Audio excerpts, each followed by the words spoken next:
22nd. We're going to be streaming stocks, options, futures, looking at some technical analysis, watching the runners, watching the SPY, GME, barbecue, whatever's up. Sub up, like up, comment down. Happy money sticks around. Let me get set up here.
Morning, Macaron.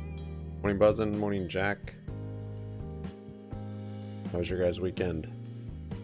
What'd you guys do?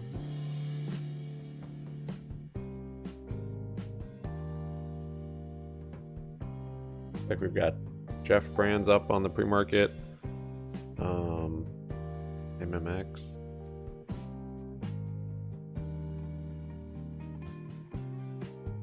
Happy Monday, Daniel. Same to you, man. Thanks for you guys' likes. Pre-market like killers. I did a garden, legit. Shit, way to spend the weekend. Feet in the dirt. What'd you plant?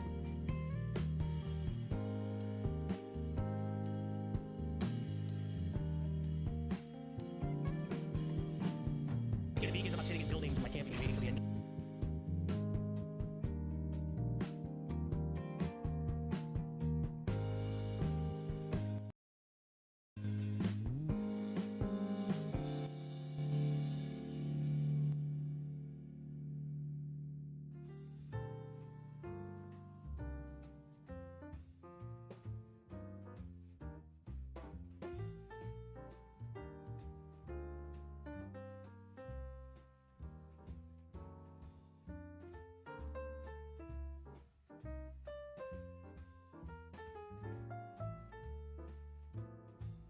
A barbecue with the fam. Nice buzzing. Subliminally, I got you to have a barbecue. Tomatoes, peppers, beans, and herbs. Well done. Freezes are over. May. Time to plant.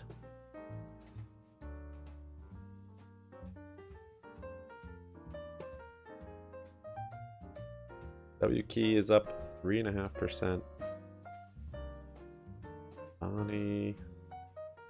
Rivals up 2%. Had a little sell off though into close there. Not bad.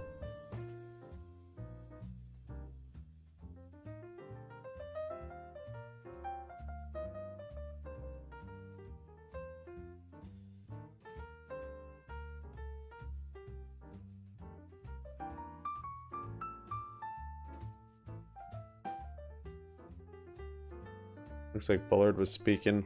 Says if inflation is not controlled, the Fed will have to do a lot more. Should err on the side of doing more. Core measures of inflation have not changed much in recent months. The Fed will have to go higher on policy rate, perhaps 50 basis points. More hiking this year. Base case remains relatively slow growth for the rest of the year and into 2024. Recession probabilities are overstated.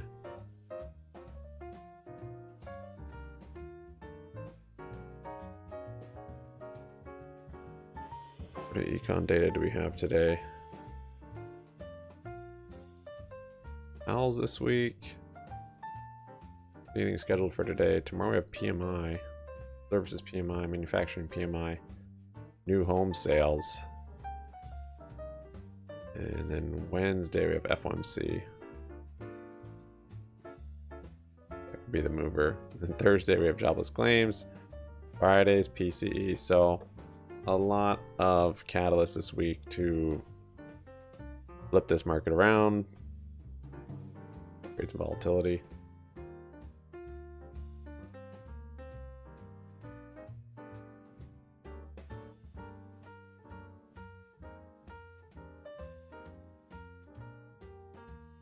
Bullard base case remains relatively slow growth for the rest of this year and into 2024. Recession probabilities are overstated.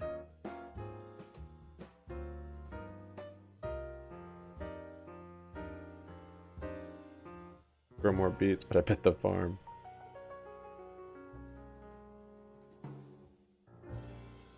Yeah, we have tomatoes, peppers, beans. We have all that stuff too in our garden. Herbs. Got dill. I don't even know. I don't even know everything out there. Neo's up a little bit pre-market. SPY up a little bit. Futures last night were down and we've rallied back up into open.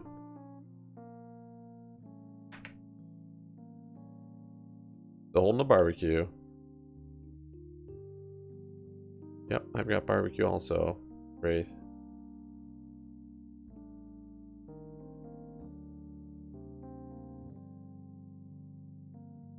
W key up 2.3%. This thing kind of went crazy on Friday. Basil for pizzas, yum. 4 raised beds with onions, carrots, turnips, and beets. Nice. I don't think we have carrots or onions. Well, we have We have green onions. Those just grow in our yard. We just grab them out of the yard.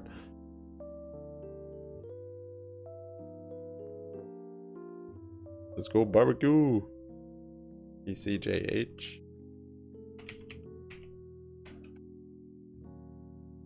Oh yeah, this Chinese one. Oh yes.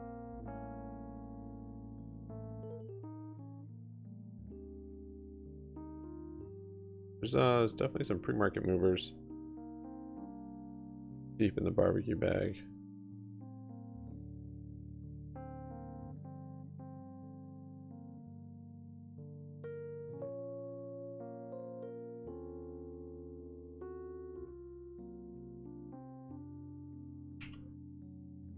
NSP, a couple pharmaceutical ones. NSP is up 32%. EPA is up 57%.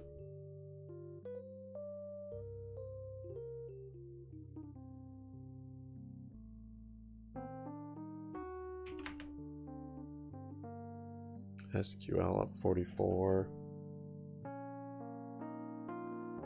Oh yeah, this MNK was the one that ripped on Friday. 450%. See where this one takes us.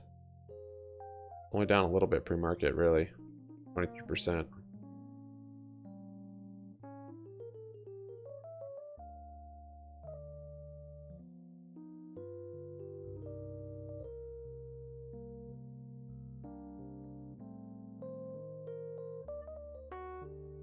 This one could be a good one today.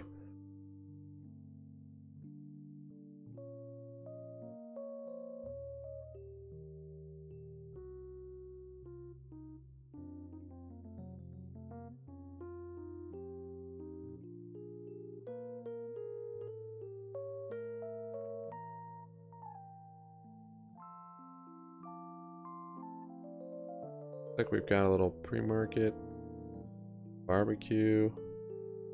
Let's see, it's up 1% in America. Yeah, American market, it's up 1%.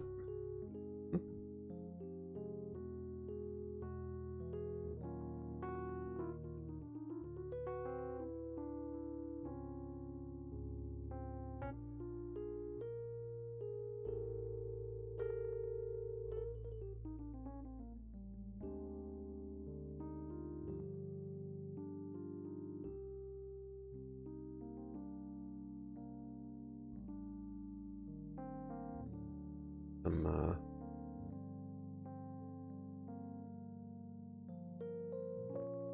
levels drawn in here.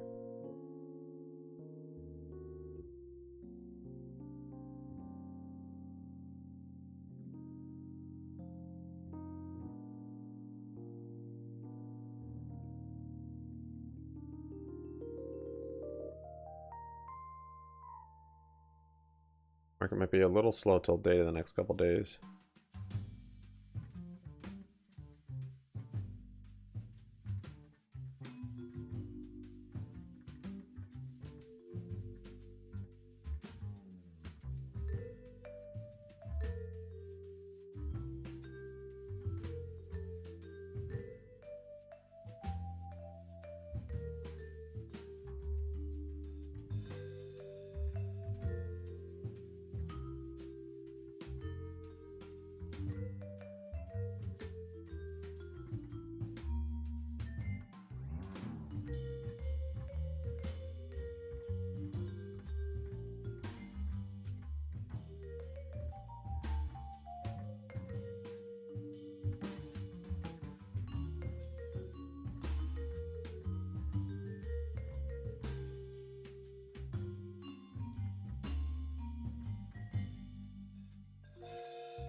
Dior.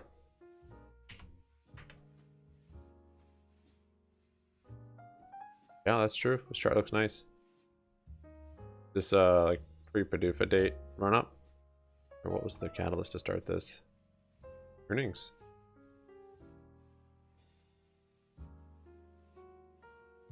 Why is Weeble's earnings all off?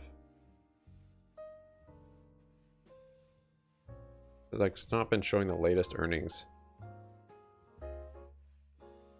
Because there was one at 3:30, but then on the news, showing earnings 6 days ago.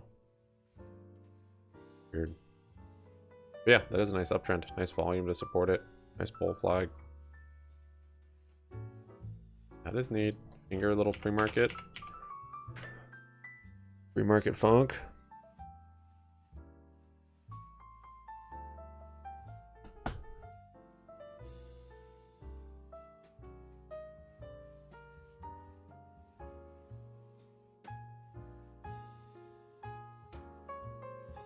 %.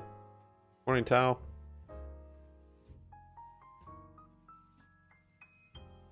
You guys do this weekend?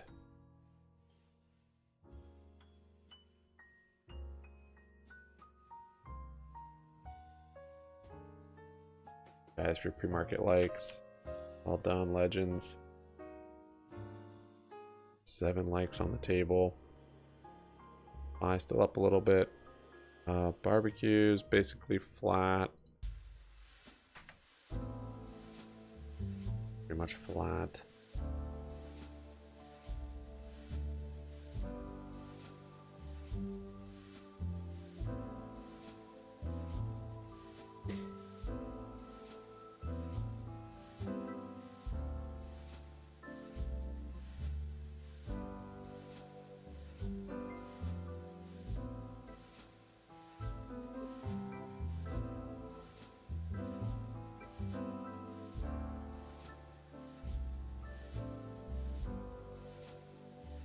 Germany Scholes says US President Biden is better than Trump. Want him to be reelected.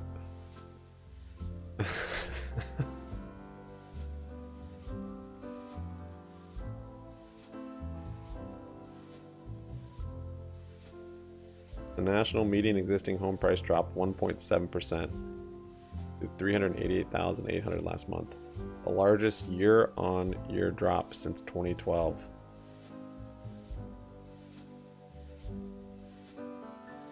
Some prices have had their biggest annual drop in over 11 years.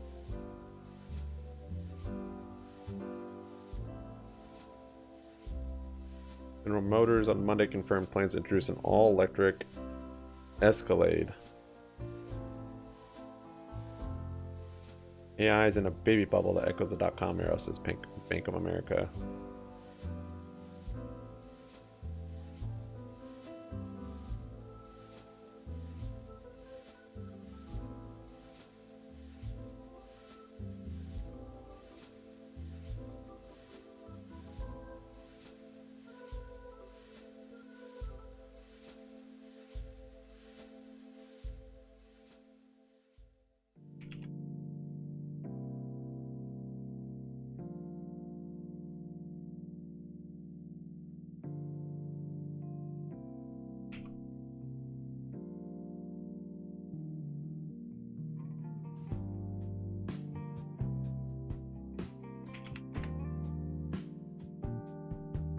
Ubo's up 1%.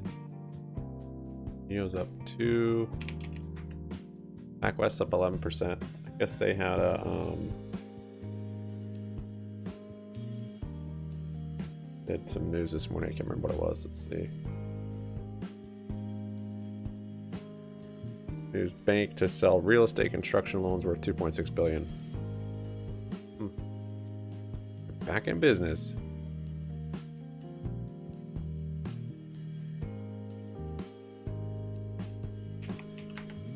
Wall's up 1.8. WKey 3.5.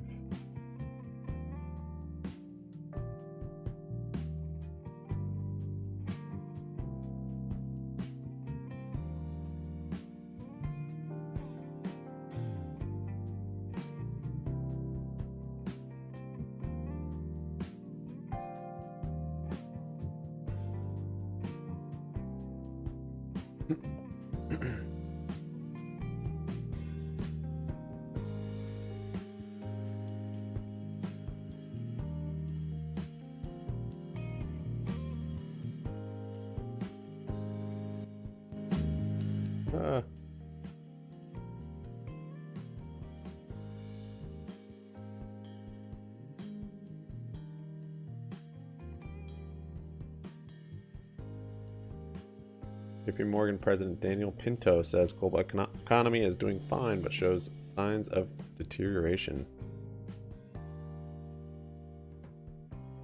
Paul Tudor Jones has said that AI will drive a productivity boom similar to what the personal computer and internet did in the 1980s and 90s, respectively.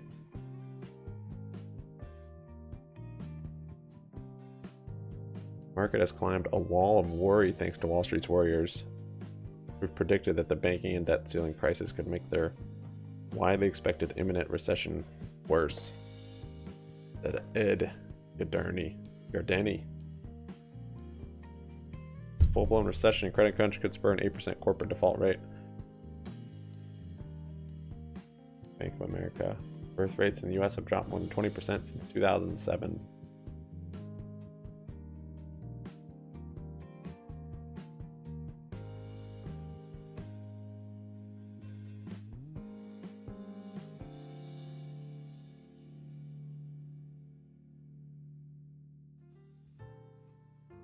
Green Hill's up 115%.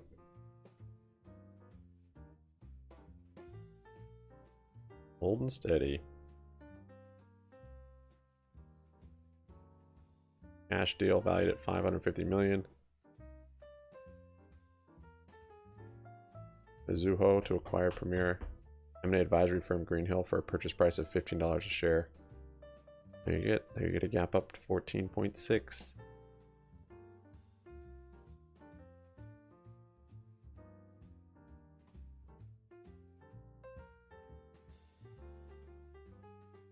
NSP up 25%.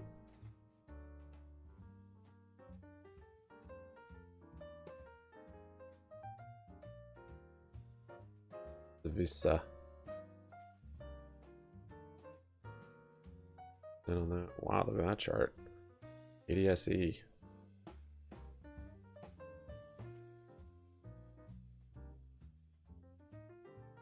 Supplier of integrated technology platforms that enable customers to run their EV charging energy business models on those decentralized platforms. Out of Ireland?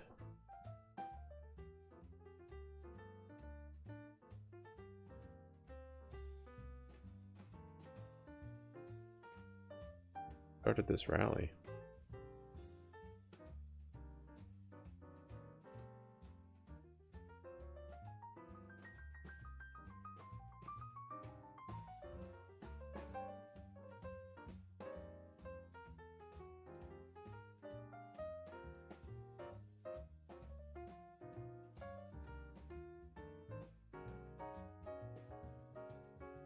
Sure. Bullish looking chart though. Microbot. Oh, they're up 40%.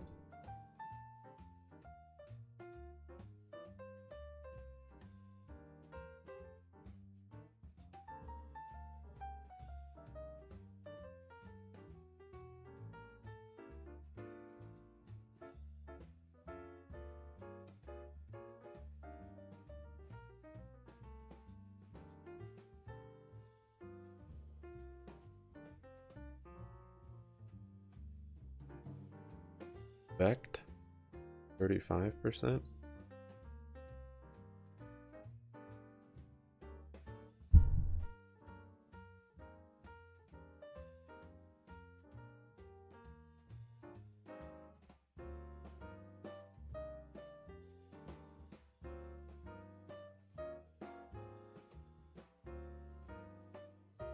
W key, green 4%.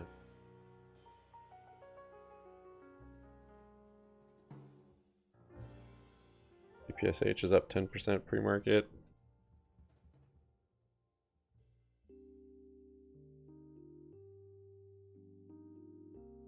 So the barbecue, I guess the stalking horse date and all that is still for the 1st. Not been pushed back to the 15th or whatever. So hopefully we have some answers on it by the end of this month or around beginning of next month.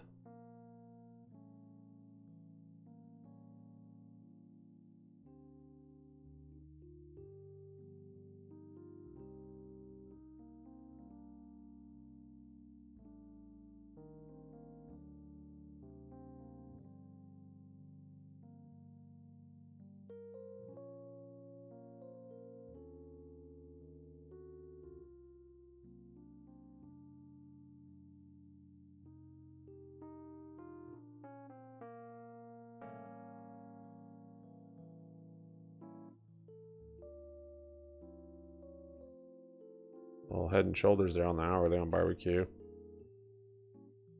We'll see though. The lows have been holding up pretty good. 1750 or so.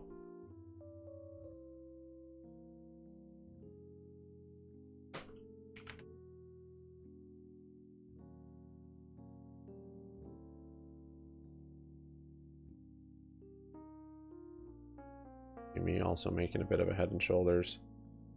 See if it holds this 50 moving average. Bounced off this thing before on this run from 18. Pretty big sell off there on Friday though.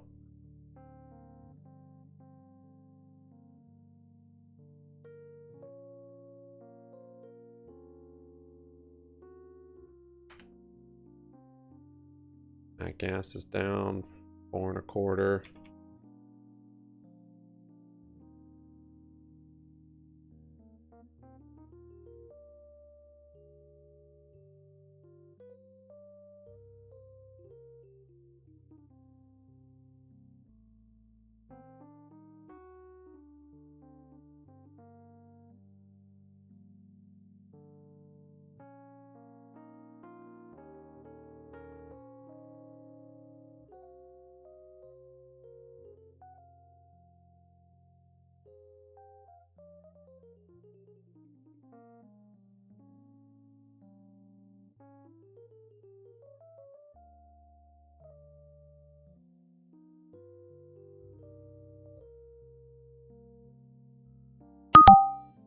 Oh, that was loud, sorry. Yeah, put an order on for barbecue. Oh yeah, I can't trade extended hours on it.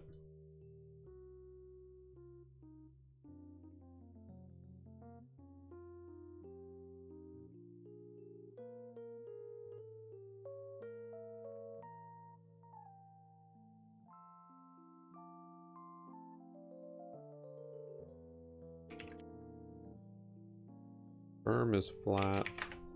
Pac West is holding up that rip. 12%. Broke yesterday's high.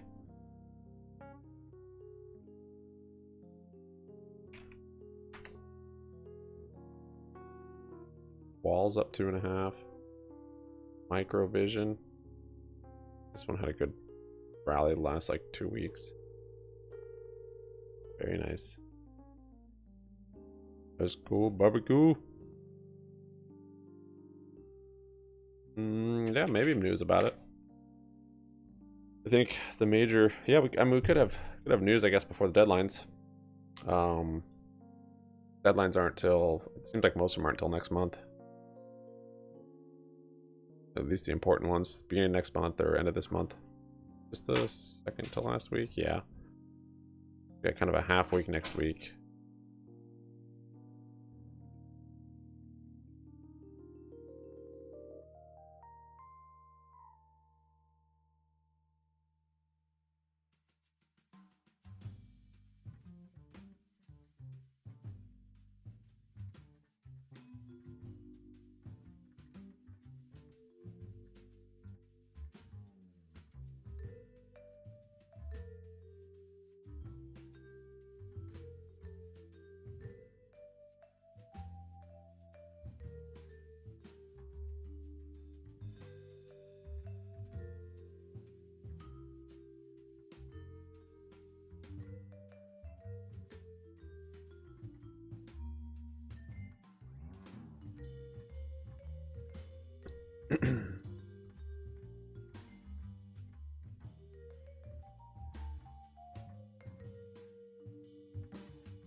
Yeah, this MNK might...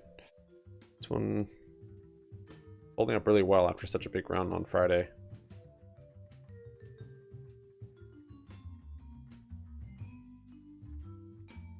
Good one.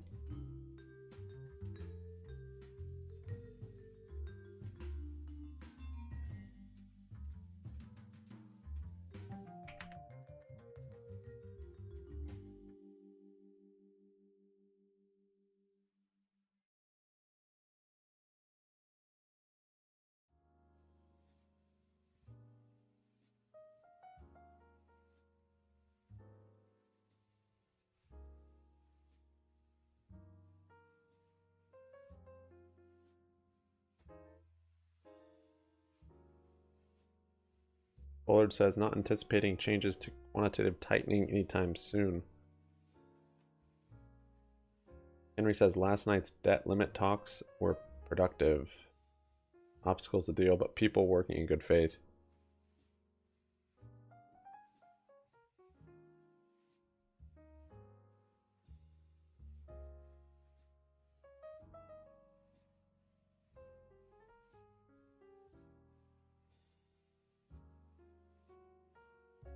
Median cost of renting an apartment in Manhattan was $4,241 in April. That's up 8% from a year ago and up 1.6% from March. And rents hit a record high of $41.75. So the rent hasn't really come down, I guess, too much, at least not in New York.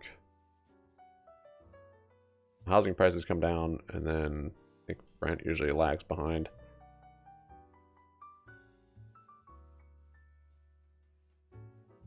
Intravision acquires leading global mobile app marketing solutions company.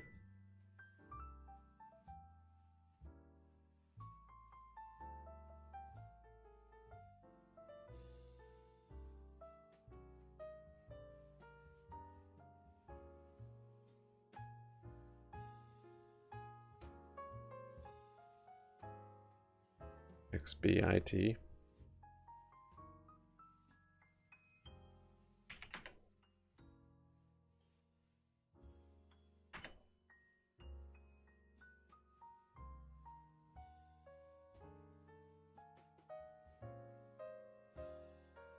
The rise of ChatGPT could spark the roaring 20s for the stock market, Ed Yardeni said.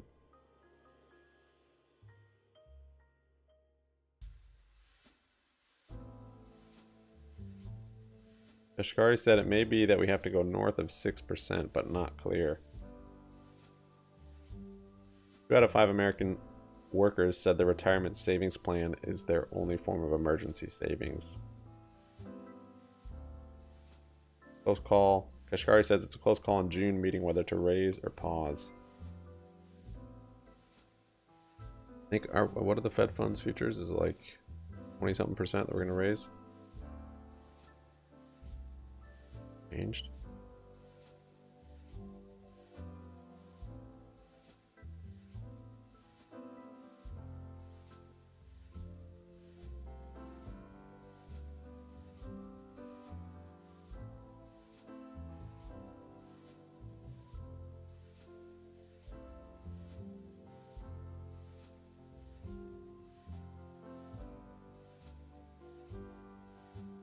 Henry says last night's talks were productive.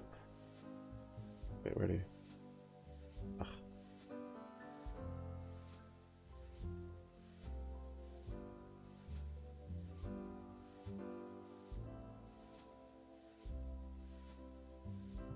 Yeah, I saw a chart showing the German stock market. It's back to all-time highs. Like retesting its all-time highs. Hey Matt, Applied Materials to invest $4 billion in Silicon Valley Chip Research Center.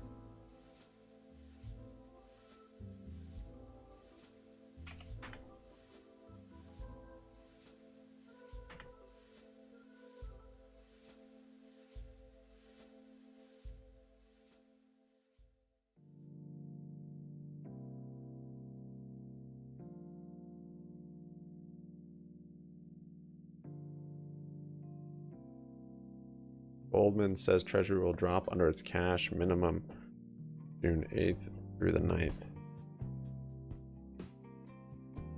Russia launches overnight air attack on Ukraine. That was yesterday.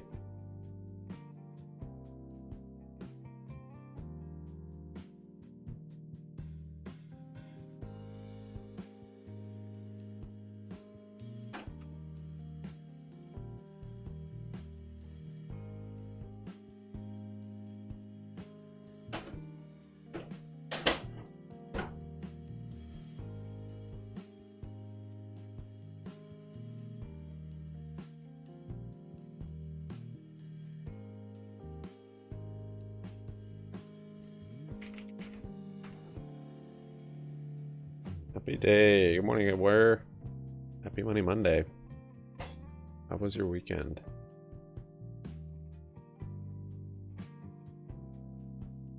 What did you do this weekend? Felt like a really long weekend for me.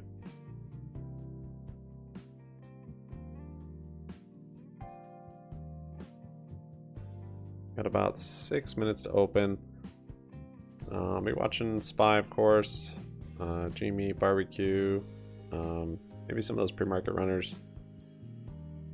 Probably Arrival some. I'm not going to be trading the futures really. I'm still stuck in these shorts. I actually got liquidated on one of them over the weekend. So, yeah, it kind of sucks.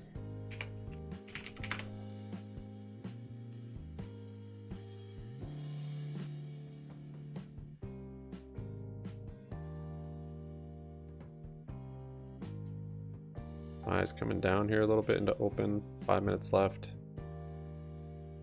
Flashed red there for a bit. Green. I don't want to know. Okay. Well, hopefully it's a good one. Appreciate it. Thanks, Aware.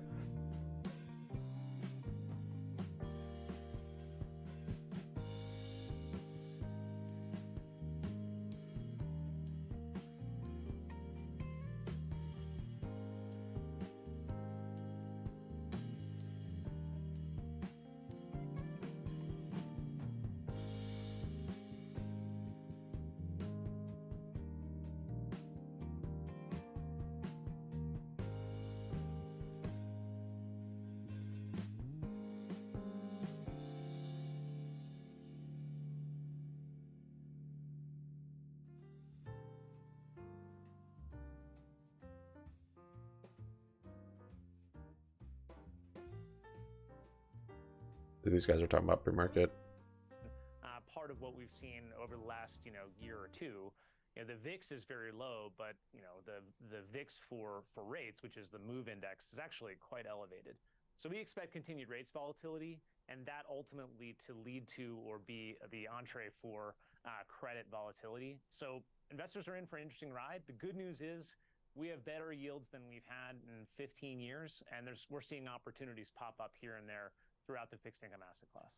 So still then an opportunity to lock in yields, even as we've kind of ebbed away from the highs of interest rates for the year. That's still a big part of the strategy that you talk about with clients right now? It is. I think what I see clients doing today is hiding out in the front end. I understand that. The yields are more interesting there. But what investors keep telling me is, hey, we're going to be in the front end until rates have peaked, and then we'll shift when rates are at their highest out to the long end because, hey, we want to lock in rates longer term. My message to those clients and those investors, we probably have seen the highs on the 10-year already. So the volatility, as we said, is going to be more in the front end. There could be higher yields in T-bills, et cetera. But I'm not sure we're going to get back to 4.25%, for example, on the 10-year U.S. Treasury in this cycle. And the risk to that then would be that the economy actually turns out to be stronger than expected at this point if we're able to I think I'm going to close my BBBYQ at open. Just have some free capital. That's right. So the risk is you end up with either... I might pick it up today if we go on a dip. We'll see. We do have red under the 9. Got a bearish MACD on the hourly here. A little head and shoulders. I don't know if that really matters much on OTC within holding the support, but yeah, went for the capital up for maybe a couple trades this morning. So my belief is that we're going to get slower in both nominal and real GDP, but the risk to that call is that inflation continues or even strengthens from here. Okay, love it. Great framework for us. Very helpful. Jason, thanks a lot for the thoughts. Chart still looks good on the daily. Thanks for having me. Absolutely. Jason Brady, President and CEO at Thornburg Investment Management. Key description there of what can happen even if the Fed does get a little bit hawkish. Maybe a cap to the long Treasury yields if the economy is still faltering. But look for potentially surprising strength to be the counterpoint to that. All right, we've got about 2 minutes to Jason open. for us to use. Very helpful. Coming up, we got some bells and we got some movers here. A lot of stocks to get into.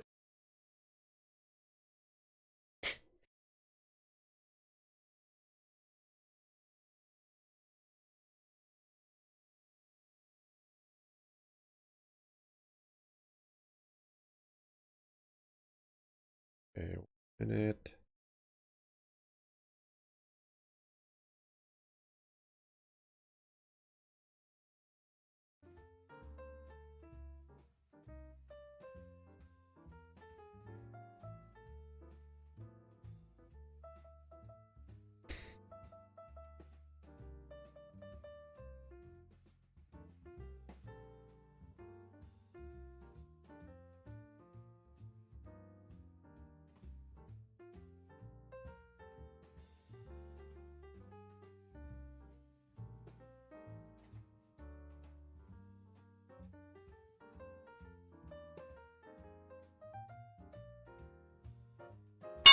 Oh, sorry guys, totally forgot about the bell. Oh, my bad. Well, good morning. That is the bell. I usually don't have TD desktop open this early, so I don't usually get the opening bell. SPY's opening up a little bit green here.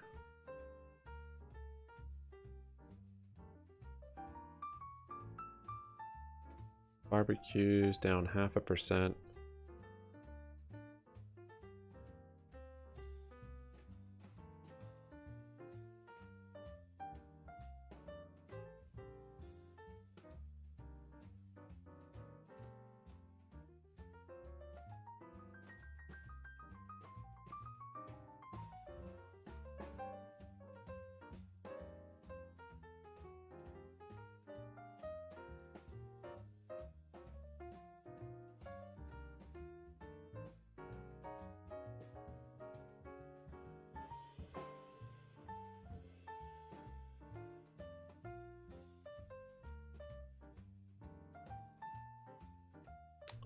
That's on barbecue, it's flat. SPY still barely green.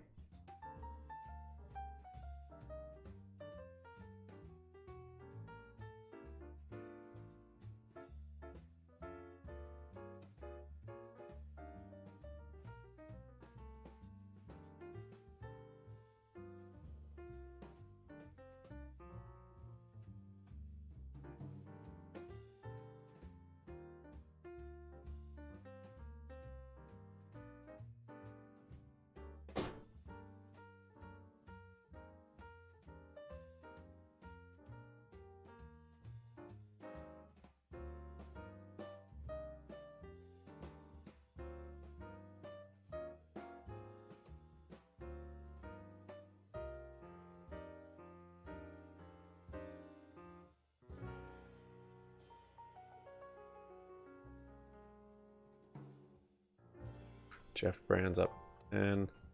He's still waking up here. Tough build. Up 6.5.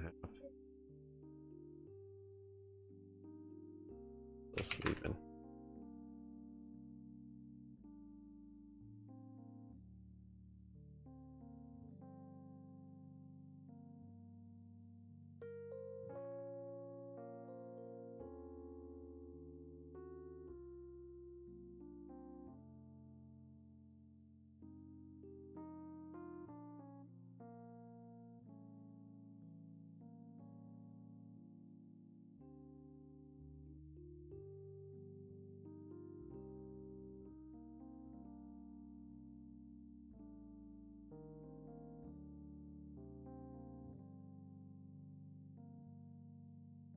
SPY ripping up here.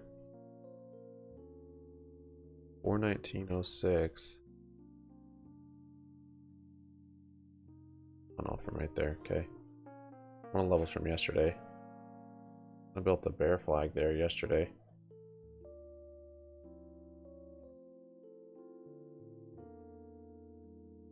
And SPY's squeezing again. Let's see. 119.25 is pre-market high.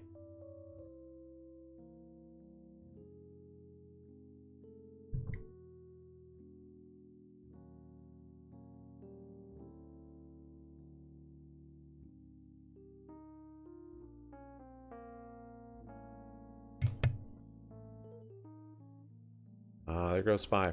0.20%.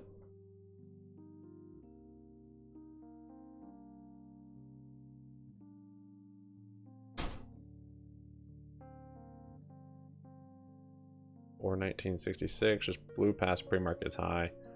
For 1963 was the low from Friday pre-market. Kind of the support from there. What happens with it here? Dude, calls out of the open, man. Look at that candle. Still squeezing.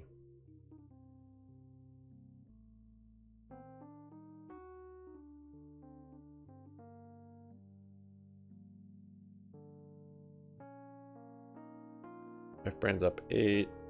AMD. NEO's up 5%. Starbucks up 4.8. Evitol up 4.3. Full of EVs. XPEV's up also.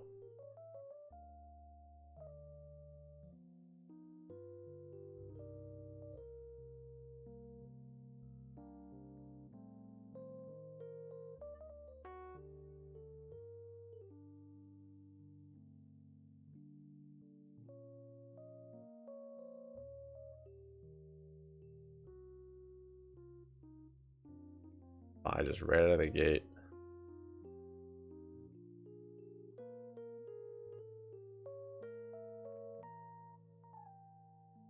Barbecue's up 1%. It's at 18.19.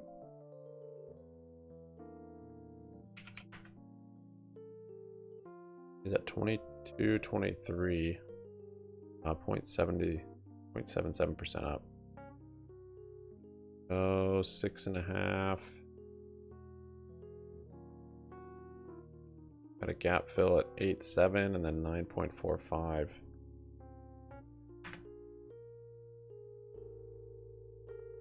I just made a new high on the day. 0.25%. Next level up is Friday's highs. 420.76 or thereabouts. Little ways to go for it.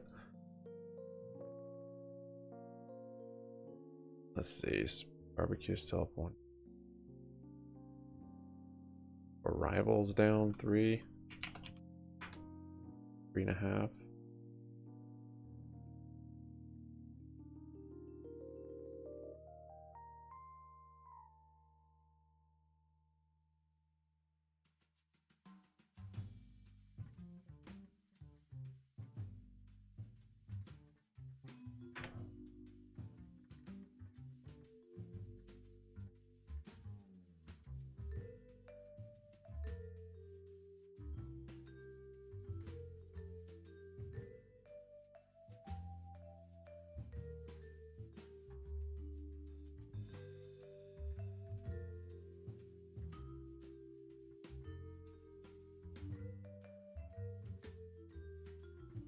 F brands 8.5.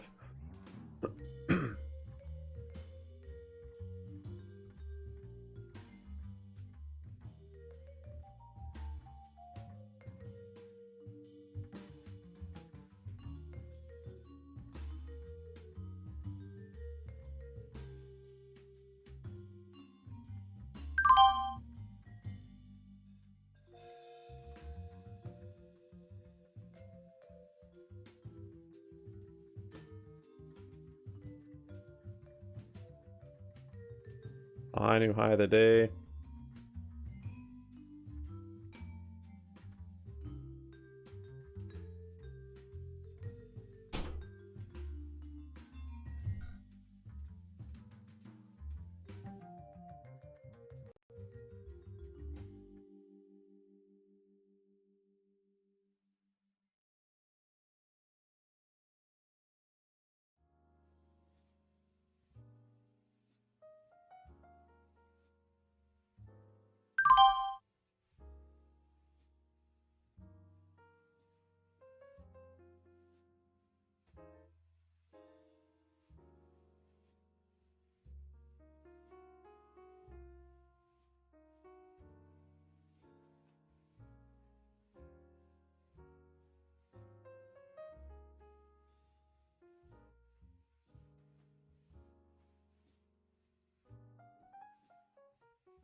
SPY just squeeze right there. Favorite meme stock.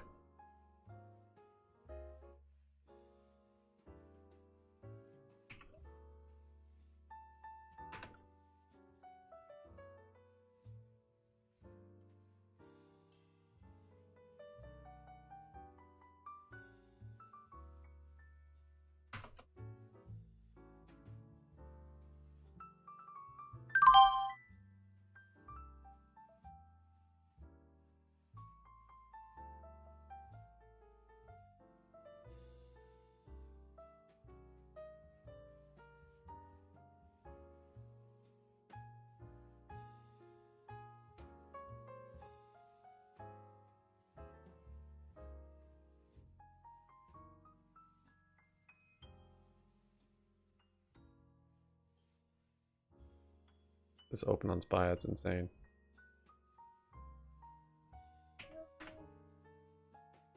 Barbecue up 2.6%, 1847.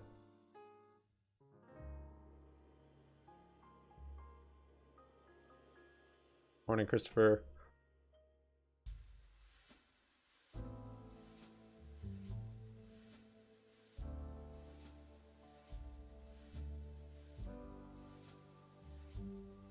Top right's cut off.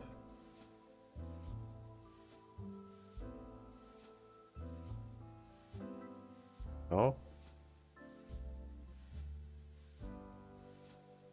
Look at the SPY, dude. Oh gosh. Insane.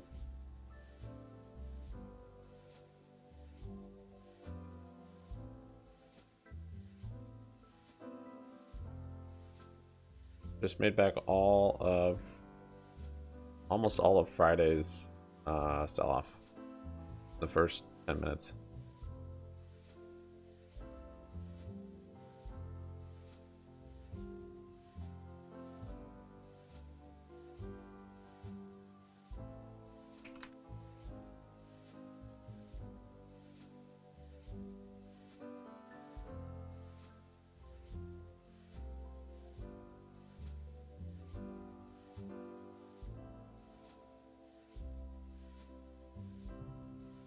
New high of the day, 420.39.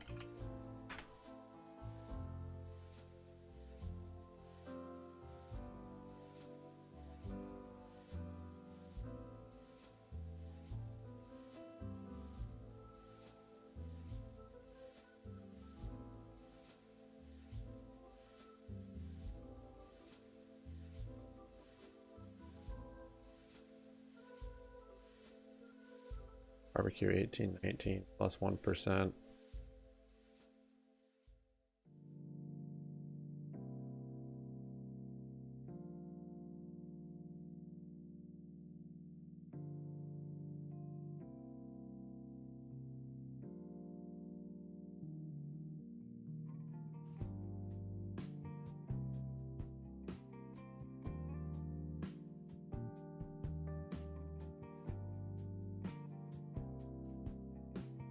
NCPL was Zip Trader's pick morning. It's a pretty nice looking chart. It's kind of had a pretty good rally already and a gap up.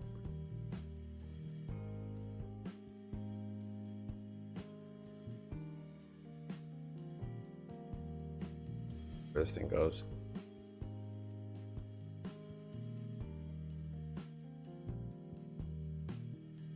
Highest volatility this morning though. Holy crap. GTII up 4%.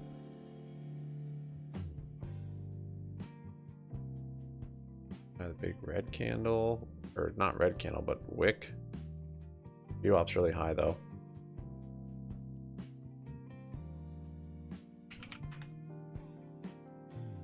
Pretty much flat. Weird stuff up on my watch list. Upstart's ripping 5%. He's up 4.5. GTI bouncing on that level pretty good.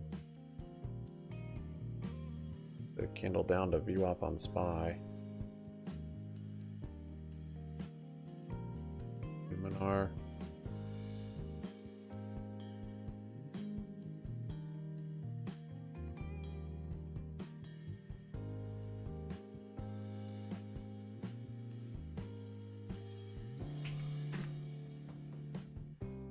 Barbecue 1863 plus 3.5%.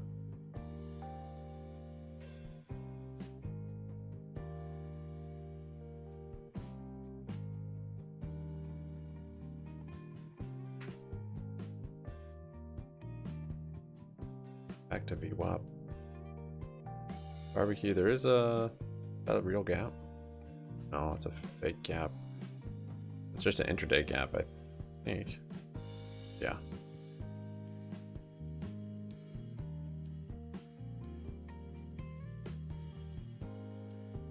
%4 on barbecue, 1873.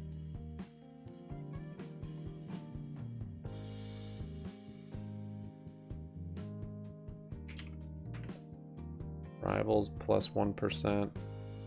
Buys coming down here a little bit. Yells up 35 of VWAP.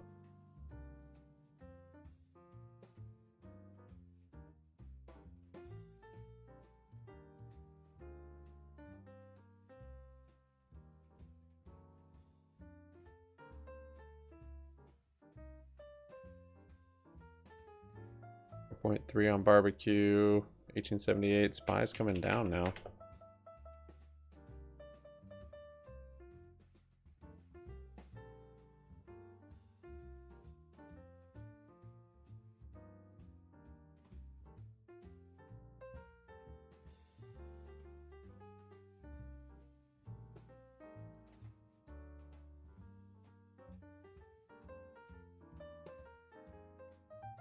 %5 on barbecue, 1895. See what happens. See if it gets to 1925, 1970. That a gap? Oh, that's that same gap.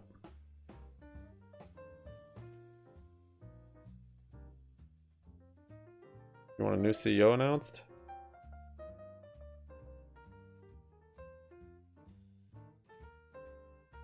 Seems like kind of bad timing for a new CEO right now.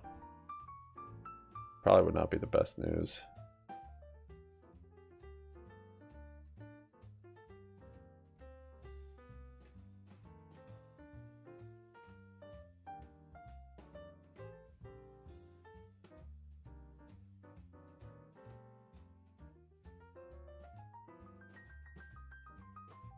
GME 2211.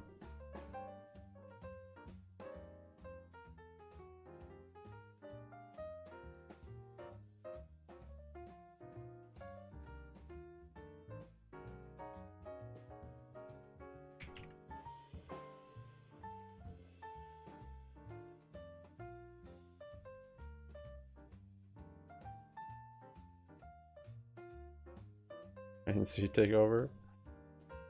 Some Osmus. Tell us, kitty. Utu's up 4.6. AI's up 4.5. Wow.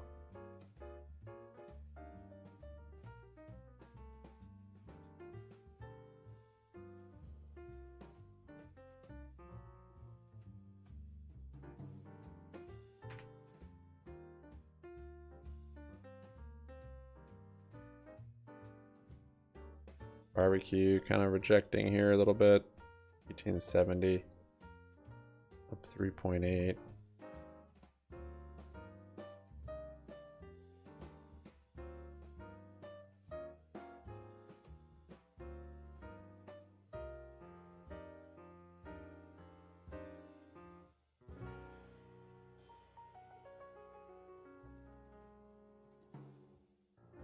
Still up 0.25%. A huge drop.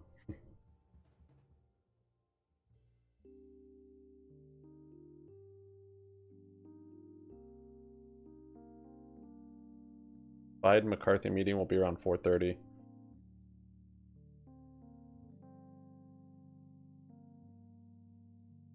There's the US chip makers down after China's Micron ban.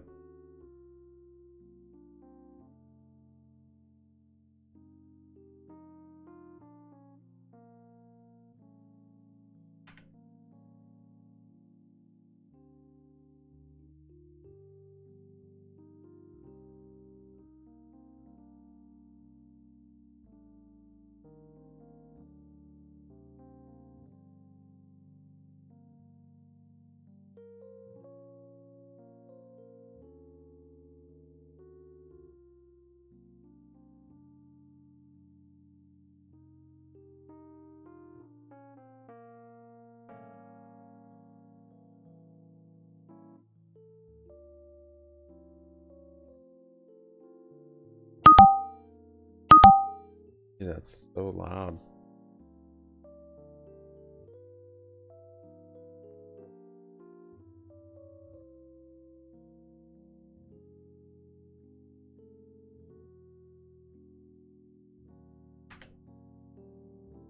Barbecue, $18.99 plus 5.5%.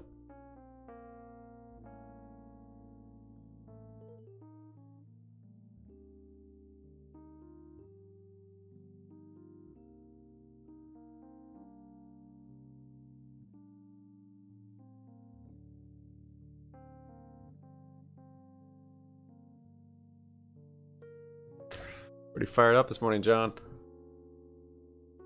Lasers up 8%. I dance around VWAP. Open door. Or 7.5.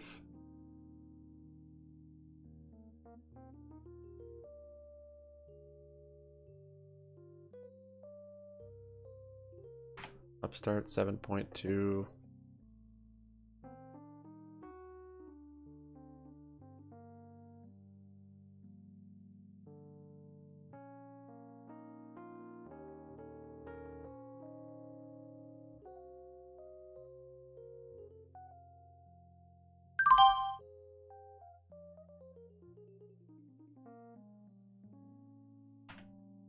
Down a little bit here. Arrival up 2.75.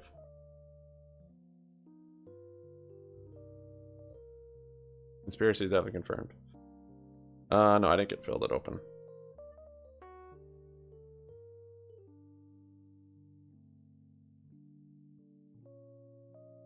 I sold here. Oh. It had to rally up to my limit.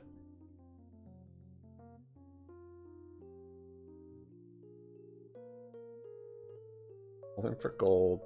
50 cents end of week. Let's do it. Do it. Here's what happens up 19.25 if we get there. 19.50.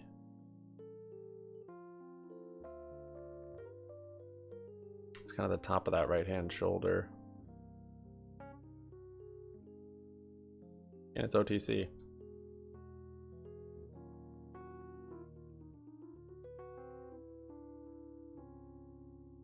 Well, 6.2%.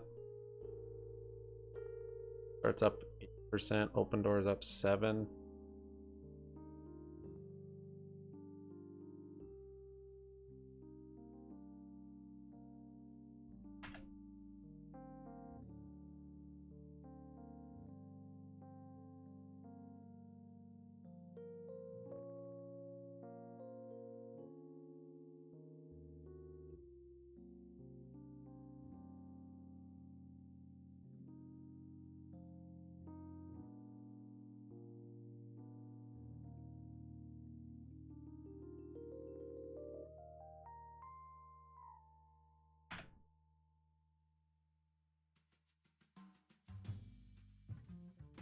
It seems like it wants to fill intraday gaps. That's kind of funny.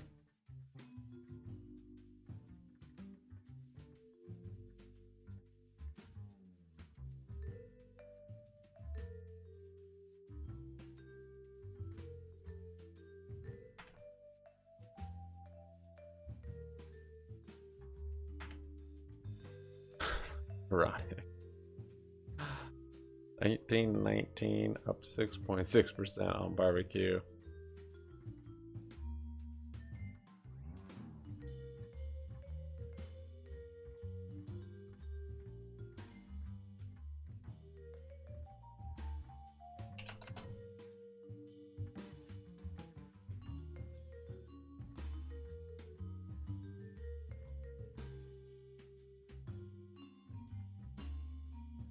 Upstart 9.25. Ripping.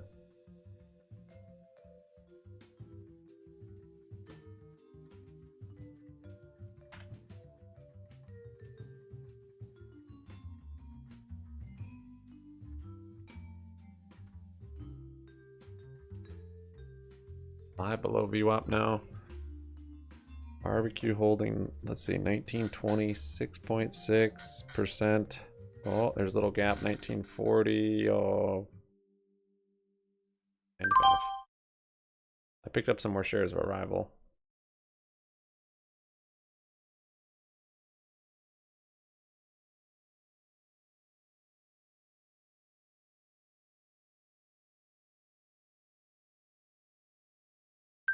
Laser.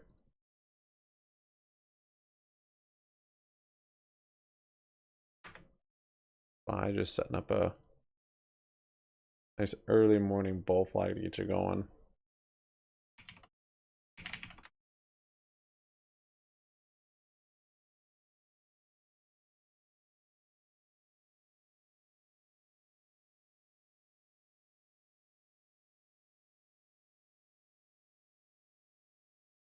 Big thanks for AMC soon. Morning, Dennis Menace. Happy Money Monday to you. Upstart 9.5. AMC's flat. $5.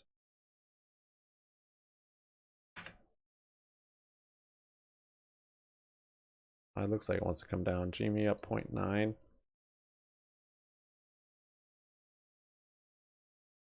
Yeah, it's up 6.2. The Haas. You get it? Yeah, well done, guys. Thanks for your likes. 24 of them this morning. 4 minutes to 10 a.m. Oh, wow. Look at there. There you go. There's a gap up. Barbecue, 1946, plus 8.11%.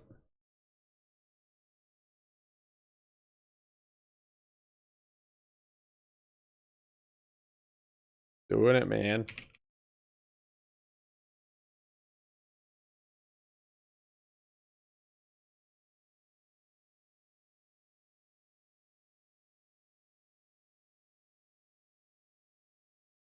Down.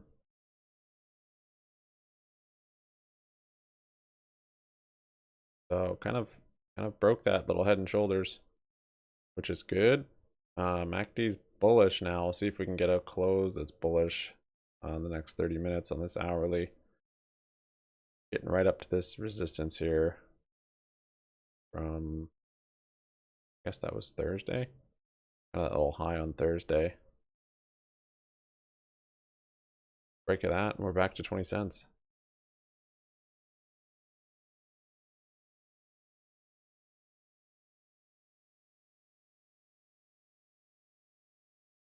Upstart 10.5, still rallying.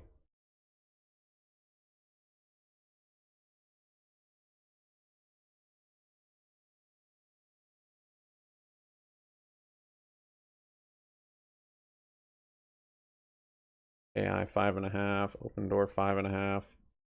Even space is up here 5%. Some of you guys were looking at space last week. Pretty good. I will break all the records.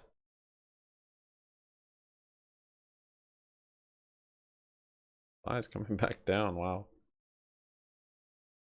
Big intraday move.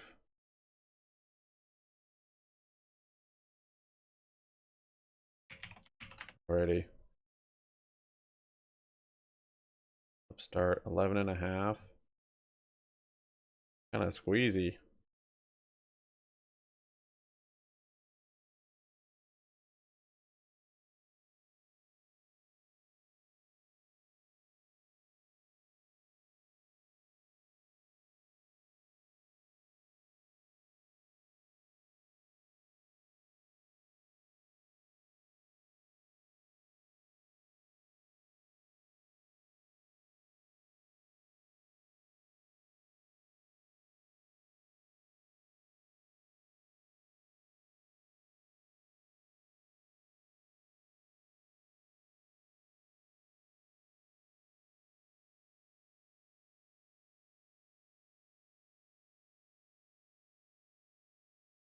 I come down more.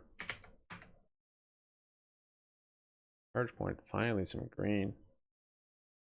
3.5.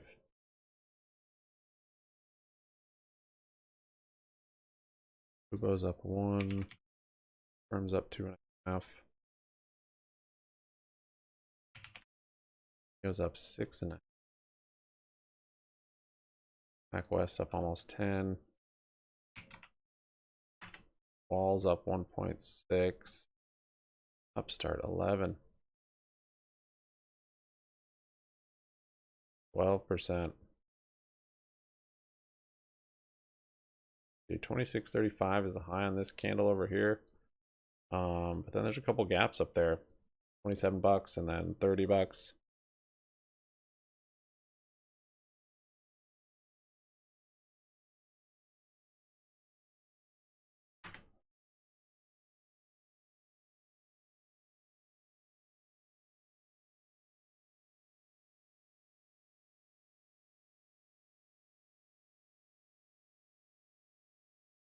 Buy is moving down.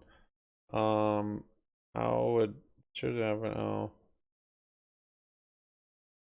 if the company that you hold shares in doesn't have any more value, basically if they're gonna go chapter 7 and just liquidate everything, people that'll get paid out from that because they're gonna default basically. So if you have a credit card and you're maxed out on it and then you just stop paying it, then it goes to collections and then all this and then you end up not paying it.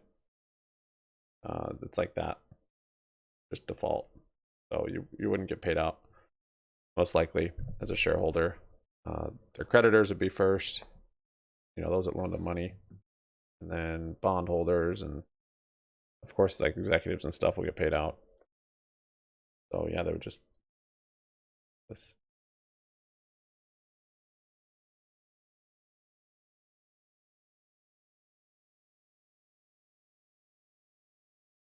And bot. Oh yeah, we're looking at this one pre-market. Medical precision redefined.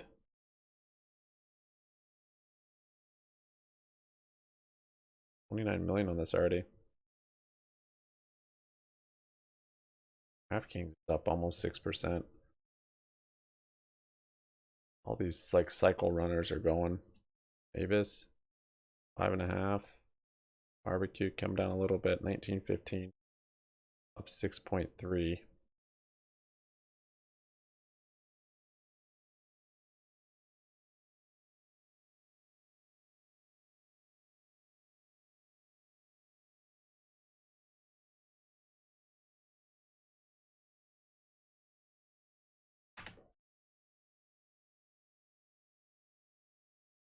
Spy, wow, about to go red. A big pump fake this morning so far.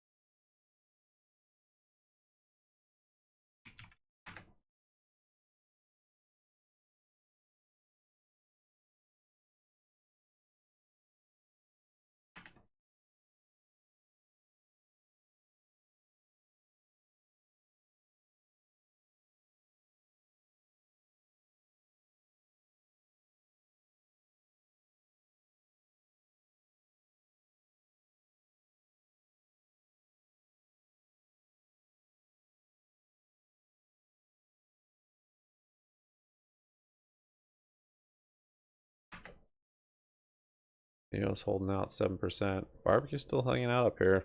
1932.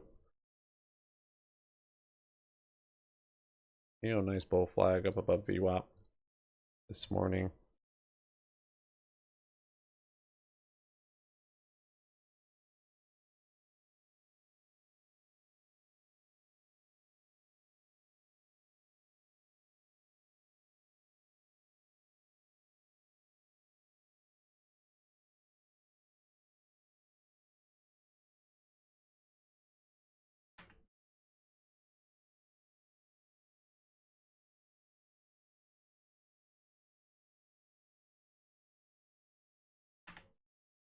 Eisen, yeah, I've got a couple of the Chinese EVs. Up 8. Laser. Laser. Microvision.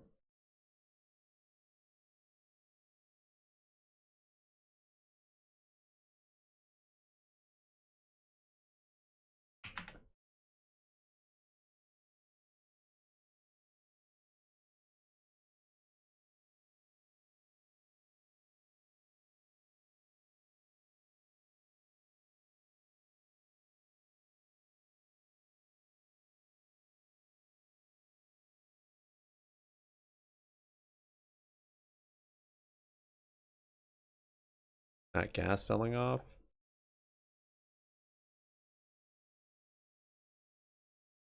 Yeah, it's down 6%. Wow.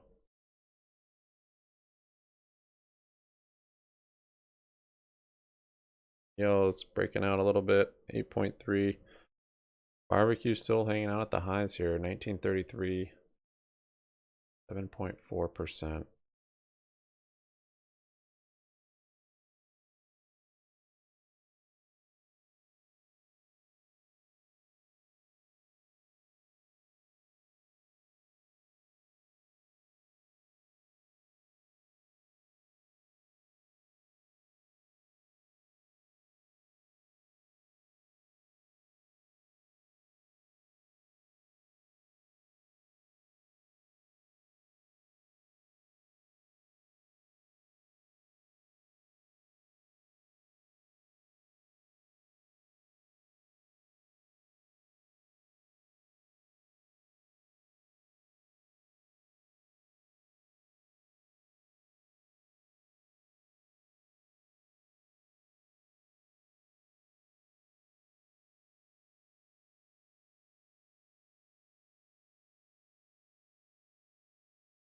That's so weird. I just got a bunch of short calls added to my long calls since Birds has reverse split. I've never seen that happen.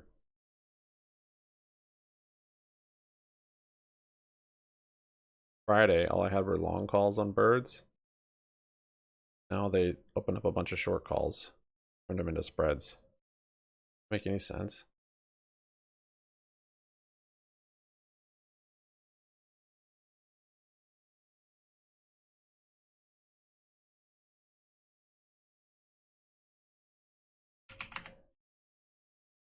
Didn't like have an order for that? I had an order to sell them. Is that what it did? It just sold them by giving me short calls? What the heck? Yeah, I think that's what it did. Well, that's cool. I think. Buy's coming down here.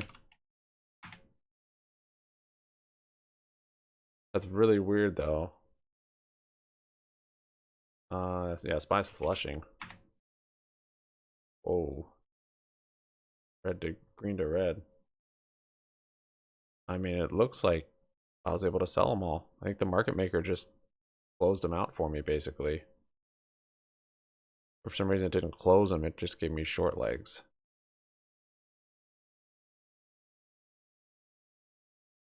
Barbecue plus 8%, 1945. You guys ever seen that before? Wonder if they just had to. I don't know what that's all about. Hopefully that's legit.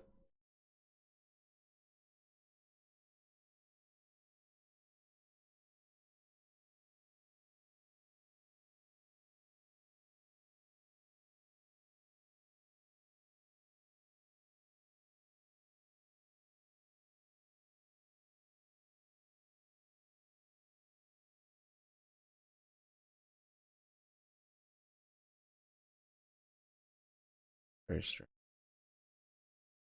Eyes flushing. Is there news on that? Oh, large explosion near the Pentagon? What the heck? Happened 6 minutes ago.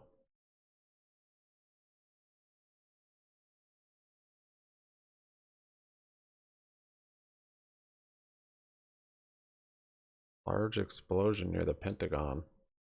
I think that's what that sell-off is from.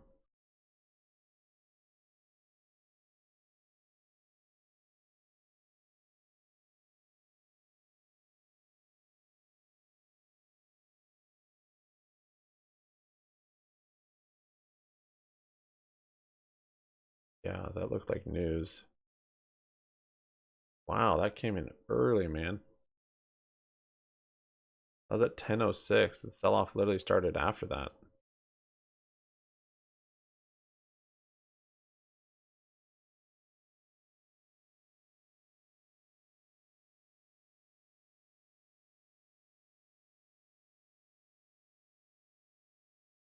Yeah, now you're getting the bounce from the overreaction.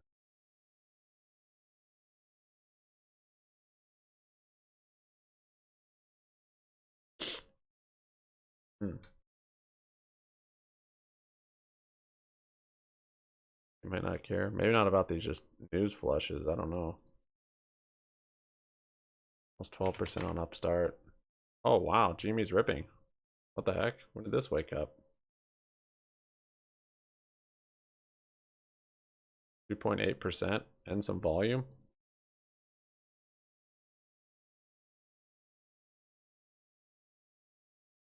Okay. We've been seeing the other ones go, like Upstart, basically.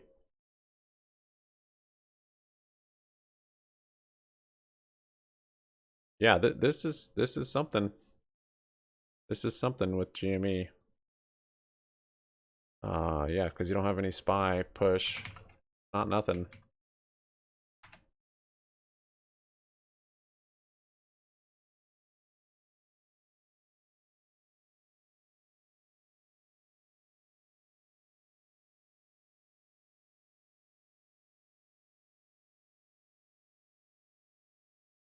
Might start waking up barbecue too. Maybe part of the reason barbecue's even rallying.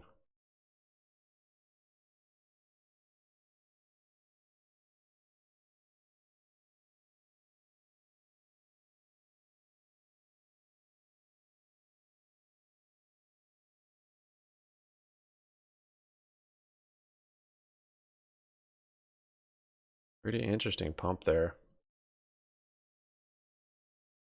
3% on GME. No SPY.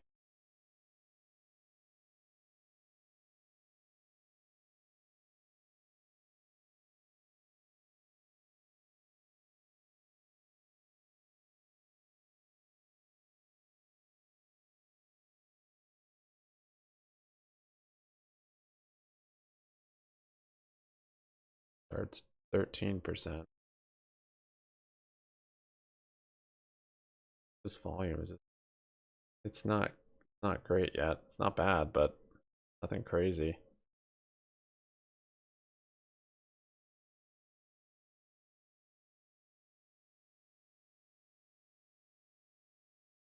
Huh.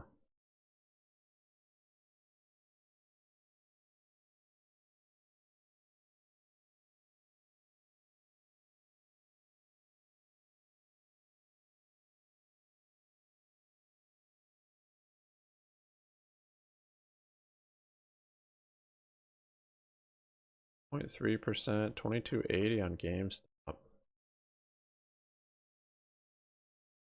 Basically just erasing the losses from Friday still.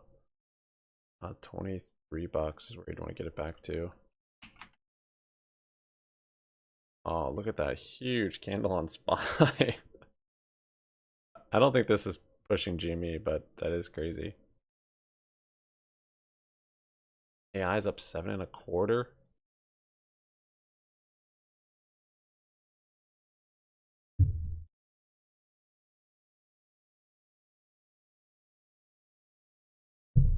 Almost looks squeezy there, but um,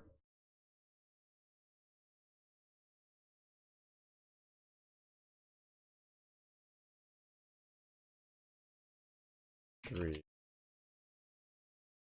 Firm is also up 4.5.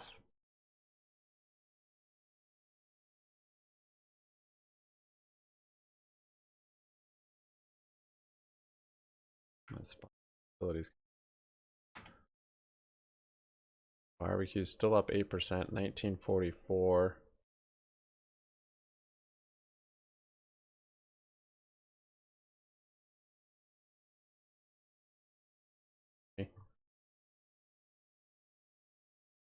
Yeah, kind of that high, one of the highest from Thursday.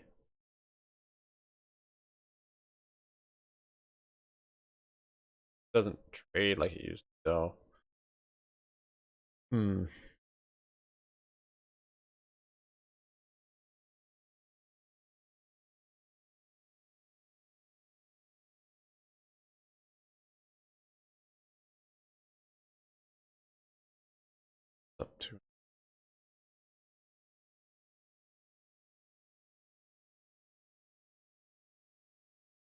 Barbecue's holding the level.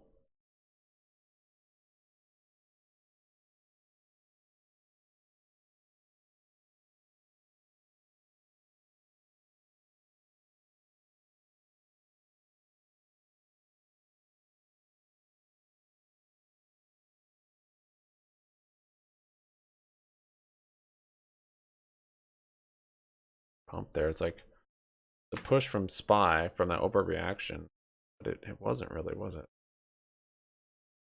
Yeah, that was just that 5-minute candle.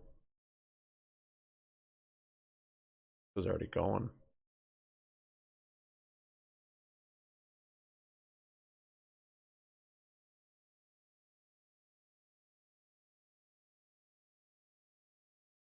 AI is up 7.5.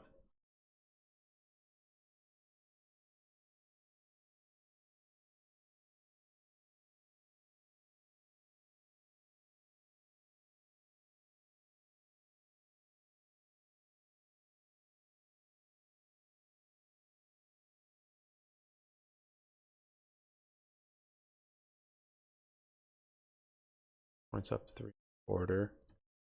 Upstart. Hitting the new highs again. Almost 15%.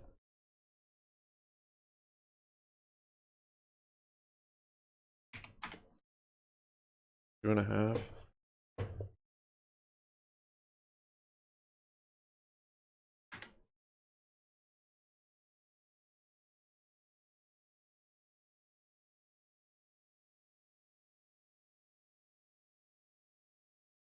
Not seeing any more news about the explosion.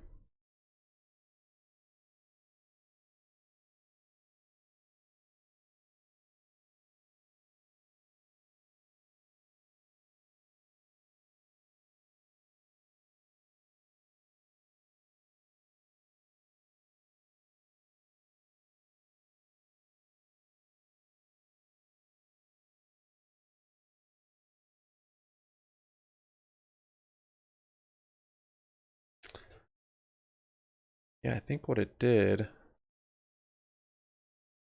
with the split, it made a new options chain.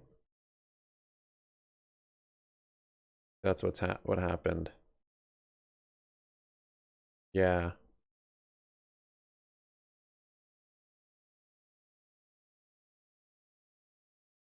So it gave me a short in that one. Kind of strange.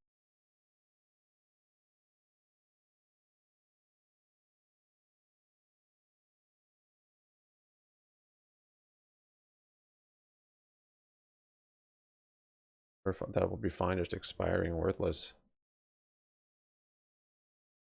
The original tweet on the Pentagon explosion has now been deleted.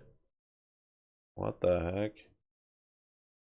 Okay, maybe it was a false tweet. Maybe someone had some puts and connections with someone high up.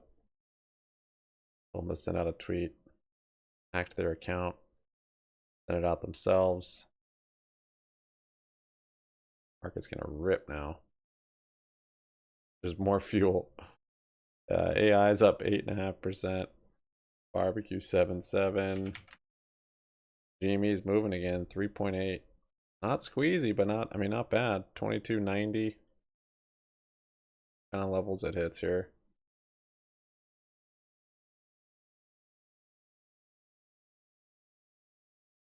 Fake AI generated pics.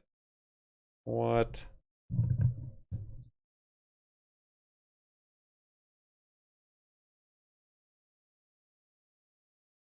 Not seeing a oh, right here. Maybe. It's definitely very strong today. Just straight out of the gate.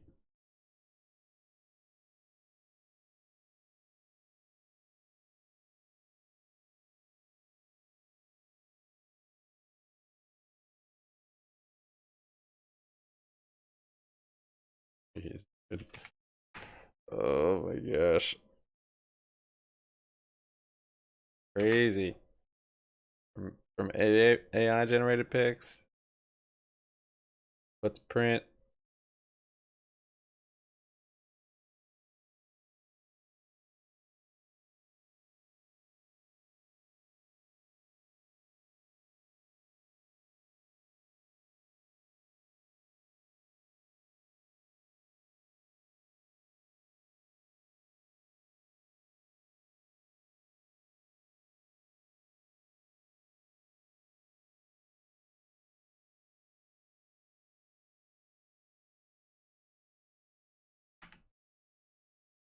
Stitch Fix up 7.7. That looks pretty nice. Yeah, 7.5 still. Barbecue consolidating up here. Laser 9.25. Barbecue 1922 678. My friend 6.5. Oh, we got Groupon going more. It was running last week, wasn't it? Yeah. Nice bull flag on Groupon. Got our RSI divergence there. 480 gap fill. Engaged.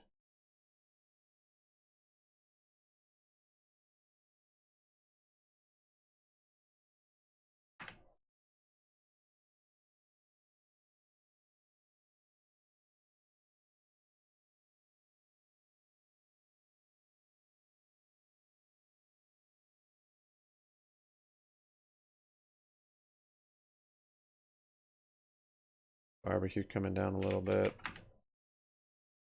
Mac West still up 9%. Walls up 2.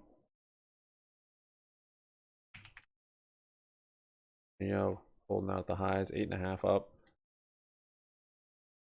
Fubo 2.5 green.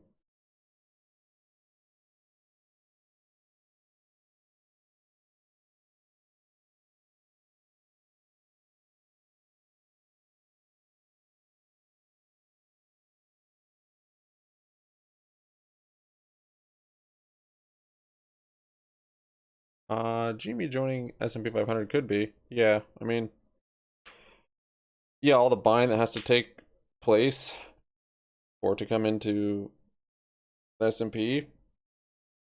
I would imagine, yeah, it would be a catalyst to rally for sure. The last example I remember is when Tesla joined, had a big move up from it.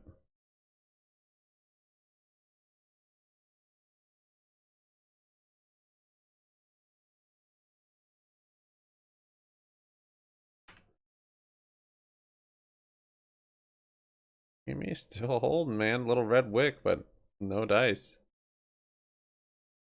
Back to the high, 22.95. High in the day, 4% green.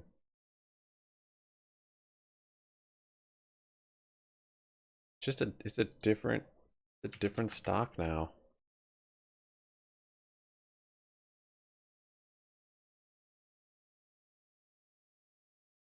It really is. Our first sign that it was different was the options chain. Just slowly got cheaper and cheaper. They had to stop. They didn't need to keep using the options chain to manipulate the price because their short position was taken care of. So with less demand, you have lower IV, less premium.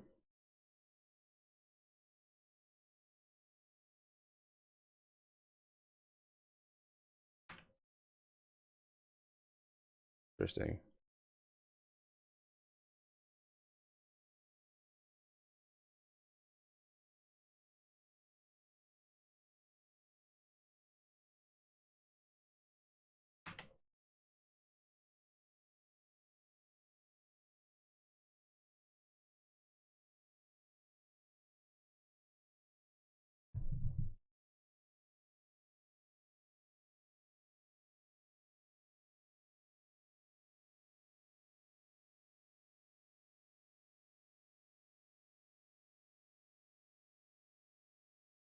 EO's 9%.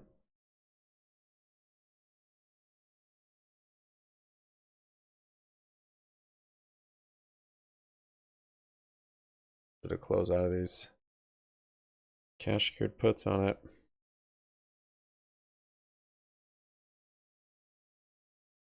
Like once you're up 50%, 60% on a cash secured put that has almost a month of time left, worth it to close it. When you've only held it for like 1 or 2 weeks. Take the risk off. You can usually get that first 50% much quicker than the last 50.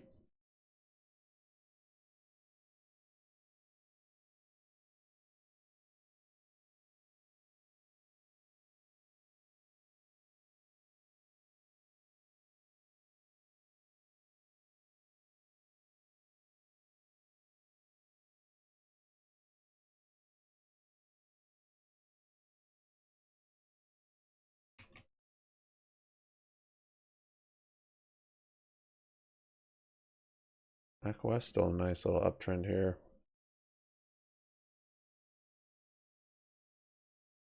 Buy is 419.19 plus 0.14%. I think the drop this morning was from attack explosions near the Pentagon, which might have turned out to be fake. So, big drop, big rip. Pentagon spokesperson says no explosion here this morning. We'll see you tomorrow morning, though.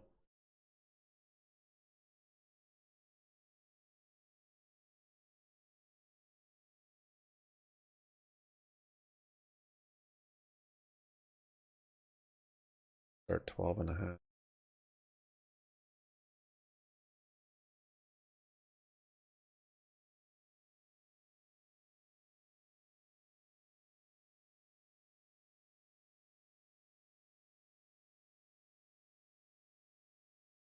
Well, barbecue's looking pretty strong. Little head and shoulders just kind of not really there anymore. See what levels we test today.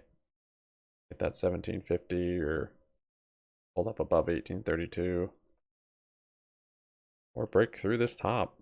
Flip this into support, 1920 area.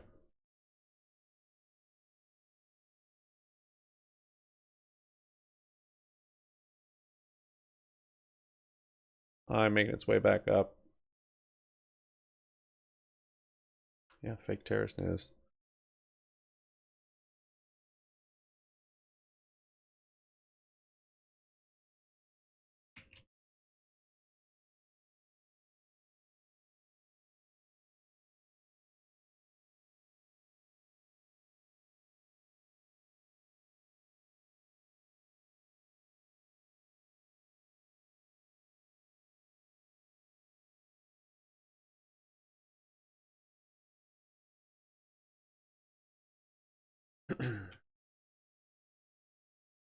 Nordstrom is actually a nice little uptrend.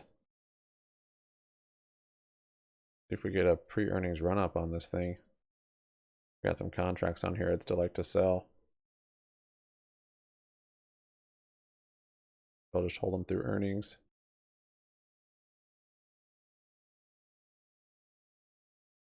AI 9.2.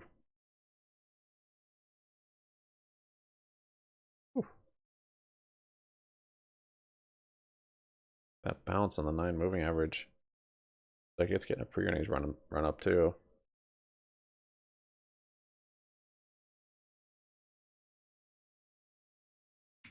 Alt. Little reverse split. Probably right. Today's not the best day to short it though. Down 16%. All things bright and beautiful. All good things.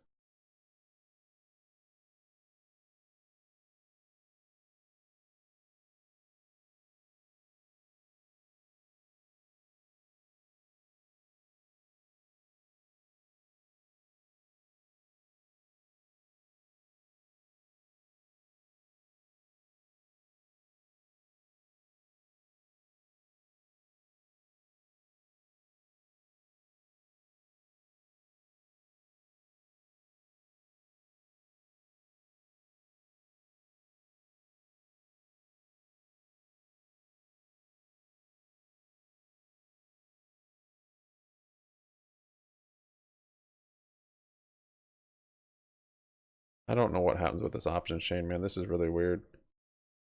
Maybe just scored somehow. What the heck?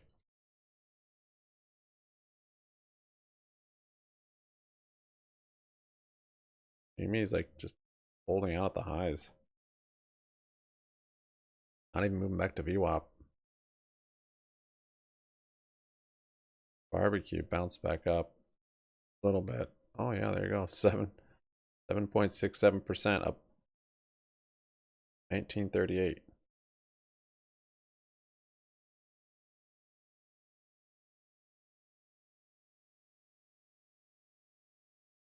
Well, I wouldn't have considered closing any barbecue this morning, but I wanted to capital for another play, and that play didn't work, so ended up not working out for me.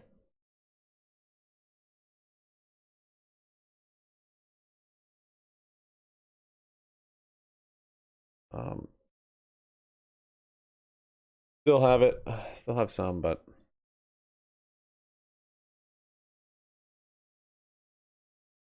it's a lot of this morning, unfortunately.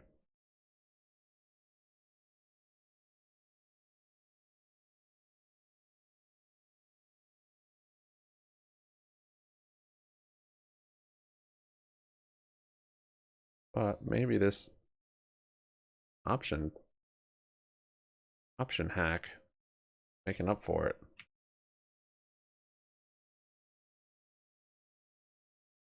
And GME still almost like 4%. Barbecue hanging out at the highs too. See if it starts to use this as support. 1925, 1920 area. So these short calls that just appeared on my account,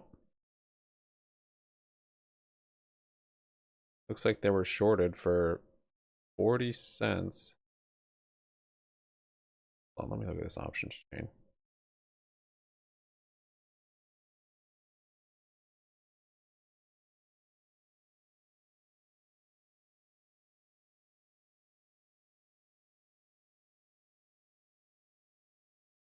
So weird.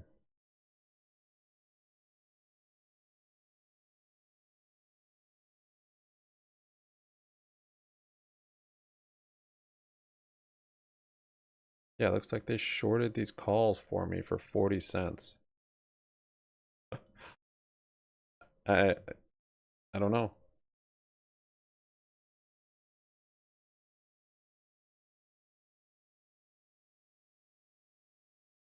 Not showing me a cost basis on my long calls though.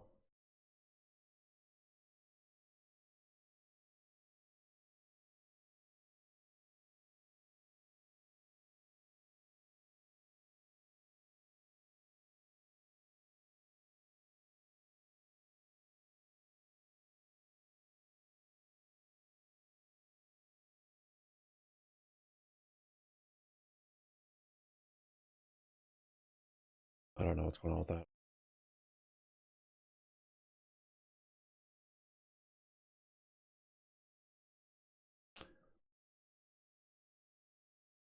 $19.28. Yep. AP's not doing good. Upstart 13%. IP's down 4.5. Well, this makes sense after dividend date. This is what I was saying. I was gonna short puts on it, but yeah, after you have your ex-divi date, it's very typical to sell off. And IEP has been a pretty good example of that. You look at all their ex-divi dates, they have a sell-off after. So, not unusual.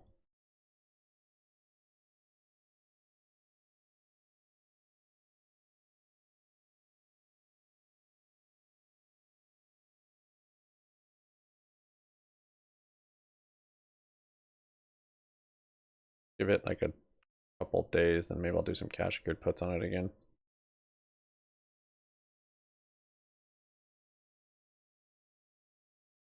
But yeah, I mean, it's still in downtrend. It's basically a big bear flag.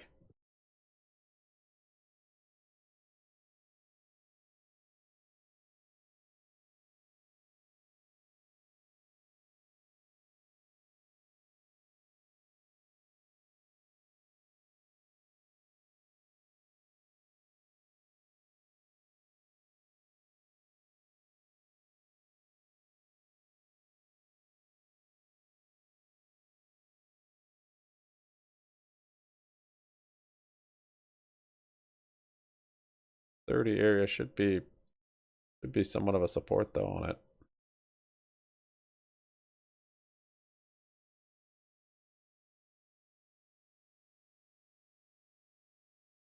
I'll wait. It might not break below this area it made down here. 30 level. Might not. It's a little risky.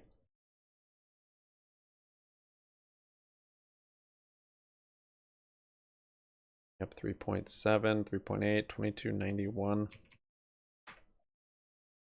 Barbecue hanging out there too, 7.5.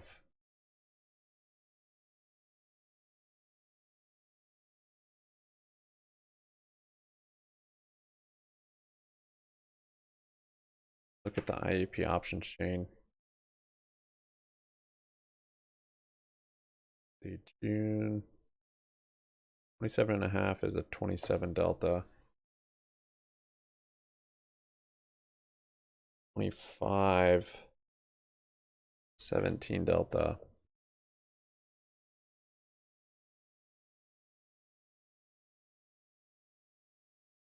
27.5 is below this low. Not bad. Maybe even a scale in some today on such a nice red day, and then more this week. Still coming down.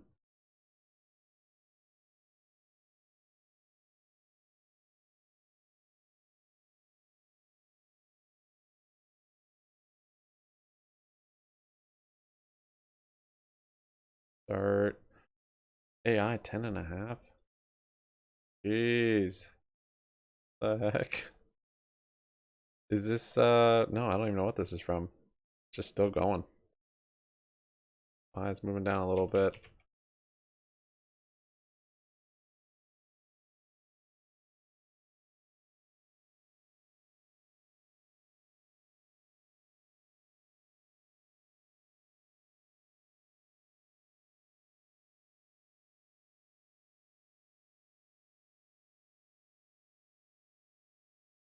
Some volume on barbecue.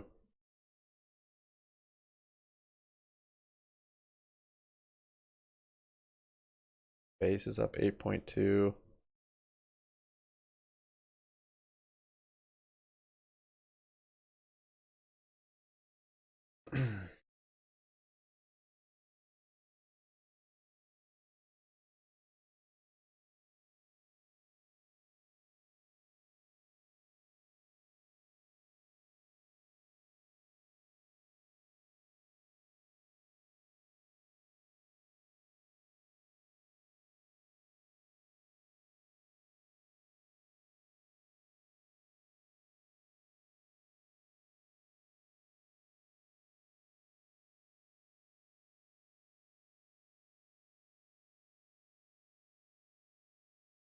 Little bounce on charge point. 4.3%.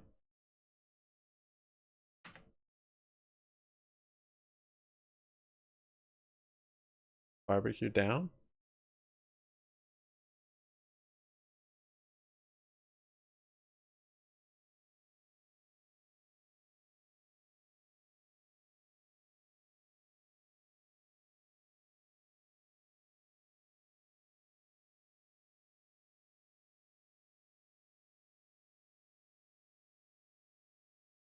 So weird what happened with those birds contracts. I just don't get it.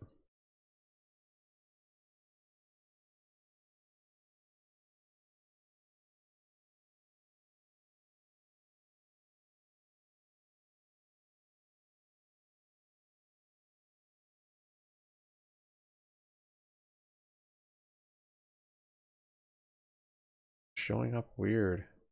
On the history, it's showing sold to close, not sold to open.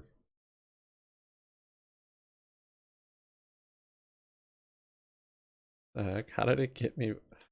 This is so strange. It got me 40 cents. Is this real?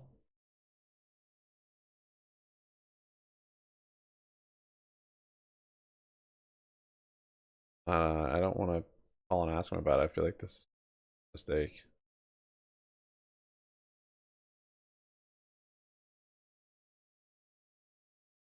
Not sold to close though. It looks like they're sold to open.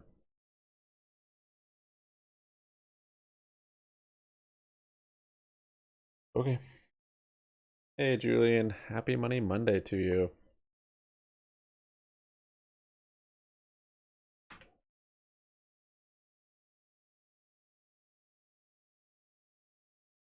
He did come down a little bit there. Groupon 10.9%, 11% on this thing. Gap's getting filled. Doing it. $4.80.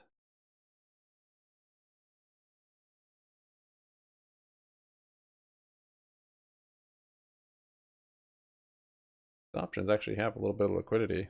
Not bad.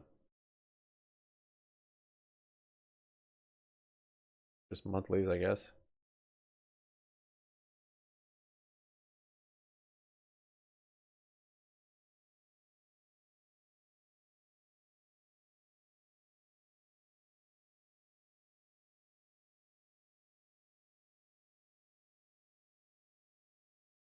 Tilray is even up today. AI is almost 10%. Tilray is ripping here. There's some news on that.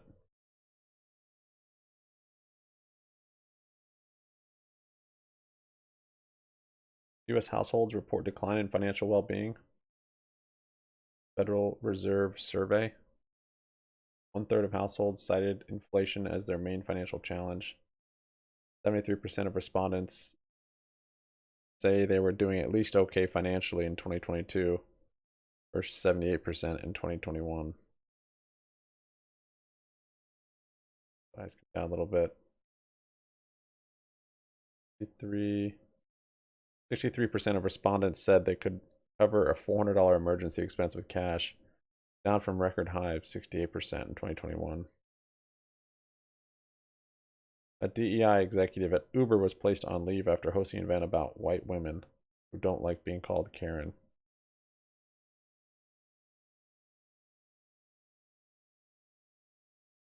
More than 25 million households say that they use credit cards or obtained a loan to meet spending needs. It's up from 22.4 million a year earlier.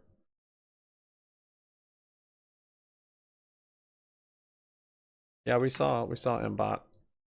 Very exciting, Ronald. Find your way to another chat and bump it. Make sure to drop a thumbs up first, though. Least you can do.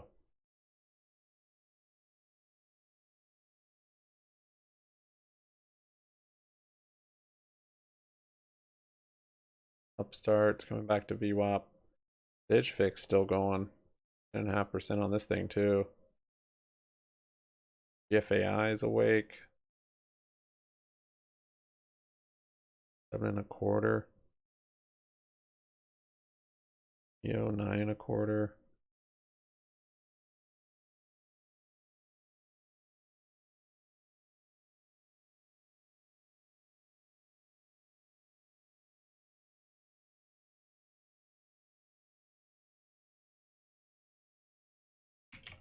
Price coming down here a bit. Rival, it's making its way. It's 3%.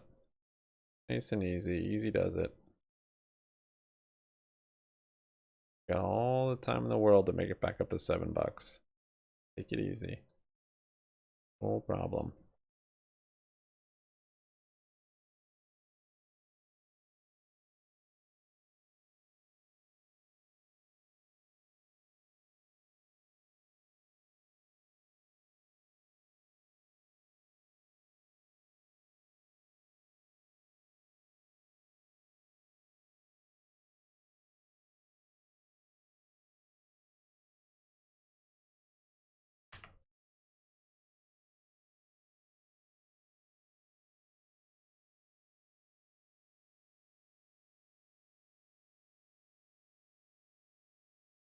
Yeah, GME, solid morning, not squeezy, as you can tell by it just moving down at the SPY now, but pretty exciting morning on it regardless. It's crazy. Or just kind of woke up out of nowhere. Barbecue also, I mean, it's up 7%, 1928.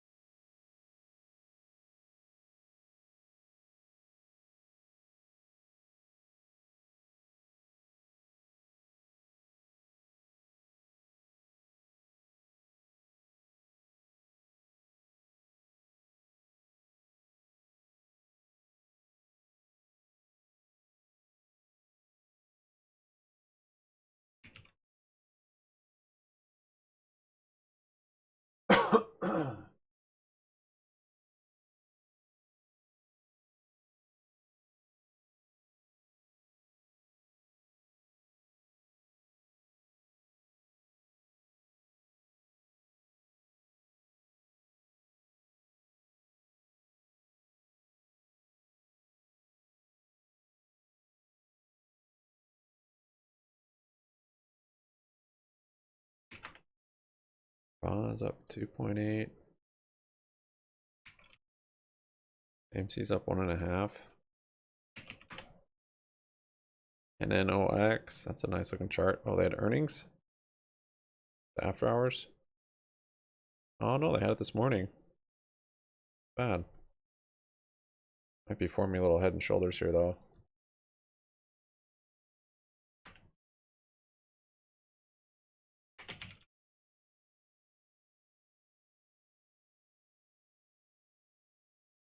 Lifecore Biomedical. Have like a trial date coming up.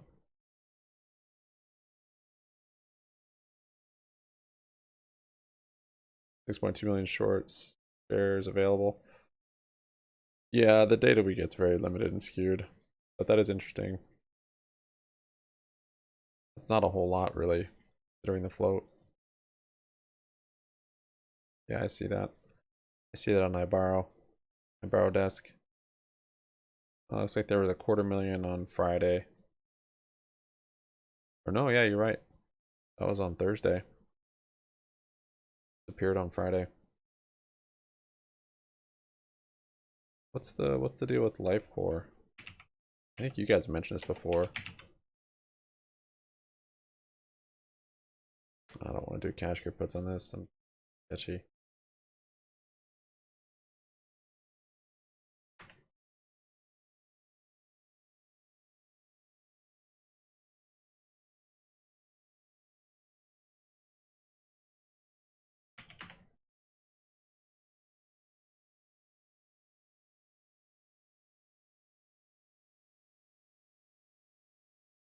Oh, plug power is looking pretty nice.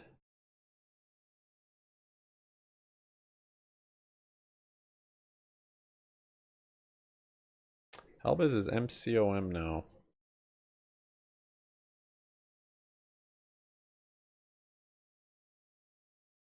Little inverse head and shoulders there. We've got a MACD flipping bullish. Green over the 9. Little gap up there at $9.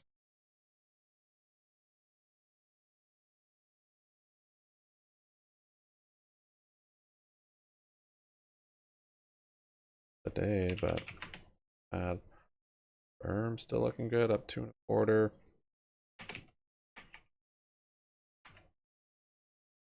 If they have earnings. Path, look at Path, man. We've looked at this one before. That's quite the chart. They have earnings 2 days.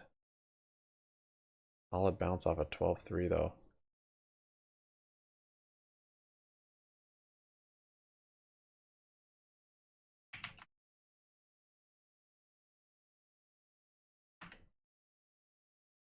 FTCH up 11.25 today.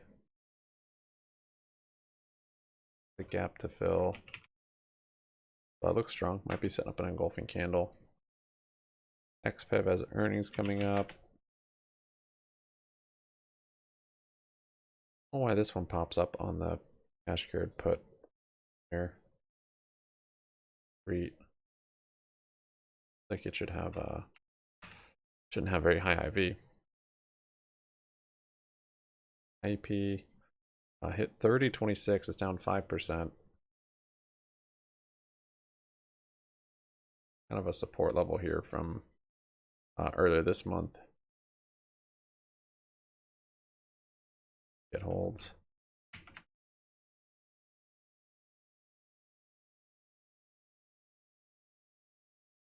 Ornado Realty. Yeah, that's a nice looking chart actually. Got your divergence there. You've got your MACDs flipping over right now potentially.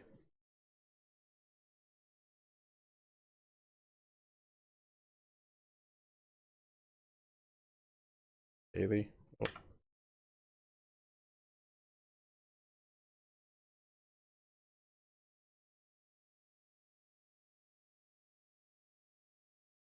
This is another REIT, I think. Yeah.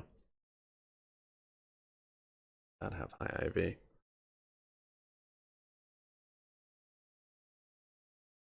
Very high. Highs coming down here.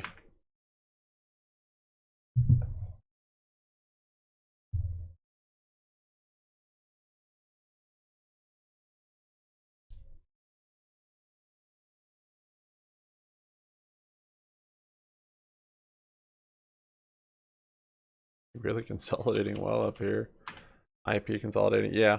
We'll see see if it holds any of those supports. It's pretty typical again after ex-divvy day to have a sell-off. Top is still suspended. MNK, we're looking at this one pre-market. It's down 46%.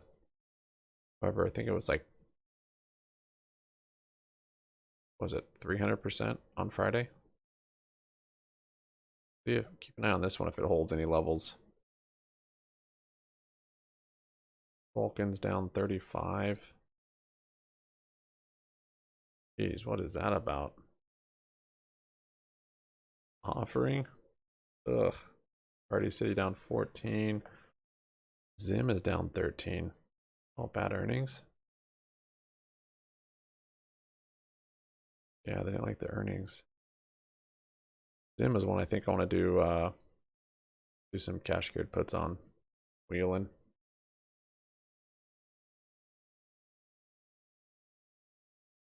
Yeah, I even had the RSI divergence in there. Give this one some time. This could keep selling off. Around 12 bucks. Jump into some cash secured puts down here maybe.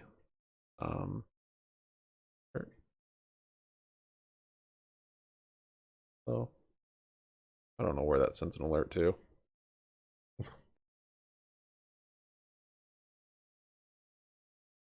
Can't believe how Silvergate just went. One day just delisted. Out.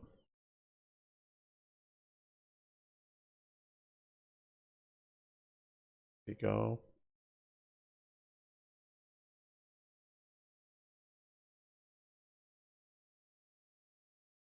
MCOM is down 8.4. Bill says they have earnings coming up today. After hours, maybe. Mullen's down 7%. I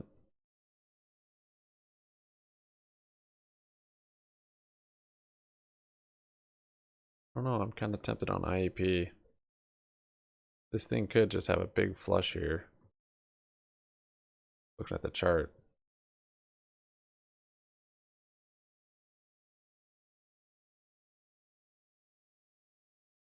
Like one just little positive news catalyst and it's gonna rip.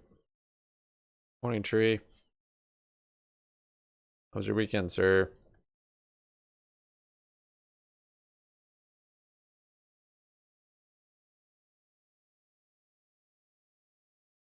$71 on GME. Barbecue still holding up, 19.15, not bad. But as you pointed out in chat, bunch of borrowed shares, not a bunch. I got 6.2 million, so I don't know if it'll hold up here or not. Maybe they might dump it.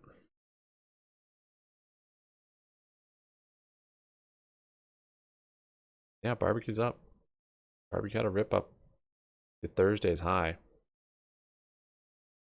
UOP's actually pretty high also, which looks like it's coming down to now. H kit. Nice, 12 and a quarter. Good. I'm gonna do some IEP. Keep selling off.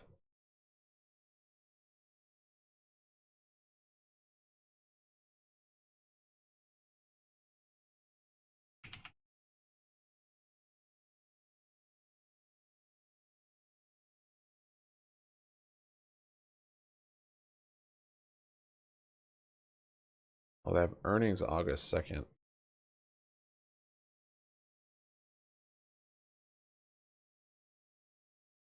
I say 27 and a half. Buys coming down here.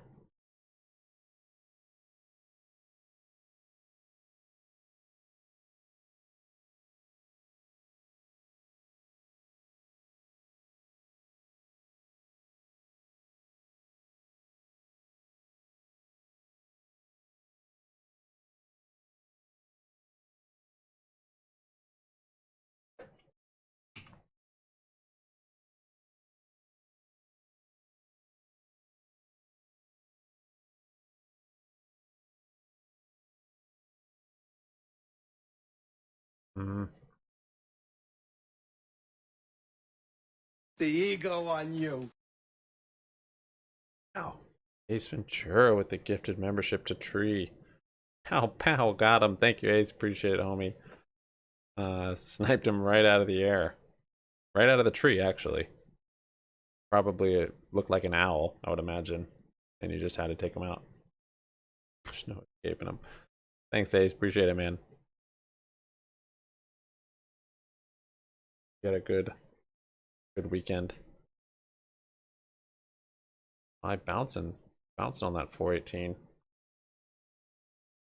Another eagle. Another eagle has landed. Oh, an eagle in the tree. Oh man. I guess that's probably legal in Mexico. I'm pretty sure you get deported to Mexico if you shoot an eagle in the United States. Pretty sure that's the rule, the law. Not gonna mess with IEP. Not gonna do it. Pretty good bounce there on the spy.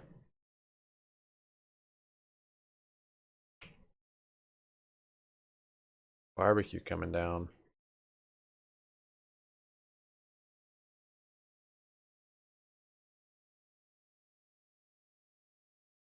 Just a little bit. Still 1905, still up 5.8. It's got VWAP there. 1891. I think there's pretty good volume on it this morning. Check on E-Trade. Brother. Oh, there's a flush on barbecue.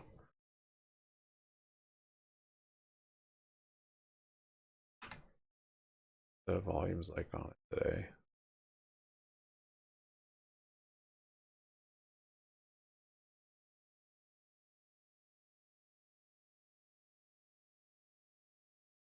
So let's see, the first hour we had 3.9 million. So yeah, pretty good volume in the first hour. It was 2.4 on Friday. 2.75, yeah. Yeah, it was pretty good volume. I mean, you could tell by the smooth price action. And the bullishness.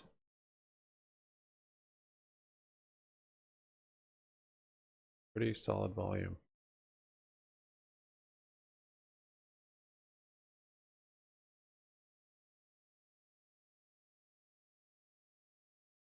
Yeah, we can check out Bjor.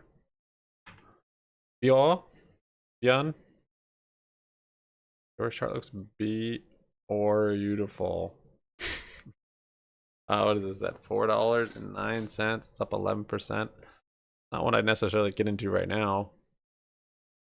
You know, you can see the nice bounce on that 9 moving average if you can catch it on consolidating after a rally. Now you're looking for another point of consolidation, really. Could be setting up an RSI divergence here too. So, I mean, you could chase it. It might rip high enough to where this RSI comes up. So it's either going to rip up to, I don't know, 53 maybe for resistance. Maybe less than that. It wouldn't maybe need that much. I don't know. I haven't been watching this one. But basically, if it doesn't go high enough to this RSI, pulls higher than it was here, and you find kind of a peak, then you're gonna have a divergence, signifying a top. That's longer time frame on the daily. Hourly looks pretty strong. 6. Yeah, you have a divergence right now. Again, if it keeps going enough, then it'll be good. But yeah, I probably wouldn't be jumping into it yet. Not on this day. This day that is today. Eagles on the Mexican flag too.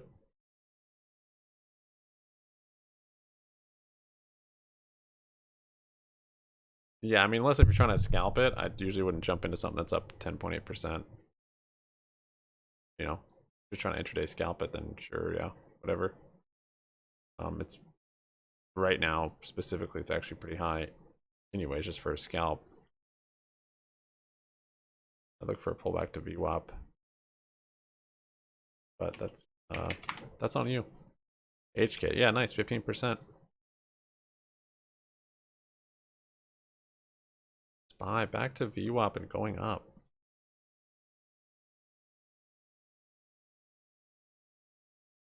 Yeah, I was looking at space. 4.731 up 8.5. Rallying right now. So there's a little gap there at 4.9.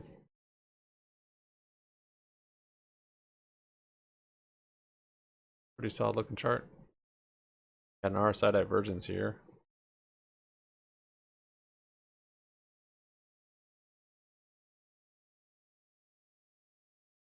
Kind of a double bottom, I guess, there of sorts. I mean, it's in a longer term, like downward channel. So, guess I'd look for some resistance.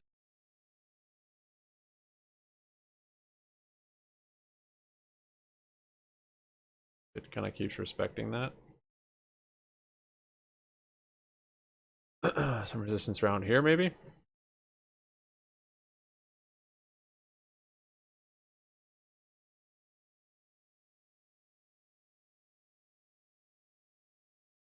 You guys hear that rain?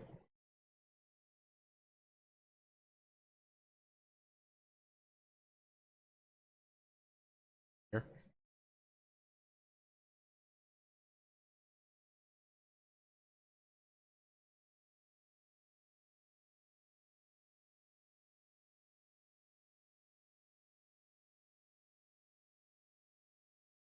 American Airlines down 3%.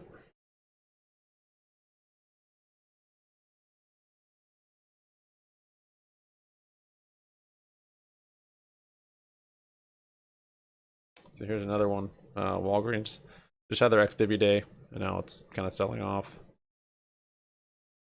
Classic. It's weird though, some stocks don't do that. Like look back here, I guess kind of after, but like look right here. Just a little sell off and kind of kept going. Strange to me when stocks like do the opposite and they rally after it.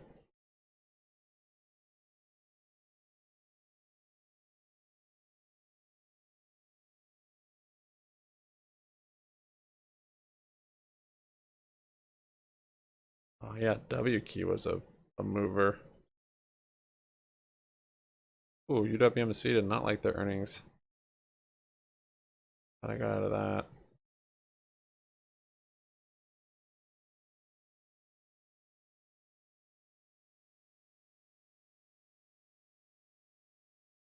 RCAT. Red Cat Holdings.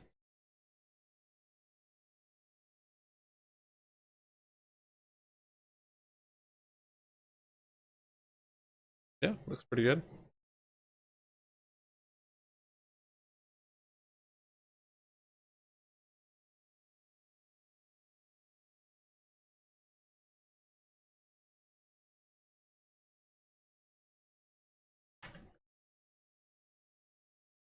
GME still at the highs. Look at that.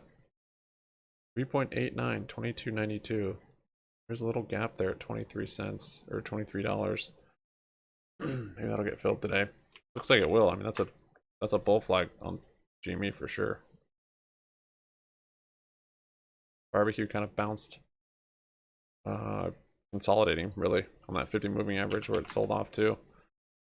GME calls maybe, I don't know. Back in it.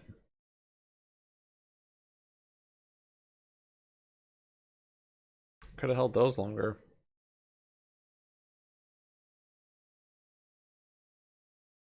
I'm just gonna leave it. I'll chase it if it starts getting crazy. SPY's moving up here. GME, new high of the day. Moving up with SPY. Let's have that gap at 23 cents.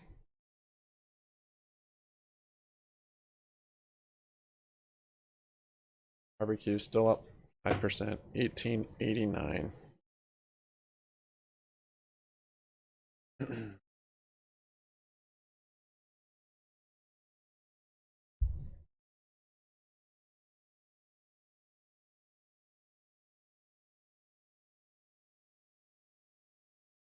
Vacancies in New York reached a record at 22.7% this year, after decades of an average rate that never surpassed 11% a year.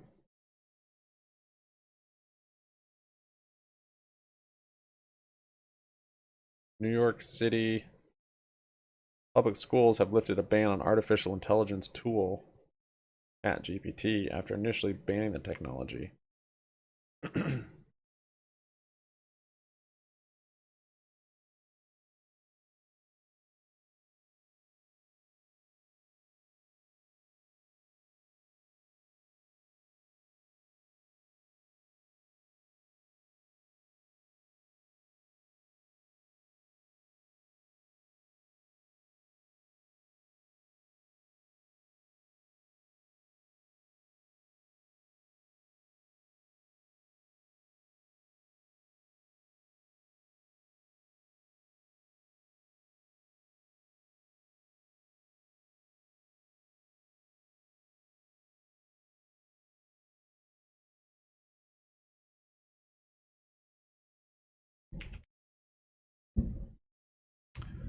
GME kind of breaking out there, up 4.5%. Build the gap, 2308.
Charge point 4.25.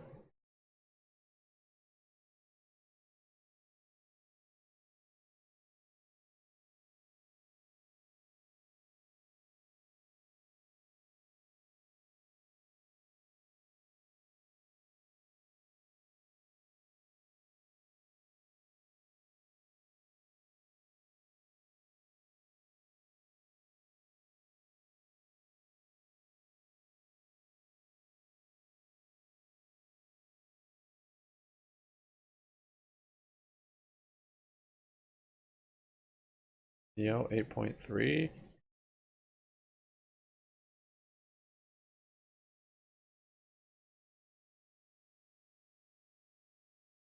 Thank you guys for your likes this morning. Well done. 11:11. It is subscribe time. Got 38 likes on the board. I appreciate it. If you haven't subscribed, do it. Make that red button gray. Today is the day. Now is the time. It's 11:11.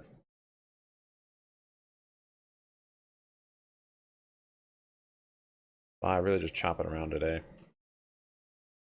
Good morning volatility for some trading, but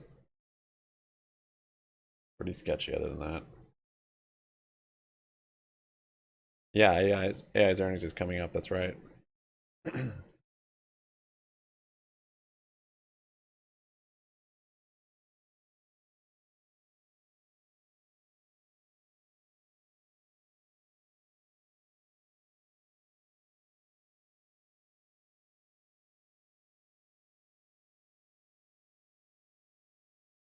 A serious squall going on.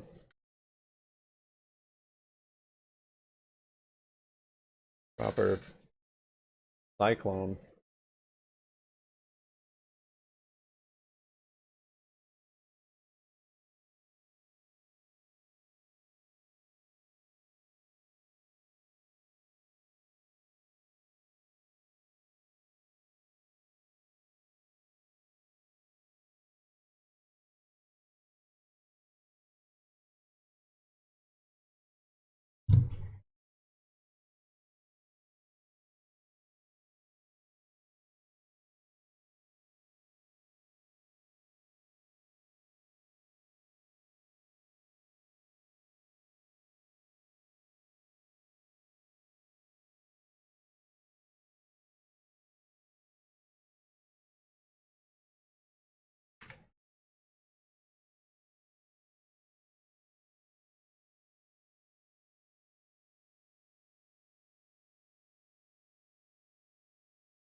4.4% on GME.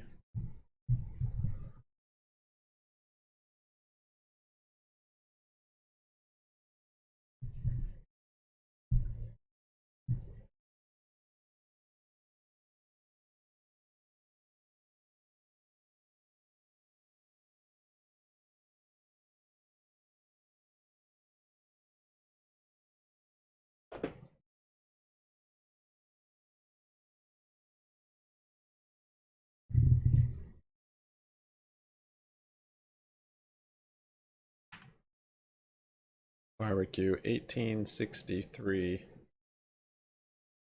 plus 3.5%.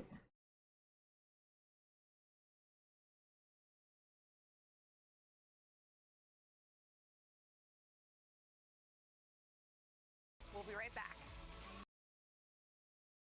About Jenny hour, I think.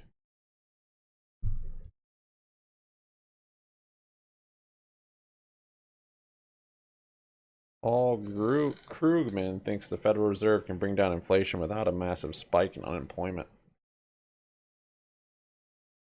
Fed's Daly, prudent to refrain from commenting on Fed policy action.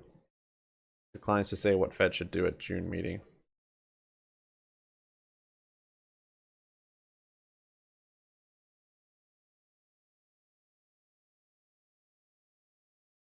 There's a rival waking up a little bit.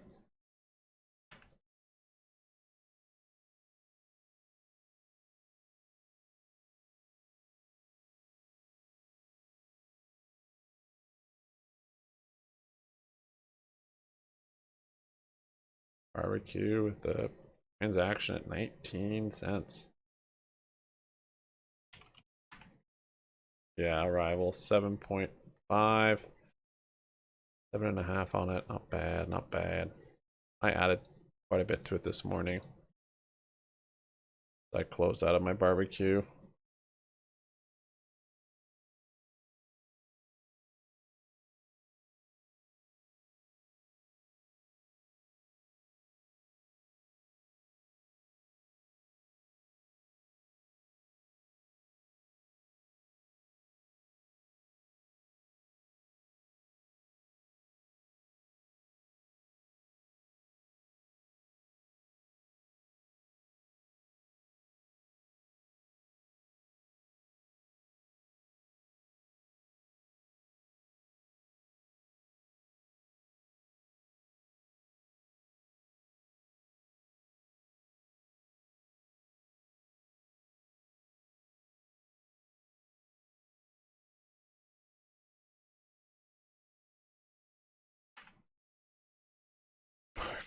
Swords, it's up 3.5%, man. Be stoked. Stoked, I tell you.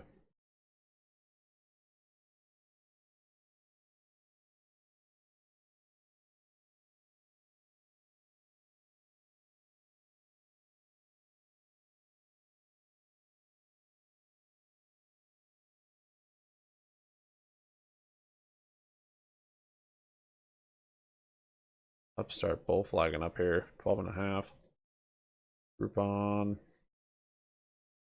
I don't want to take a little position for this gap fill, but it's already up so much.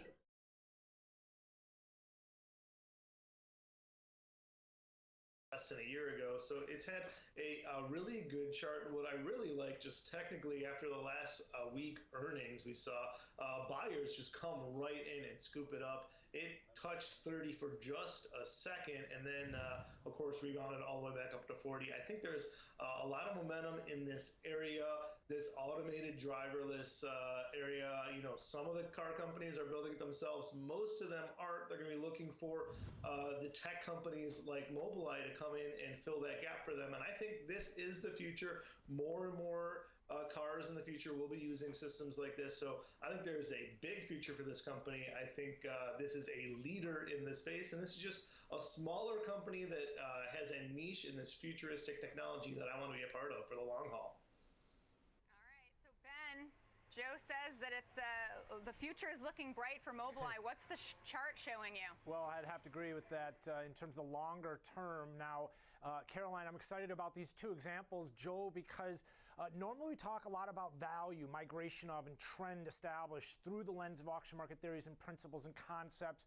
Today we get to talk about rejection and invalidation of trend. So let's begin with how shares of Mobileye rejected that low that we saw down to 29.63. You can see a high conviction trade to the downside in terms of a short-term, fair amount of movement in terms of price over a very short period, and then you can see how that we didn't get any follow-through. In fact, we've been kind of grinding higher since. So I went ahead and just looked at these areas that, well, as we pull this up here in terms of the 60-minute time frame, you can see a range that's been established. Not a lot of well-defined trend one way or the other. An upper extreme 46, a lower extreme 29, and you've got significant area here to keep an eye on, 37. We're going to talk about that in just a second. Let's move away from the more granular hourly time frame, taking a look at the bigger picture.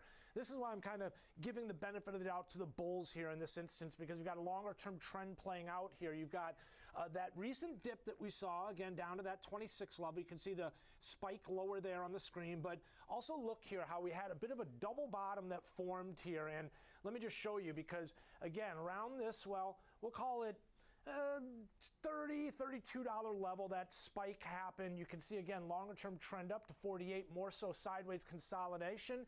As of recent, I mentioned the significance of 37. Here you can see it on the daily candles. It's the middle of the range that we're in. Strength here above that opens up a door for a retest of 48, so kind of in line with what Joe was talking about in terms of potential upside momentum here. Taking a look at where we are, look at this. Testing the 50-day moving average here today, so a key level to keep an eye on, right around this 40-41 level, holding above 37. I did notice that spike that we looked at coincides with the low that we saw end of January, beginning of last year. So there's been some support here. There's been some buying. There's been some pullbacks, but they've all been met by buyers, which again just sort of feeds into that longer-term trend that we've been seeing to the upside. All right, so Joe, take us through the trade for Mobileye. Yeah, and I think Ben nailed it. Longer term trend upside, but with some volatility, some big spikes up, some big spikes down. The way I want to play this with a long term hold is just to have a buy right overlay on the stock. I can own the stock. I sell some calls against it. It effectively lowers my cost basis by whatever the options I sell, but it gives me a little bit of a cushion to the downside with, of course, capping out some of that upside. Now, if I expect it to be volatile going up and down, I will be, of course, fine with that. So right now, I'm just looking at buying Mobileye, selling the June 45 call just for 55 cents. Now, if we have a 10+% rally in the next less than a month, I'll be called away, but of course I'd be happy with that gain. And then before I even get called away, I can buy that call back and sell another call against that just to collect even more premium, expecting that range to continue where we'll be taking 2 steps forward, 1 step backward, and I can continually overlay and can continue to roll that call out and get more and more premium as we go higher. Okay, Joe, let's move on to your next trade, and that's NVIDIA. Shares basically flat today, but this is a stock that has been such a clear winner, up over 100% just this year alone because of, obviously being an AI beneficiary. For those with FOMO who say, if I didn't get in now, did I miss the run higher? It seems like your answer might be yes. Yes and no. I think I would not go out and jump in here right now after the run we've had. There are whispers. There is talk about an AI bubble right now. So, yeah, I think that's a great name. It's a great stock to own for the long haul. Now, maybe you are a holder and you're worried about it. My trade is actually a cash secured put. Effectively, you could do that with by selling an in the money call. Again, we're just going to lower our break even here, lower our cost basis. If we were going to jump out right now, we pay $308 for the stock. For me, I would rather just sell a downside put, collect some premium. That'll be a winner if we stay above that put that we sold, and I can live to fight another day. For me, I'm actually looking at the 280 area. That was an area of resistance we broke out of. I think it's likely the stock will trade back down to that 280 area. So it's just an area I would want to buy it at 280, given that the NVIDIA is 308 right now. So I'm just looking out into the future, looking at the August 280 put. I can sell that, collect 1330 right now to sell that put. Now it'd be an over, a 10% drop to get down there, and I would be risking 10% if I own the name right here. So for me, if we go down to 280, I could actually make 1335. So that's a much better risk reward for me. All right, Ben, so let's talk about NVIDIA's chart, because if you just look back to, call it October 2022, this is a chart that only goes higher. Zoom out a little bit more to those November highs, obviously looks a little bit different. So tell us about the key levels that you're watching for NVIDIA. Absolutely, Caroline. I started off the segment talking about how we had two stocks today to look at. One was going to show us a severe rejection of a lower level. We just talked Mobileye. And this one, in terms of NVIDIA, is going to show us an invalidation of a trend to the downside. You hit the nail on the head in terms of talking about the strength we've seen here, right? You said relatively unchanged on the day, but a clear winner. We're actually up around 0.2% here right now, so inching higher, and it has been a clear winner. And we're going back here, well, if you take a look down to the $263 level just a few weeks ago, the rally up to 318. I've got my eye on the migration of value to the upside that's been occurring on the hourly time frame, and I've got 5 areas here, pretty well defined. 4 areas, 270, which formed, 282, 295, and like a staircase type pattern up to 315.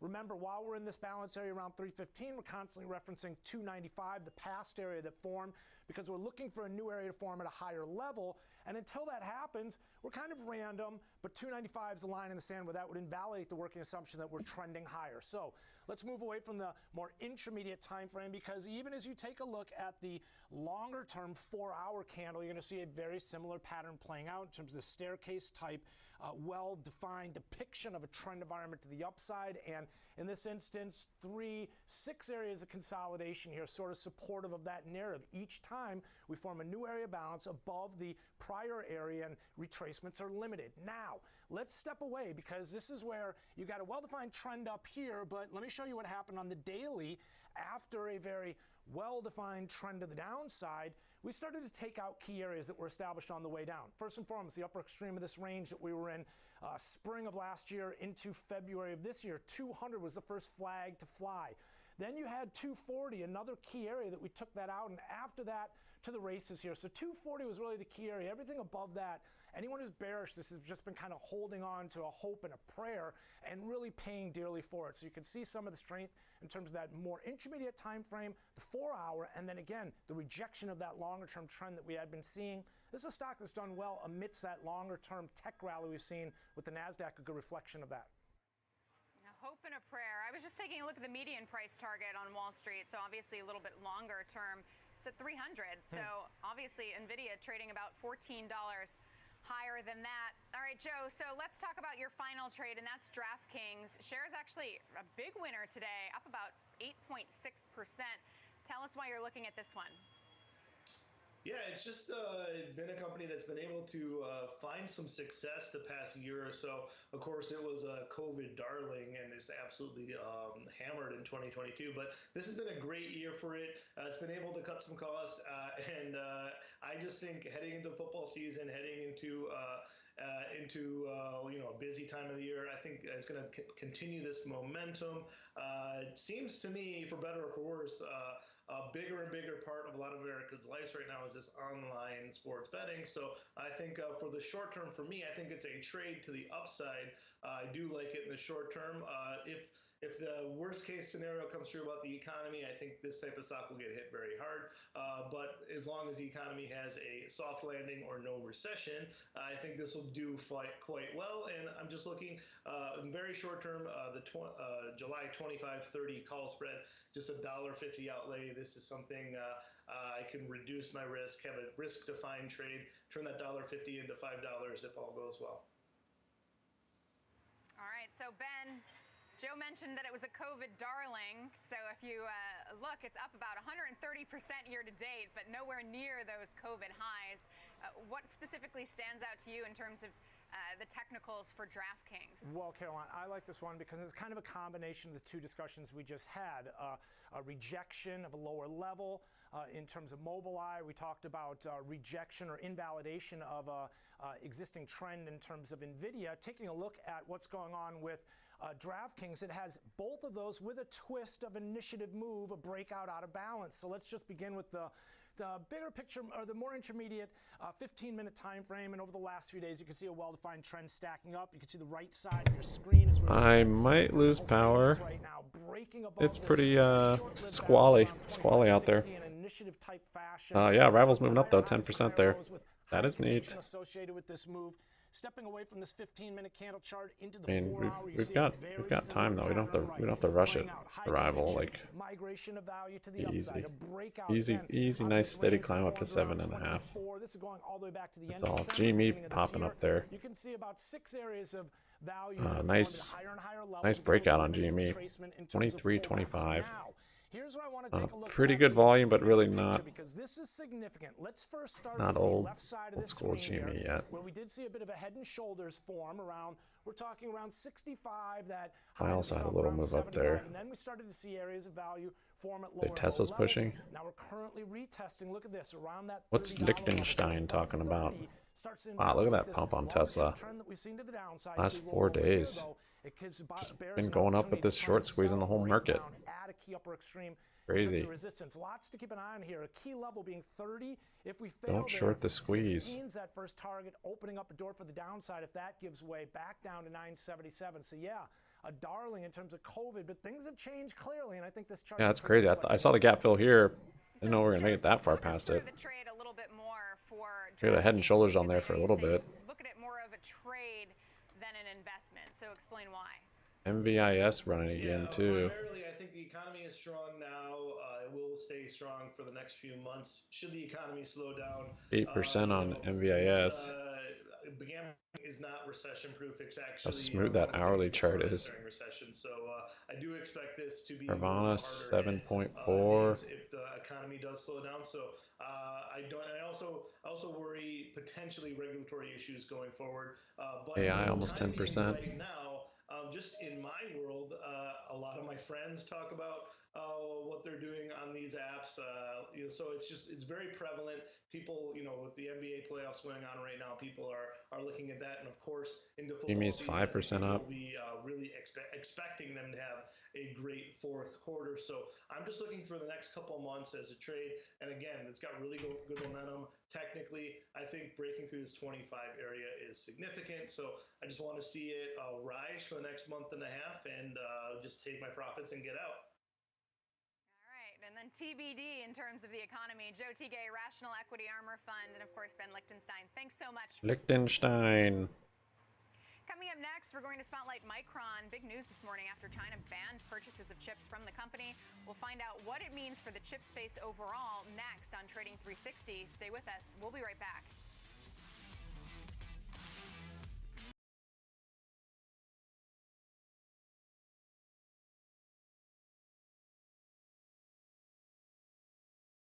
Eyes looking bullish again.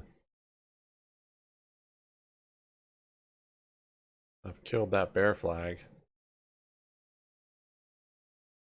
Well, we have data this week. Bring it back down, but I don't know. I don't know if it will. Tomorrow is PMI numbers, manufacturing and services PMI. Then Dallas Fed President Lori Logan speaks at 9. New home sales at 10. PMI numbers at 9:45. GME is a warrior. I'm a warrior.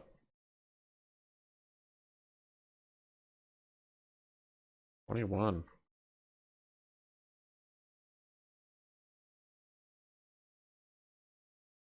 Way back to that $24 resistance.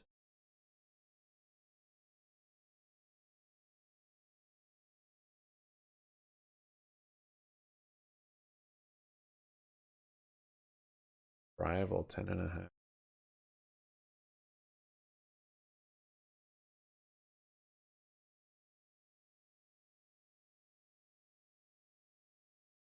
Little tiny gap up there. I don't know if it matters at 3.5. I don't know if I'd count that.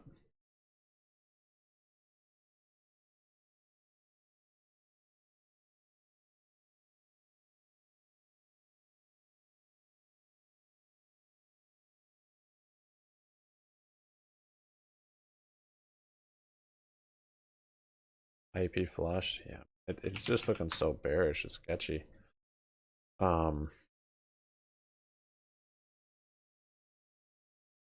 want the cash card put on here, but I want to wait for this X divvy date dump to flush out. It'll probably hold this level here though. No, not even that 26 level. Just these lows it made from over here. I feel like it should hold these. If not, it's still in kind of a well-traded area down to 26 all through here. A lot of volume and stuff. A lot of transactions, so should find support in there. Given that this is just a sell-off, I think, from the XDivvy.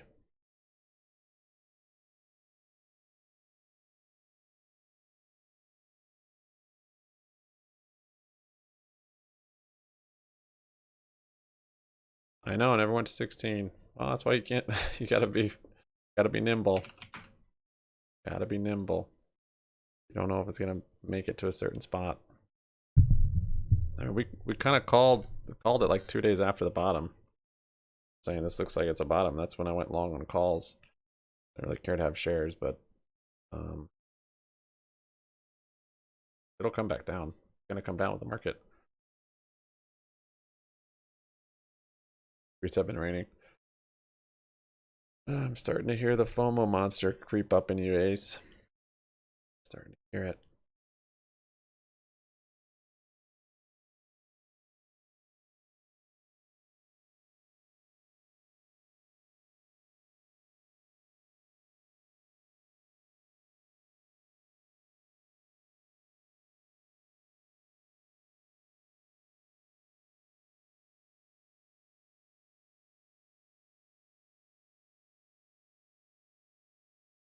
Buying interest.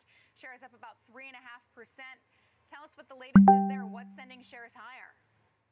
Yeah, very interesting report. Now, they have actually developed a drug that it went through phase 2 trials, and they did show promising results when it comes to weight loss. And actually, these results were actually presented late last year, but now we have a full peer review on this drug, which is why we are seeing the stock move higher here today. And this could actually be a direct competitor to Ozempic, which is made by rival Novo Nordisk. Now, this was actually a very interesting trial. They had 411 adults that had type 2 diabetes, took this pill that Pfizer has developed twice a day, and they actually did see about patients losing about 10 pounds over the course of 16 weeks. And if you compare that to Ozempic in their phase 3 trials, they actually saw the adults that took 1 milligram version of the injections actually lost about 9.9 pounds over the average of 30 weeks. So this is actually a breakthrough because we could actually see a weight loss treatment that's going to be done orally instead of injections. And these injections for Ozempic have to happen about twice a week. So this might be a little bit more favorable for consumers that are looking into trying to manage their weight loss. And this is why we are seeing the pop to the upside. If we do look at Novo Nordisk stock, it's only down about 0.5% at this point in time. So, I mean, Ozempic has been something that has been very popular. It has commanded the weight loss market, but Pfizer might be breaking through. And this is just a huge market cap when it comes to the opportunities within the weight loss space. We've seen this over the last decade or 2 decades here. So that's why we are seeing the stock pop. And Caroline, just to also note, the drug, which was tested for people that had type 2 diabetes, also is effective for those that have type 2 diabetes. So I think that's probably the number one thing that we should be focusing on at this point in time. Okay, so it might help alleviate some of those Ozempic shortages. GME is special. If this all goes through. I think the big Is it question special? now is, Kevin, is it going to have as witty of a jingle? Not special to me. That is a really good question there. Not until we see a repeating cycle or volume and volatility. Looks awful normal. In order to try to gain some market share. SPY looks more special to me than GME. Yes, hopefully they get a good Look at this freaking volatility. Very effective for them. And great short squeeze this morning to huge dump. Probably the next couple of days if we do to jump right back up. Yeah, right. Kevin Green, senior markets correspondent. Thanks so much for breaking it down for us. All right, it's time to Micron after China called I don't think it works quite like that. Demon. Very clever name. Caleb Silver, editor-in-chief of Investopedia. Caleb, thanks so much for joining been tracking Eyebrow Desk. My pleasure. Thanks for having me. So with Caleb, GME for years, and it's interesting to see and kind of just to compare it to itself, but it's not. I've never seen it work like directly correlated like that. Products, a security risk, posing a security risk, and banning Chinese firms from buying them. This is the latest salvo between the U.S., Europe, China, and now Japan.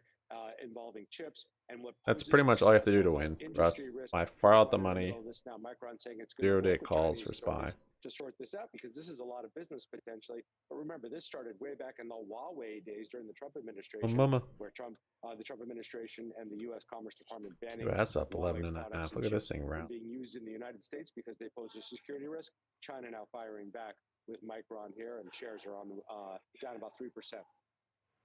So the major security risk, are there any specifics about how it actually is posing a major security risk, or no?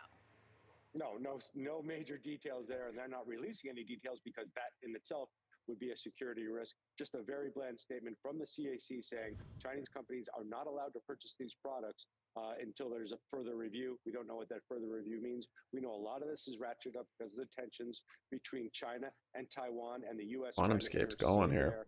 But we also know that there's been ongoing battle Bar dated. chip makers, technology providers. I was just kidding. In the United States and in China, and with China being the second. No, I don't think SPY is leader in chips. I think it's nearing globally. This is a top big for blow sure. Micron and potentially other Might chip have makers one that last do little push, business kind of blow off the in China. top squeeze So let's talk about this how big week. of a blow, because you mentioned But Micron shares under pressure I'm today, looking off at more than long dated 3%, puts on it. So investors clearly taking this seriously.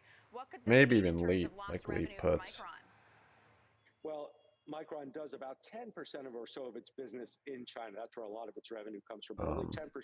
Just like a, to the other chip you know, makers, pretty close it's to the really not that money. much. Qualcomm, much bigger role there. A lot of time, 64%. something safe. Of course, Broadcom 35%. Safe-ish. Intel 27%. Something I could get maybe Only 100% 10% on, of and then its just, business comes you from know, make it a China. pretty So fat this is a position. growing market for Micron and good margins Give there it time. as well. Plus, China also doing a lot of development and infrastructure development that it wanted to Rival fund it with its 10.6%. chip making. For now, it looks like it's in the penalty box as far as Chinese authorities are concerned. And you're seeing a rally in South Korean chip makers in response because they may be the beneficiaries of that business.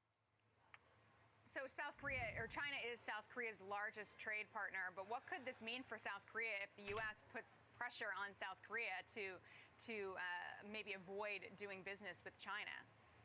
Yeah, it puts South Korea in a very strange place because, of course, China is its biggest customer. It does have some good chip makers there that have been supplying chips and other products to the Chinese economy and to other economies. Little cup and handle on SPY on the 5 minute. It could put them in a tricky spot, whether they're going to be 4 allies hops. to the United States or whether Start they want the 12.8. financial benefits of working with China, which intends Barbecue to kind really of climbing grow its back up. technology and infrastructure greatly over the next 5 to 10 years, all part of a bigger plan. But don't forget, China would like to be the center of the chip-making universe. That's where the profit is. That's where the margins are. Of course, Taiwan Semiconductor, the largest chip maker on the planet, makes chips for other companies. Because when you print money, the money print loses value every time you print it.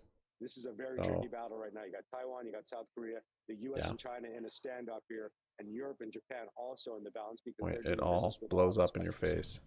But can China's current technology match that of Micron or some of those South Korean companies? But that's it. I mean, they are doing quantitative tightening. Of the world at this point? So yeah, not necessarily, but it's going. They're trying on to its way to becoming kill turning the its country economy, into a place that does produce some kill of the finest inflation, chips in the world. Remember, it has this plan to be the fastest growing in the top economy, which will kill the stock market Technology is the center and the housing market. Chips, of course, are But it's necessary because it should never have gotten to where it was. That was all just on printing money, like you say. Potentially banning a Micron from operating there and other U.S. Arrival 11%. It gets a little bit closer with the South Korean companies and companies in the Taiwan and the other PAC Rim region, and that way it's able to either acquire. I come down a little bit. Wait, did I lose VWAP? It can become the chip making center of the world. Totally lost VWAP. Sometimes I just deleted. I don't know how. Do we have any idea of who the next target could be that they might also crack down on? No, but look at that. See if this volume better than yesterday on Arrival. Wouldn't surprise me to see if there 779,000. Of course, I have It's no at 368. information on that, but Qualcomm, Broadcom, Intel, AMD, Nvidia, all doing business in China as well. A lot of them doing a lot more business than Micron. The fact that China's singling out Micron, very interesting because there's a lot of other companies that are doing more business. By the Fed, yeah. So the Fed's trying to kill the economy. They're trying to bring it down. So we have to leave it there, don't fight it. Silver of Investopedia, we really appreciate you helping us understand it all. The market's been fighting the Fed though. Thank you.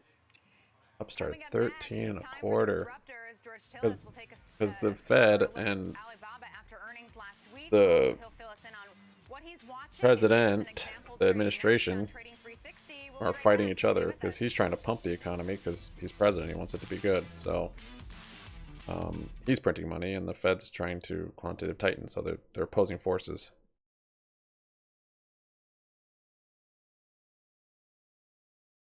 Upstart, nice bull flag intraday here, above VWAP too. Thing, Russ. QuantumScape.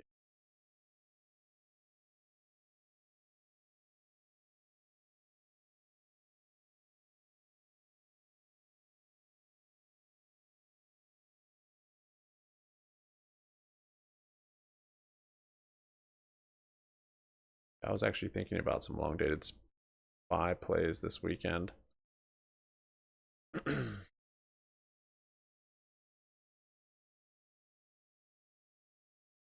Better getting NASDAQ. I think NASDAQ's had a bigger bounce.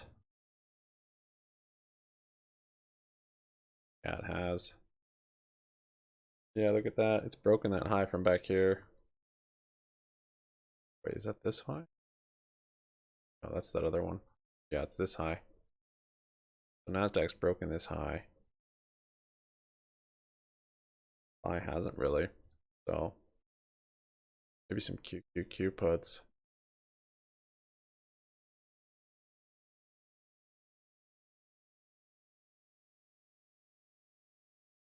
Gap up there. QQQ. What the heck? Going for it? We might have some more squeezy going on. I don't know. The gap's pretty far away, but how frothy it's been the last few days.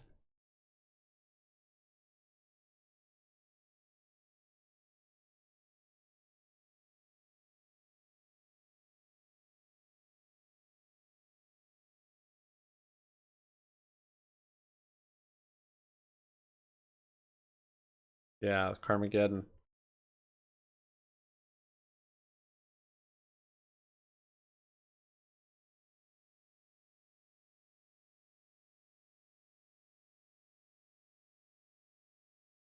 Coming down here. Upstart 13.8. Rival 12 and a quarter. GME 5.5. At 23.26. This is kind of the high from a week ago. Could act as a resistance here. Might not though. We might just keep going to 24. Barbecue 18.95. 5 and a quarter. Rival 12.2.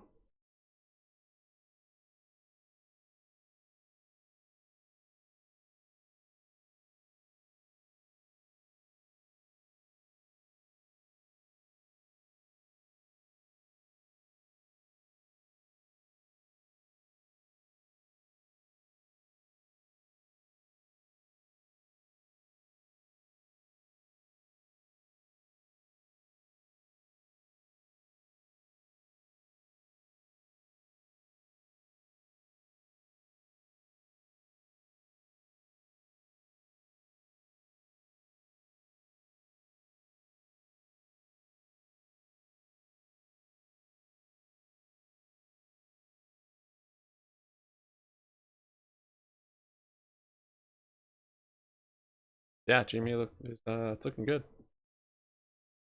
It's looking good. What's your position on it, Russ? National e-commerce group, and that essentially is one of the elements behind unlocking value is a separate entity. But if you look at the valuation, absent the separation of the cloud intelligence group, the stock is only trading around 9 times forward earnings with EBITDA growth at around 9.5%. So it's trading at less than 1 times its growth rate on a forward basis. I think that's one of the reasons why, just all on its own, analysts are very bullish. If you look at recently, Nomura actually increased their target to $136. They have a buy rating on the stock. And Citigroup last week also adjusted their price target to $144. Yeah, Laser's chart looks nice.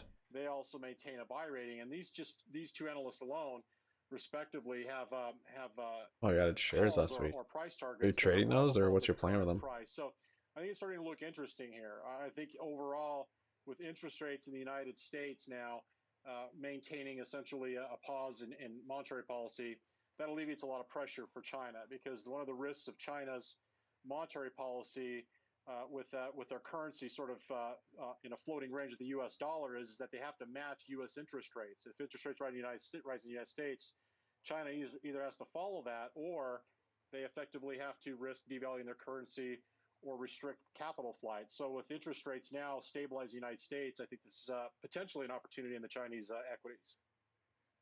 So you mentioned Citi and Nomura. I was taking a look at the breakdown. 90% of analysts at this point have a buy rating on shares. Median price target is 140, so quite a bit higher than where it's currently trading, around $86 right now. So what would be an example trade for Alibaba as you say things are starting like the head and shoulders there on FGEN. So by Brogan. one of the things is, stocks are always either in a trend, Caroline, or in a trading range. But if you look at Alibaba, even though it's down year to date, it's really effectively in a trading range, and it's in a wide trading range between, let's say, $105 You're just adding, and $80. So adding whenever. Until it breaks nice. trend, either higher or lower, we can just assume that the trading range will continue. So we're going to go out and sell a trading range-based option strategy. It's an iron condor. We're going to go out into a narrow time frame with a June expiration with 25 days. And we'll actually sell essentially a $95, $100 call spread. That's above the current price. IONQ, look at this and thing. Then below the current price, we'll actually sell the 80, 75 put spread. Pretty so chart. it basically has a little bit more bias to the upside, just in case the stock starts to trend between now and expiration. But altogether, this four-legged structure is sold for a credit of $1.50 a share, or $150 a contract. So ideally speaking, the stock doesn't have to do anything between now and expiration. For the value of that option premium to erode to zero.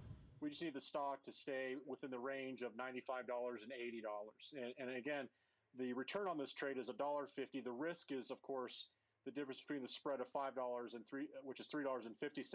I mean, you could sell calls on it, but breaches the long options. Yeah, I mean, if I had shares, I would. IV is just not as good anymore. Call option to the upside, and then the $75. But if you're just gonna buy it and never sell it, then to make money, you're gonna have to sell some calls on it. Thanks so much. Coming up next, it's time Bond for still looks good. So looking for that gap fill. all things Bitcoin. We'll break down the latest price action and Novacure, look at that chart. That's beautiful also. We'll be right back.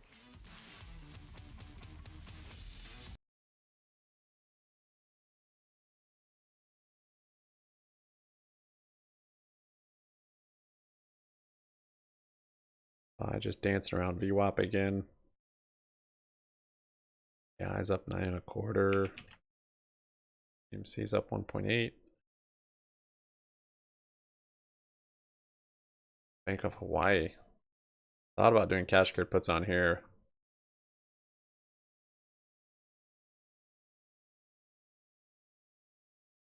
Oh, wait for a red day at least. On again. Start 13.5. BRX. Ray, did you get pretty wrecked on IBRX? Are you still holding? I'm moving up a bit.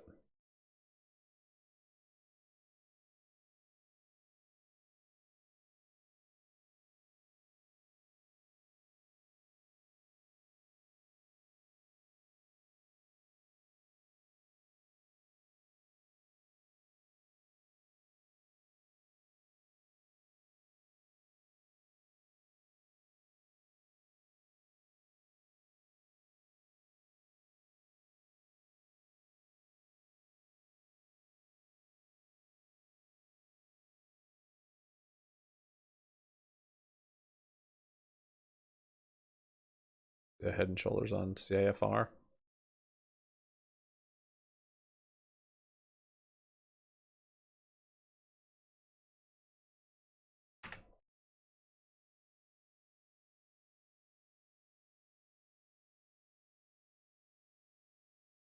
Upstart 14.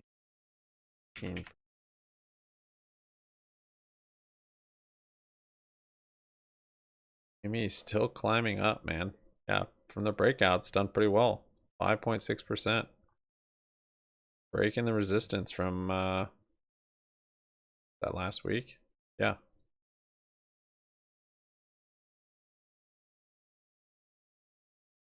We can make it to 24. See, we're past OPEX, so I mean tomorrow would be T+2, but hardly any options there. It's all different now. It rallied into SLD.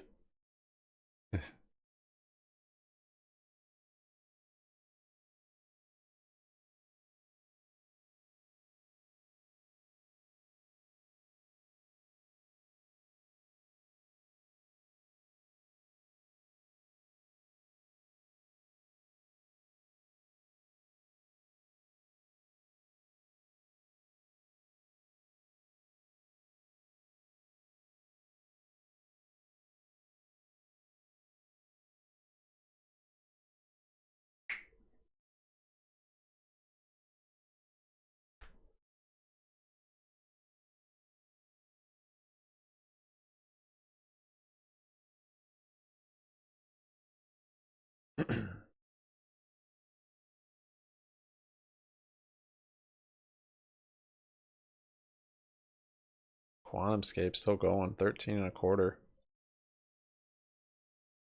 The move on here. Bitcoin is an asset. It's just moving with like AI stocks. And know that it's this untethered, non-sovereign. Oh, that's right. This is EV. I totally forgot. What's the news on here? That's one reason why we've seen some really strong performance from Bitcoin over the past few months. So, George, Ryan mentioned that it's maybe a safe haven when it comes to potential regional bank failures. But I think, how should investors be looking at Bitcoin? Because last year we thought, oh, it's going to be a hedge against inflation. It wasn't that. It wasn't a safety play last year. So what is it at this point? Yeah, great question. I think the best way to think about Bitcoin is that it is not necessarily a risk on or a risk off asset, but that it is actually a risk everything asset. Really, it's a really young asset. So we're not quite sure if it's a risky asset or a non-risk asset. I think what you really need to do in this situation is, just like Ryan said, is that Bitcoin is untethered from the legacy system. So if you want at least something in your portfolio that doesn't really care, or at least purports not to care about what's happening in the broader Look at this bull flag on Neo. Then it's something that's worth adding to your portfolio, in my opinion. So, Ryan, I think some might say if they got in at 40, 50, 60,000, that it's definitely SPY moving up here. Based on the fact that You're getting a gap fill on Neo there too, up to 9.5. Bitcoin going at this point? Will it go back to those previous highs above, what, call it 65,000? Yeah, you know, at Bitwise, we're really excited about the long-term future growth of Bitcoin. GME's getting a pop there with SPY. Price over a short-term time frame, over 23.48 time frame, really needs to have the perspective of up this is a 6.5 asset, as was just said. But if you look back over the past 10 years, Bitcoin is the best performing asset in the world, and there's a reason for that, and that's that the fundamentals of the network. GME's waking up. There's 7% on it. 23.62, pretty good volume. And the fundamentals are very, very strong. So I do think that this new 4-year cycle that we're entering, because crypto is a cyclical asset and Bitcoin has traditionally risen and I just need to see it above a certain price to really get squeezy. Cycles this year. I do think if you think maybe all we're waiting on, I don't know. Term, this is a great time to allocate, despite not being near all-time highs, despite being down about 50% from all-time highs, or maybe more than that. The fundamentals have never been stronger for the Bitcoin network, and that just means that the long-term trajectory of the network is in a really, really good place, and that bodes well for investors who are allocating to crypto and to Bitcoin right now. And I know you have your BitQ ETF, which is a way to add this to your portfolio. But George, I just want to ask you, because obviously when we talk crypto, we always mention it's all the talk predominantly is around Bitcoin. But what's price action like? Yeah, I could have gotten another 100% on those. Solana, but still nothing crazy. Are we seeing this similar strength, and are there others? Heavy's actually at 80% now. Wow. Potentially the ones to beat. I'm up 20%. My personal opinion, and actually my professional opinion, is all right. There's some pretty good volume on it. 7% on GME. Bitcoin is the one that matters when it comes down to it all. Blockchain technology is. Don't torture yourself. I know. I'm just curious because I've been watching the options to see. If you're going to be honest, like, are they moving? In the crypto industry follows Bitcoin. It's not like moving crazy yet at all. Ethereum, Cardano, Pepe. bay even. But it's getting there now. Looks I mean, big that on. volume right Bitcoin there, falls, that's pretty everything falls, legit. and Bitcoin goes up, everything else goes up. So if you are a traditional So investor, someone who's not IV's super come up. excited It's about come up all these almost crypto 15, ideas, 20%. looking outside of Bitcoin really does yourself a disservice. You're going to spend far too much time looking through a lot of what is 99.9% scams. It's probably better if you're a traditional investor to just look at Bitcoin as a way to change your portfolio up a little bit. And if you look at things like, Sharpe ratio for Bitcoin, Sharpe ratio for Bitcoin is pretty high, even though it goes up and down really in large increments. So I'd prefer to say just stick with Bitcoin if you're a traditional investor. All right, Ryan, unfortunately, we're out of time, so we didn't get to talk about BitQ, but I should note it's up about 102% year to date. Quite a bit more impressive than Bitcoin's 60% rise, as you said. We'll have to have you on later to talk more about it. Ryan, George, thanks so much. Almost 7% on it. 2360 on GME. 24 level, I think it's going to be pretty big.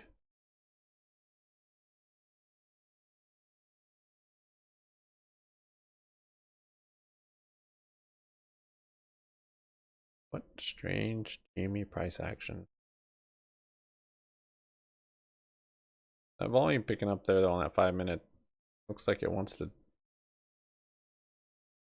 So just like that 1 minute, 200,000.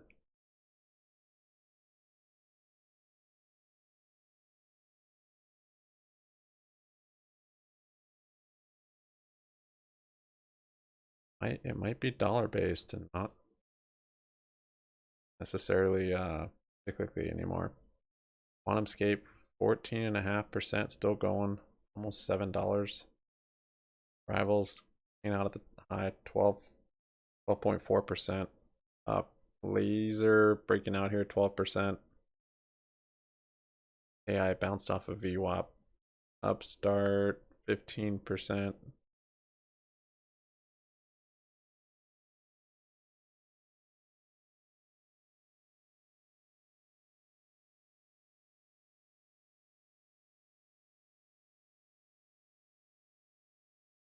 What strike? What date, Corey?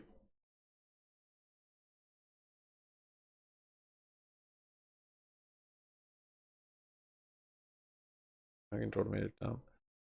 I think it's a little early for ground control.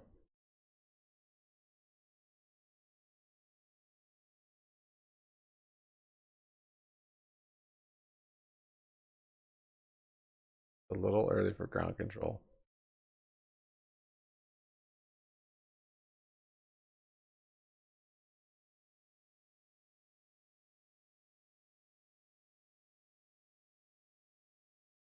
Five and a half for Friday. Yeah. I mean, new GME, I think you'll be fine. If it's old GME, then yeah, you'll have to roll. Might be at 30 by Friday.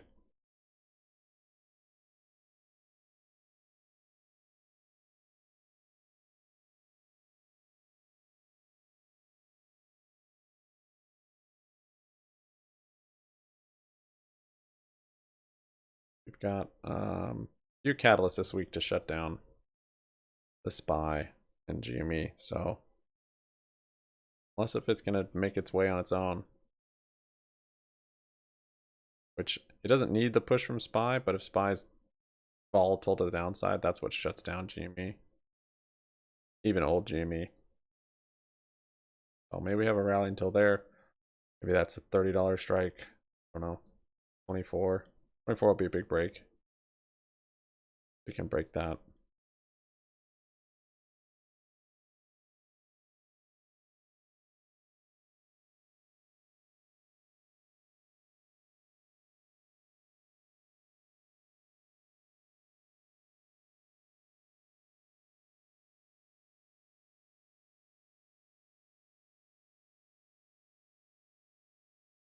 This market action. Let's bring in my co-host Kevin Hinks. Kevin, kind of a quiet day. We've got House Speaker McCarthy and President Biden speaking later today. I believe it's 4:30 Eastern. As some of the negotiators are in a room, hopefully they won't leave today like they did on Friday. But this is, I think, the basis of what we're seeing as far as market reaction is is the fact that we've got regional banks up. That's helping the Russell. Upstart up Everything else is just 15 and kinda a half, quiet. We don't seem to 15.8. have a lot of volatility at this point. GME kind of Quiet moving a Russell, bit. Tom. Yeah. Quiet Russell, quiet market, and I think that's what you're seeing here. I think we got through the James Bullard interview this morning, where he's consistent. Sure. So you're always going to get that from him, calling for 2 more rate hikes this year. Right. How does that fall in place with the trade in the back month futures? Yeah. Not exactly in line. No. Little counter trend there. But it hasn't been Bullard, in line man. for months now. Yeah. That is the opposite of Bullard. Bullard's comments, market Bird. kind of consumed it, digested it, moved on from it. But I think, Tom, I still think, I said it this morning on with Oliver Rennick, quiet Russell 2000 means quiet market. And I think that's what you're seeing. The Russell up 1.3% means that the regional bank crisis is dissipating quickly. And I think that's the key to this market. I think the debt limit, let's get it out of the way. I think everyone is pretty much ignoring it right now. Everyone keeps talking about it, but no one in the markets is talking about it. They're answering questions about it. The only one talking about it are politicians. Yeah. And you mentioned those regional banks. KeyCorp got upgraded today. Zion got initiated with a strong buy. So we're starting to see some of the analysts come back into the fray there. Not to say that the regional banking crisis isn't over, but getting some good signs here. One of the stocks that's hurting the NASDAQ, but it's not down that much. And we don't typically talk about downgrades in Apple because they don't usually happen. Let's bring in Jenny Horn, markets correspondent here on the network, to give us this breakdown of this story. Jenny, it's not really negatively affecting the market or Apple. And Apple being 7% of the S&P 500, that's probably why it's not down. Yeah, and Tom, I think you make a really good point. It's rare to see these And downgrades in Apple, and just to speak to that, of the 27 analysts that do cover this name, 21 do lean more bullish. So only 5 lean neutral. There's 1 lone sell in this name, so you could say all in all, the street still really feels strongly about Apple, and I think its performance this year speaks to Next that. GME earnings. News we got I today, kind of share the same sentiment that you do. With an unchanged price As far as target of expectations, it might miss expectations. Depends on how much the analysts pumped up from last earnings. Upstart up 16.5, breaking out here. Usually when it beats, analysts don't want that. They want to be right, so they're going to inflate their expectations. And I guess we did get all these new game releases. Those will show up on the next earnings. But yeah, I mean, their numbers were pumped because of excess inventory. When they released their quarterly update, but they now see this material downside risk to Apple's June quarter. I'm sure analysts will have that.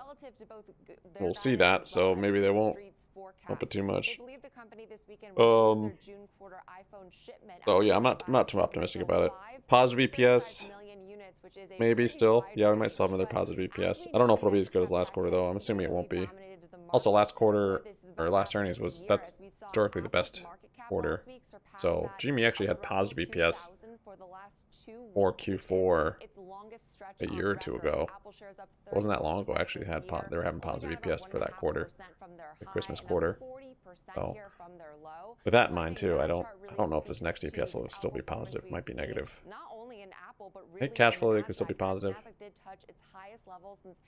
Just curious what their margins are and what kind of money they're making after they start building up inventory again, buying inventory. You read about the market, and right now the turmoil you see, I think depends really what you're looking at, because if you look at some of these tech titans, get GME rallying, still climbing the ladder to Valhalla. $124 in Apple, 41.9%. Got like a witch top on. Somebody's got to take the other side of this eventually, right? This goes back to the old story. No matter what stock it is, at one point I want to be long it, at one point I want to be short it. The question is, I'm holding some barbecue, yeah. Because Apple is in 3 of the 4. I'll maybe pick up some more this week. On a dip, I'm looking for like 1750. If we can hold that, then I'll pick up some down here. It's still being ignored. I did sell some this morning though. I think this is a market driven by a couple things, right? Calm in the regional banks and a big negative bearish tone that just frustrates everyone. But Jen, in terms of 17% on Upstart. the stock's up 41.9%. Ooh, Upstart squeezing, man. 17.5. And that's a really good question. Oh, I think Pickle right always now, thought this was in the especially basket. As a result of the bank fallout, it seems like investors Not flock so to these certain. names with really strong But we'll see if it growth. wakes We've seen something up. Apple's earnings improving here, and also we see the fact that they have such a strong balance sheet. I mean, the amount of cash on hand at Apple's ridiculous. So I think right now those investment dollars Broke are the high favoring there at companies that look 7. as solid as Apple does. However, that average price target of 180 among analysts only implies, I mean, about $6 of upside where we're currently trading over the next 12 months. So even though the conviction is strong, Great it doesn't clips. seem like the street really feels like this name has that much more room to run over the next year. And I think a lot of it is speaking to that outperformance, like you mentioned, Kevin. It's not like this name necessarily has a super strong conviction with a price target that implies great upside over the next 12 months. I do think it seems like the street expects things to settle down eventually. Now, when will that be? It's a good question because Apple has really had some negative headlines and shaken them off really well. Current IV percentile. Groupon 13.5% or 13.15%. No volatility in there, and not surprising the stock's made that great run so Like far that in gap 2023, fill at 4.8. but I have it a is little kind bit of odd higher, that you're 12 seeing and a all these half. cuts to maybe Little 5 minute production, sketchy, weird, expectations, but, low liquidity bull valuation flag is going still on. really expensive on a historical basis for Apple. All right, thanks to Jenny Horn, markets correspondent here on the Thank you, network, breaking down Jenny. the Apple story. But now let's bring in Thank Alex you. Coffey, senior equities contributor here on the network. Alex, I wanted to get your take here. Debt ceiling talks continue. GME is still climbing up, 6.5. Markets captive right here, but at the same time, if you look at it, That volume, that was interesting. That was interesting to see. dip on Friday, NASDAQ 100 hitting more than 1-year highs. S&P Almost 500 almost maybe even some squeeziness there on that 1 minute in stocks is pretty robust at this point. pump right there on GME. If it The doesn't 200,000 get done, volume. will have an impact on the market. Kind of interesting. Who knows what that's? It's way asymmetric to the downside. It might have a slight upside move if something gets done, especially ahead of schedule. Just some of that risk is off the table. But the asymmetric risk is to the downside and the deal doesn't get done. It is a low probability event, in my opinion. As for markets that are actually impacted by that right now, there's like two. It's like 8-week treasury bills and like 4-week treasury bills, just because money market funds cannot take the risk. DraftKings up of 8.4. breaking the dollar and that Old stuff. Spies? I don't know. S&Ps, quite frankly, isn't even really looking at this. Yeah, you might see a little bit of a jostle around if some of these conversations break down, but I don't think anybody really thinks a deal will be done until like the last possible second. The sides are just too far apart. Base 9%. ASTS, remember this one? Capital Actually, to be, pretty good looking to chart be too. won and lost here in this particular event, and because of that, they're going to wait until the last second, and then Upward they'll probably figure something out. 8.5. Who knows what that's going to look like? I don't even find it that interesting, to be honest. It's like watching a suspense thriller. Whoa, what the where heck? We got lead DraftKings, actor man. in the show is injured and might die. And then you sit back and think, he's not going to die. Did quite the move. They've already signed him up for another episode or another he's not going to die. show, yeah. Look, if they get to the last second, right, and nothing's done, what's to say they can't just do some tiny little extension to get 4 more days or a day? That's what they've brought that up. You can do stuff like that. So, I do not expect there to be a true default because, quite frankly, that doesn't benefit anyone. Viable Who knows what would happen in that event, 13.39. especially with how collateralized Any little break out of that bull flag. the international monetary system 880. is to, basically the idea of Eurodollars and the fact that so much of this system just simply is just ledger money. It isn't actually, U.S. dollars in circulation. It's just trading of obligations and things back and forth internationally. We can't let this actually happen. Tom, I'm much more worried about yields going higher. I just had the dollar the 10-year going up. higher, Yeah. and the fact that if you look for the outlook for income and outlays on Friday, all those numbers are either flat from last month or higher than last month. That's what should worry investors more than debt ceiling. And that goes into the the commentary from Kashkari today. Oh, AMC even woke up a little bit. Yeah, I was gonna say. He's not a voter this time. I'm kind of looking for AMC to be an indicator for GME now. Even though he used to be and there you can see it. I mean, you have it did. To start, reading the that pump of volume. Some of these Fed members. That was GME. The obvious, like they keep on saying 2%. That was it. We're not moving from you see that? The market's got it wrong that we're going to get rate cuts by the end of the year. Woke up AMC at the exact same time. You guys notice that on any other chart? For investors and traders out there trying to figure out well, who's going to be right? Right at here? 12 Because o'clock. The Fed's been wrong for a year and a half, but now they're trying to be right, and the market's saying no. Hard to tell with Upstart. I don't think so. So a couple things. First But off, yeah, AMC Jerome got the same Powell's pump right then. basically on this next meeting. It's probably going to be a pause unless they're It's still kind of there. The market reacted to that. That's part Seems of the like it's reason that still you've there. seen this upside. However, the reason it's being seen as a positive is because the economy, yeah, it's slowing. Yeah, there's signs of deterioration, but I it's need to not get some fallen off a exposure. cliff yet. And so some of the biggest fears, the reason that the market is pricing in cuts towards the end of the year is not Nice to because see that little pump inflation in is volume. suddenly expected to take Yeah. a U-turn and And go even wake down. up It's because AMC. there's serious concern So, that the economy Bill's is about to fall off basket. a cliff. It's not my concern. There's It's still not what some I'm sort of saying. I'm problem saying there, that's it what the seems market like. is pricing in, based off of how Not sure why it's opposite been the so Fed's long. language and its own trajectory has been versus what the market is pricing in. So that's just basically big investments, big trades, basically saying this is our bet versus what you're saying, we don't think that you're right. However, if the market's wrong, Barbecue hanging out and right the at interest rate VWAP. markets don't have to go significantly lower, that's for a good reason. Ace Ventura. Probably because, Yes, please do. I mean, it's possible they don't go lower just because inflation is run away. Back but in the green on the assuming 25 that's not the calls. case, Well that could always done. be your negative reason. It's because the economy didn't Tasty, fall off careful a with cliff. those. And Don't I'd get much greedy. I don't rather, think you have much time be on a them. part of a stable economy that's fighting I guess you have till inflation Friday. I mean, than this thing. deflationary I like to add the economy money that those. looks a lot more like a Yeah, Jimmy's 2008 waking up a little situation, bit again. than, you know, battling inflation and trying to get 7%. I'm interest looking rates for a lower. 24 rejection. I'll move back to VWAP and then maybe I'll get some exposure. Today, probably on the back of those Foot Locker. Those not orders fixed. from, Friday morning. Hibbett Sports. It's got different. downloaded I today think it's also. So somewhat we're fixed, starting but to see cracks here, Kevin. But if you listen, like you just to, said, there's I cracks. saw some comments from Because that the CEO that of happening right there, and we Ryanair. He's were like, watching it happen. "Oh, we're It not was increasing capacity. Nobody is." that was a It's little something a to keep tiny prices glimpse of high. old He goes, GME. People are paying. You could that, see it because it and hit planes AMC are also. 99% full. So Exact same minute. consumers still spending. They're just picking and choosing now. Right, exactly. If you look at a 10-day chart of the 10-year I don't know what's going on. AMC is barcoding now. That's so funny. trading days ago, probably last Thursday, it's The starting at barcode 3.3. stock. It's not 3.7. Yeah. I mean, this is a big move in interest rates. I and think it's people- a grinding. Yeah, higher I move might in just get interest rates. weeklies even. The US dollar, I might just get a pump similar Tuesday, activity. Wednesday, maybe Almost the US Thursday, and then dollar. a sell off on Friday. I mean, again, Thing is 10-day chart, I guess with leverage, it's maybe worth it more than barbecue, but now it's, you know, it hit percentage-wise, barbecue could move way more. Closer to 1.3, but big rally in the dollar, big rally in yields.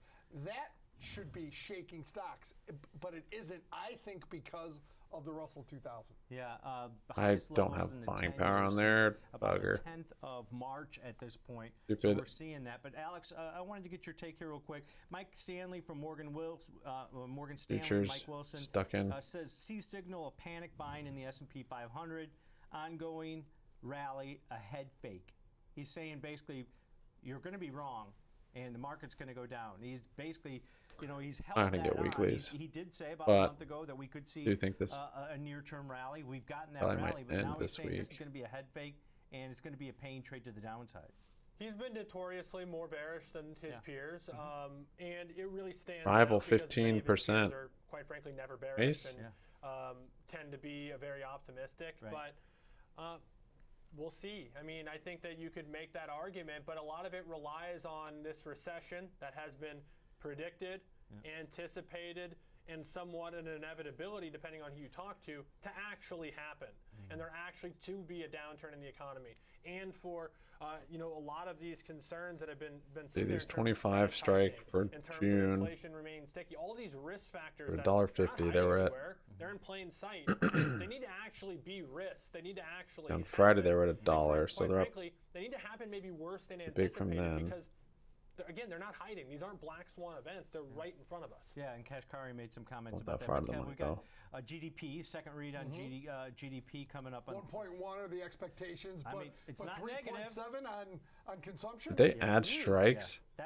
That's what I think people are focused on. We got Yeah. durable What? goods, FOMC minutes on Wednesday. So The we've got freaking a lot of market data maker, points. man. The What is it markets, about but them it and always GME? It does. FOMC Look at minutes this. always does. Yeah, and Don't know why. They added all they these kinda lay out 0.5 everything, strikes but to the you monthlies. still want to hear some It's still clarity on a discussions. couple weeks old. Yeah. Anything else that's sticking out to you? A lot of earnings this week. I think one of the names we're going to talk about That's today is gotta really important, which is Dick's Sporting that's Goods. gotta like Based suppress on a gamma Foot Locker squeeze. and based on Like a you lot think of the maybe it'd make apparel it better? retail that we're getting this week, There's more of a ramp, but I think it must suppress it. I think that part was pretty. I mean, I know it. They make more money with it. You know, does Micron's news Look at all this, mean all the they 0.5s lose, every strike. That's on the monthly. Intel, AMD, and Nvidia, do they win? That's based on bullish. I this? don't know. So I think Meta's news is a little, you know. Meta's up 2% after paying a 1.3 billion euro fine. Because it's defined. Well, they're going to appeal it also. Right, exactly. So, yeah, they probably thought it'd be a bigger fine. Yeah. Street. So, all things considered, I think income and outlays. So yeah, these 24 calls for June are at the same price they were on 417. There are some. So, besides that, see where's right here. Yeah. I'm not. So yeah, the premiums haven't even pumped on these. You bought these calls in 417. Whether it's earnings or data. They're the same price now. Yeah, giving it a huge dip first. Break, guys. When we come But back, we're going to talk see the IV just see how the hasn't really woken up. after Home Depot's disappointing results last week. Just selling it on it. Nice. Just do some of them. You know, you could scale out. Like I said, this thing could go crazy this week. You're out of the money, you don't have much time, which sucks. But Upstart 20%, ripping. Arrival 16.14%. That is neat. I just want to see GameStop get to that 24 and see what happens.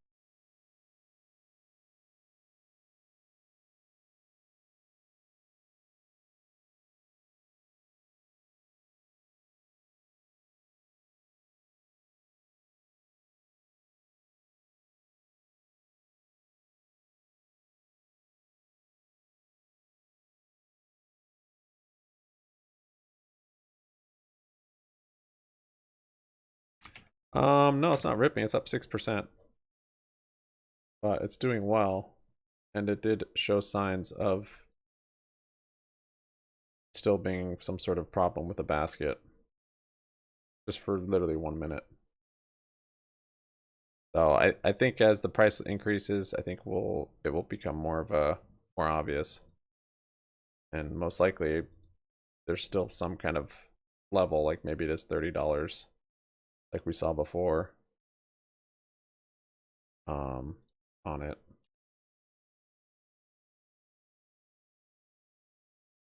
Supposed to go this week, huh? Says what? FTD gods?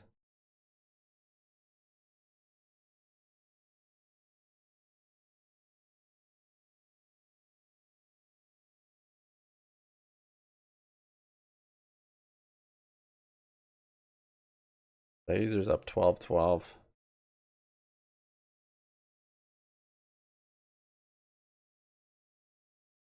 Guys, for your likes, we're at 12:20. That is subscribe hour. What 44 likes? I appreciate it. GME is waking up a bit today.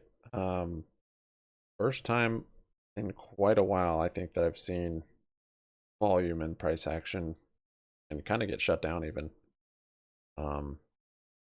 And it woke up AMC too, which is probably the next best sign.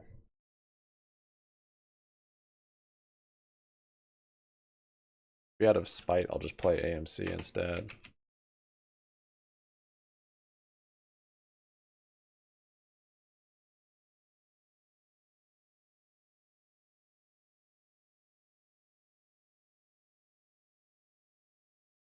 See, they haven't messed with the options on here. Or did they? Did they add strikes here too? They did. Merger. GME and AMC.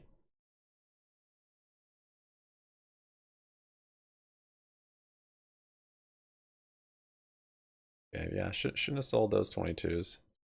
Would have been a nice hold. My position sizing is important. It's more, if it's bigger than you're comfortable with, you're gonna make poor decisions about it. It wasn't even that either. I was comfortable with it, but I guess just it losing all of its steam here, and then seeing the SPY also, and I probably let the SPY influence my decision too much. Yeah. Ricky Bobby. Good thing, Tasty. Yeah, I mean, I don't know how many you have, but do one at a time. Do one a day or something.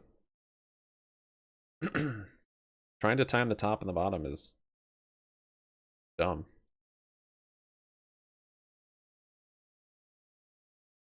Rival 16.5, unless you're like scalp trading. But then it's a whole new set of parameters. You have maybe stop losses. You're not kind of swing trading and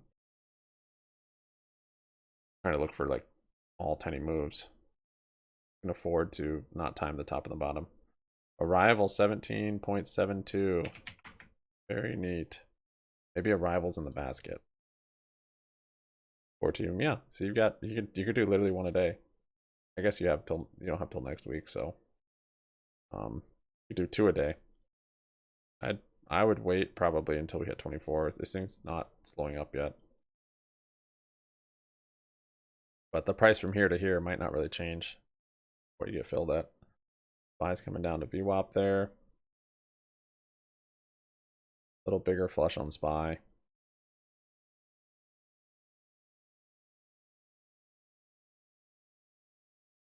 Rivals up 15.5. 17.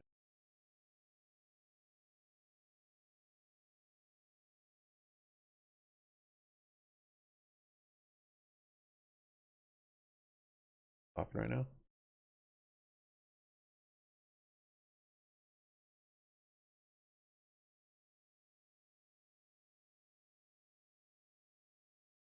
Oh.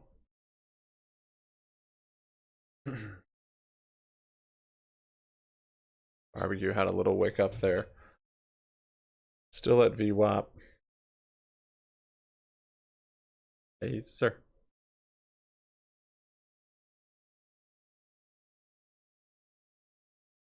Groupon coming down to VWAP. Upstart 18%. Arrival. There you go. New high on Arrival, $3. And well,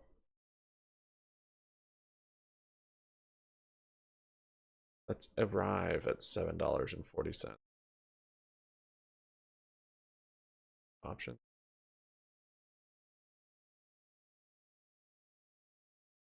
Bad actually. Could trade those options.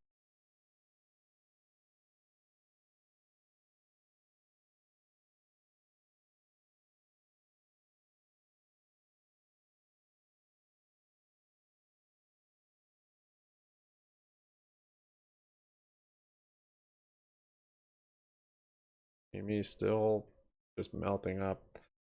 7.6%. 53% of Gen Z and 43% of millennial investors said they expect to put more money into stocks in 2023. S&P Global's default rate for junk-rated companies is predicted to be 4% by year end, more than double the 1.7% figure from the end of 2023. Now, when it gets to 24, it's either going to reject, or if it breaks, it might be like start squeezing, like this volume and like squeezy, being that it's a resistance.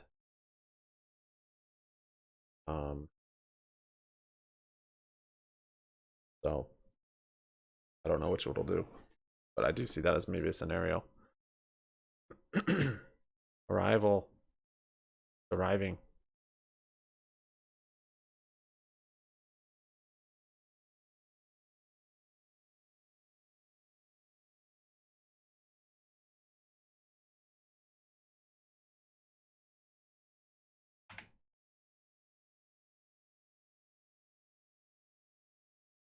Yeah, an iron condor, and Alex said it's the 30 cents per dollar, 2.5 times 30, about 75 cents. It's trading right now about 77 cents. So, by the way, one last thing.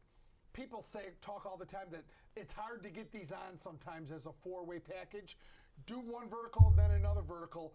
Do them, risk defined, but work them individually. You get a better chance of getting this on. Yeah, a little price discovery if the market's open there. But you've got some assignment risk on those short options.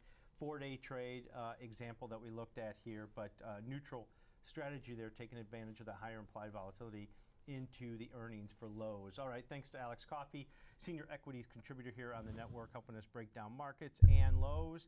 But coming up after the break, Tasty, we're going to be joined by Landon I do the Strong scale from thing, which is a Portfolio good idea, for but discussion on I don't know consumer your goods, which situation or reports anything, so it's not like I earnings can tomorrow morning, with the give you stock down about 12, a good answer on that. 13%. If I was not up on my contracts very much, if I was down on them for most of the time I was holding them, and then they just came back to break even, or I'm just barely up on them, or only up 10% or something, I probably would not be scaling out. I would probably dump quite a bit, today. I mean, maybe scale out today, basically. It depends on what you paid for them, how much you're up on them. If I would let it scale out over more time when you only have a week left of time. Because yeah, I would, if I was only up like 10% on them and I'd been down, I'd be stoked, and I would just scale out, probably evolve them today, and then I can always on a dip buy back into better strike, better time. Yeah. Barbecue just woke up. 7%. Oh, okay. Yeah, it's waking up. 1930.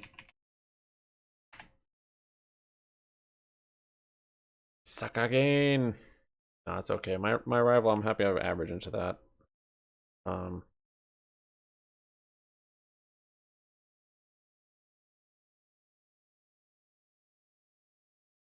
Whoa, that's a lot of volume on barbecue.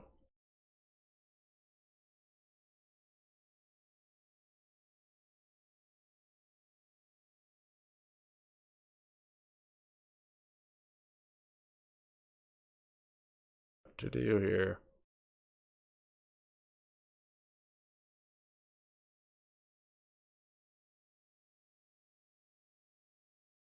I'm not gonna buy them at market. No, I might, yeah, I might buy back in though. Just like, yeah, that sucks because I wouldn't have sold this morning if I had buying power. Literally sold to buy something else. Didn't work. Stupid. Should have worked. Didn't. Didn't have to sell all of it in this account. I could have sold less, but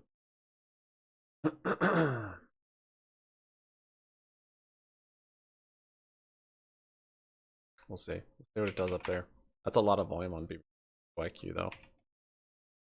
That last 5-minute push. Seems like it wants to make it to 20 cents.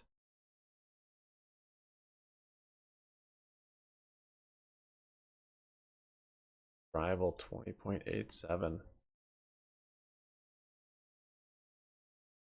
The barbecue's just been kind of in a range. Like, you have these intraday volatility or like ranges you can trade it, but as far as like an uptrends continuing, we just haven't seen it yet. Which maybe we'll see it today starting, I don't know. But after that initial pump, we've been just consolidating for, and this thing is like just waiting on me. That's been like most of this month. It's just more or less in a 1932 up 7.3% on barbecue.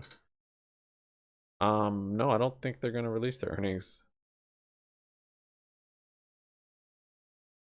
They got an extension and that's it. They're in OTC now, they don't care.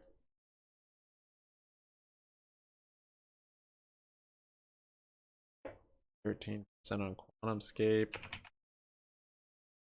Alright, GME didn't quite make it to 24.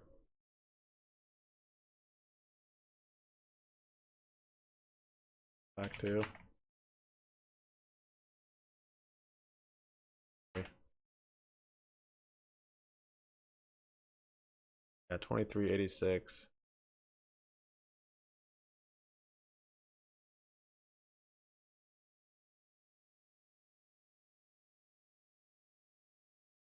Got another engulfing candle building on GME. Last one was here. Barbecue. 1940, 7.7.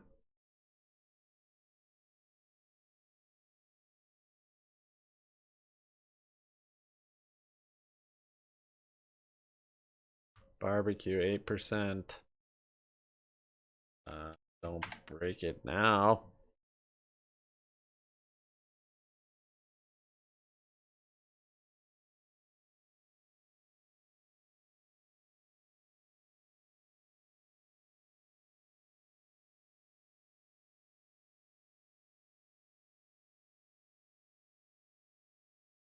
Testing the high of the day on barbecue, up about 8%.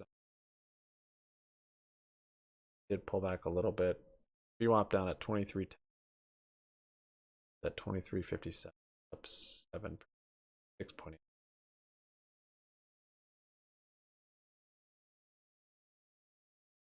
Oh, TradingView says today.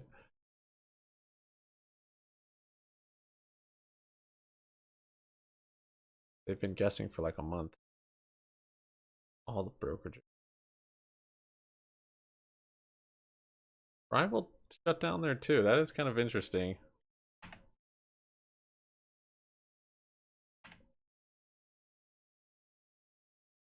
Huh.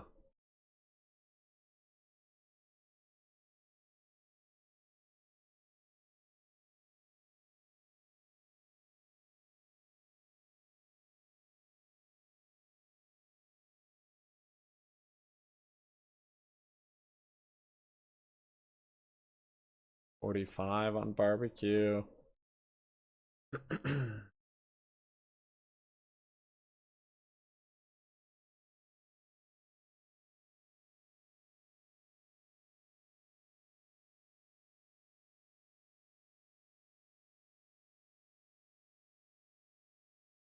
Go over to Dick's because you know they've got the equipment. GME just kind of wicked back up there. So maybe we'll see 24. Sport and you want to upgrade, you want to check out what's new, you can go to Dick's and get there. Foot Locker is a very different type of company. I mean, it's, you know, if you took what Foot Locker sells, it's about what 30-40% it would fit inside the Dick's store. I mean, the type of stuff that they sell. 1950 new high of the day on barbecue. Things, and you go there knowing that they're going to supply exactly what you need. So it's more of a sporting goods store with apparel, with footwear, whereas Foot Locker's got the apparel and the footwear only. So that, and plus the fact that Foot Locker was so closely tied into Nike that I think it's impacting them way more than they would be impacted by Dick's. 59. I think Dick's is sort of if you did a Venn diagram, you got Foot Locker on one side and you've got like 60. Target on the other, and Dick's kind of intersects where maybe you want to go get some, basketballs and things like that. You can go to Target and get them, but you're not going to get the really great equipment or the specialized equipment at Target, and you're certainly not going to get that stuff at Foot Locker. Dude, did I get margin on here? Oh, shoot. Shoes. So I think they're in a bit of a category of their own. Is that real? You've got Academy Sports, but they're much, much smaller. So I think that the Dick's is sort of in a category of its own, and everything that we're seeing is that they're being punished for some of the other companies' failures, and everyone's just sort of assuming. You guys just talked about Home Depot, Lowe's. Everyone's sort of assuming that they're very closely tied together. Don't. At least That's weird. The stock is trading, and It gave me a little extra. And for me, this is more of an opportunity than anything. Yeah, okay, yeah, barbecue, new high there. See if it holds. 9.5%, 1972. GME's still climbing up too. Yeah, so I get that point of it, but when you look at the happiness levels, they don't really have a peer, as Kevin mentioned. Just basically online, maybe some of these smaller bit players, a couple that you mentioned like Hibbett.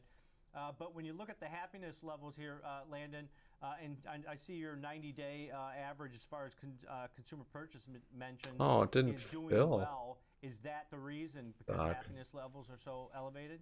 Didn't fully fill. It's kind of despite happiness levels. We've seen a little bit of a fall off. I think about 6 points in happiness over the last few months. Again, goes back to some of the theft and shoplifting, which is unfortunate, but it's a fact of life right now, and it is impacting Dick's Sporting Goods.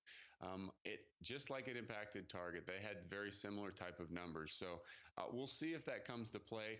Most of the happiness problems that we're seeing out of Dixon. 20 It's not cents, widespread. I mean, we're like talking about 6 points, which is 23 and a it's half. more than you'd like to see if you're a long-term investor. But most of the stuff is related to, like There's I 20 said, cents on theft and barbecue. shoplifting, not quality of product, not prices, not I don't know what was going on. availability It just or didn't fully inventory. fill me. So the core of what they're offering is still there. They just got to navigate this, hopefully a short-term issue with theft and shoplifting. But overall, 20.03. It's up 11 and a quarter. Well done, barbecue. Real quick, what's the earnings score you guys got for Thinking. Plus 55. Thinking, ever so doubting we're you. bullish on this one. All right, we haven't heard any of those numbers. plus 55s out It was of like this morning. I was even telling myself too. I'm like, just stayed flat, which is fine. Never reason to sell out if it's flat. All right, that's Landon Swan. We move seamlessly That just takes from patience. Landon's idea to the trade. This is the thought that I had for this trade, Tom, before Landon's data got sent over to us. So what I think is, I looked at the chart, Tom, and the 2019. chart, the 50-day moving Wow. average is about 141, just a penny or two under 141. So what I did, Tom, this whole sell-off from where it was in the low 150s down to here, we're fading this, Tom. So here's what it is. 12% on barbecue. My idea for a GME is holding up too, 23.79. This volume. You could see it with that volume when that came in. Saw that come in, and I almost pulled it then, but I wanted to see a break of that resistance. We got it. We got the break. 20.39. Up 13 and a quarter. 45s buying one of the 150s, Tom, and we're doing that for just a little over $5. It's up to about $5.28 now.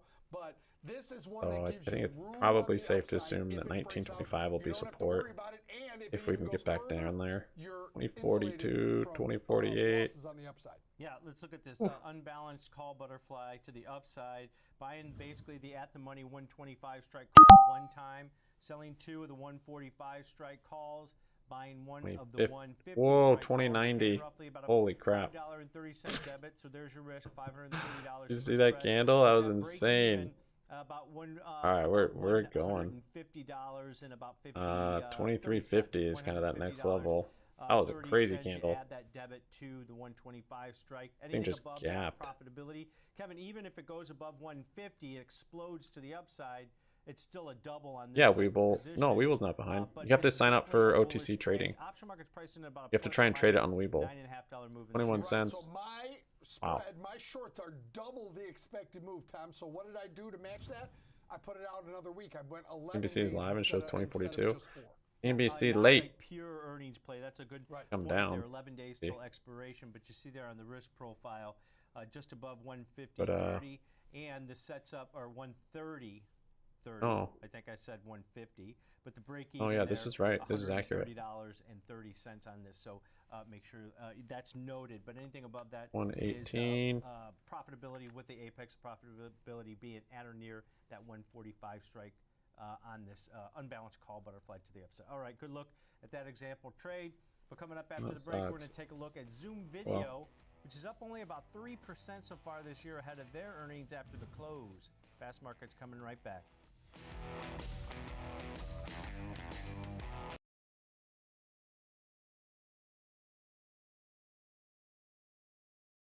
$21.17.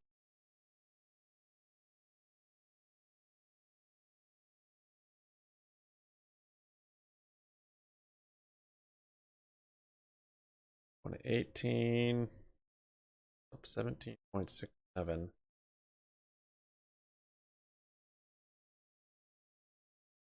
Get up here.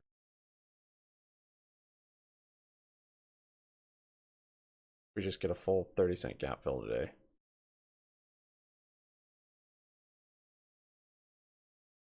A lot of volume. That's very good. 20 minutes has been significantly more volume.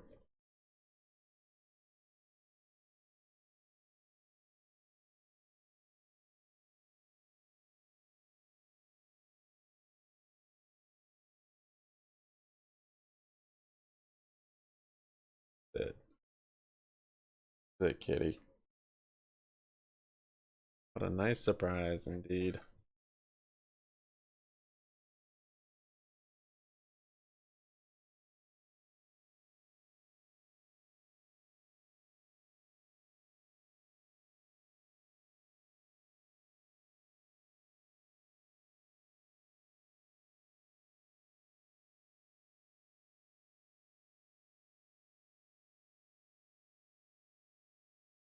2120. That's higher. 1767. High of the day right there. 2120.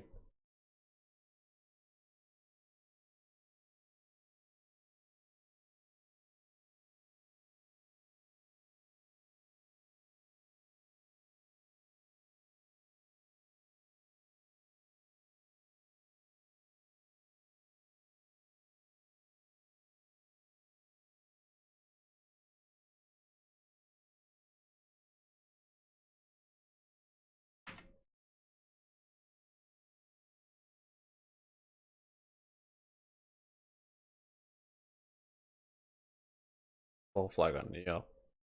It's glorious. Mac West is up 14. Wow. All's up 5 1/4.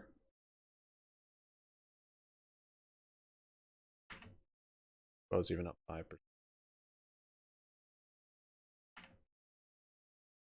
0.5.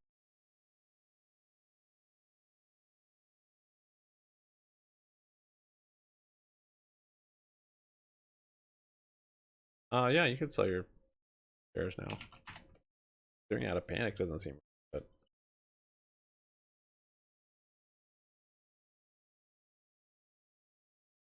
You dishonor your whole family.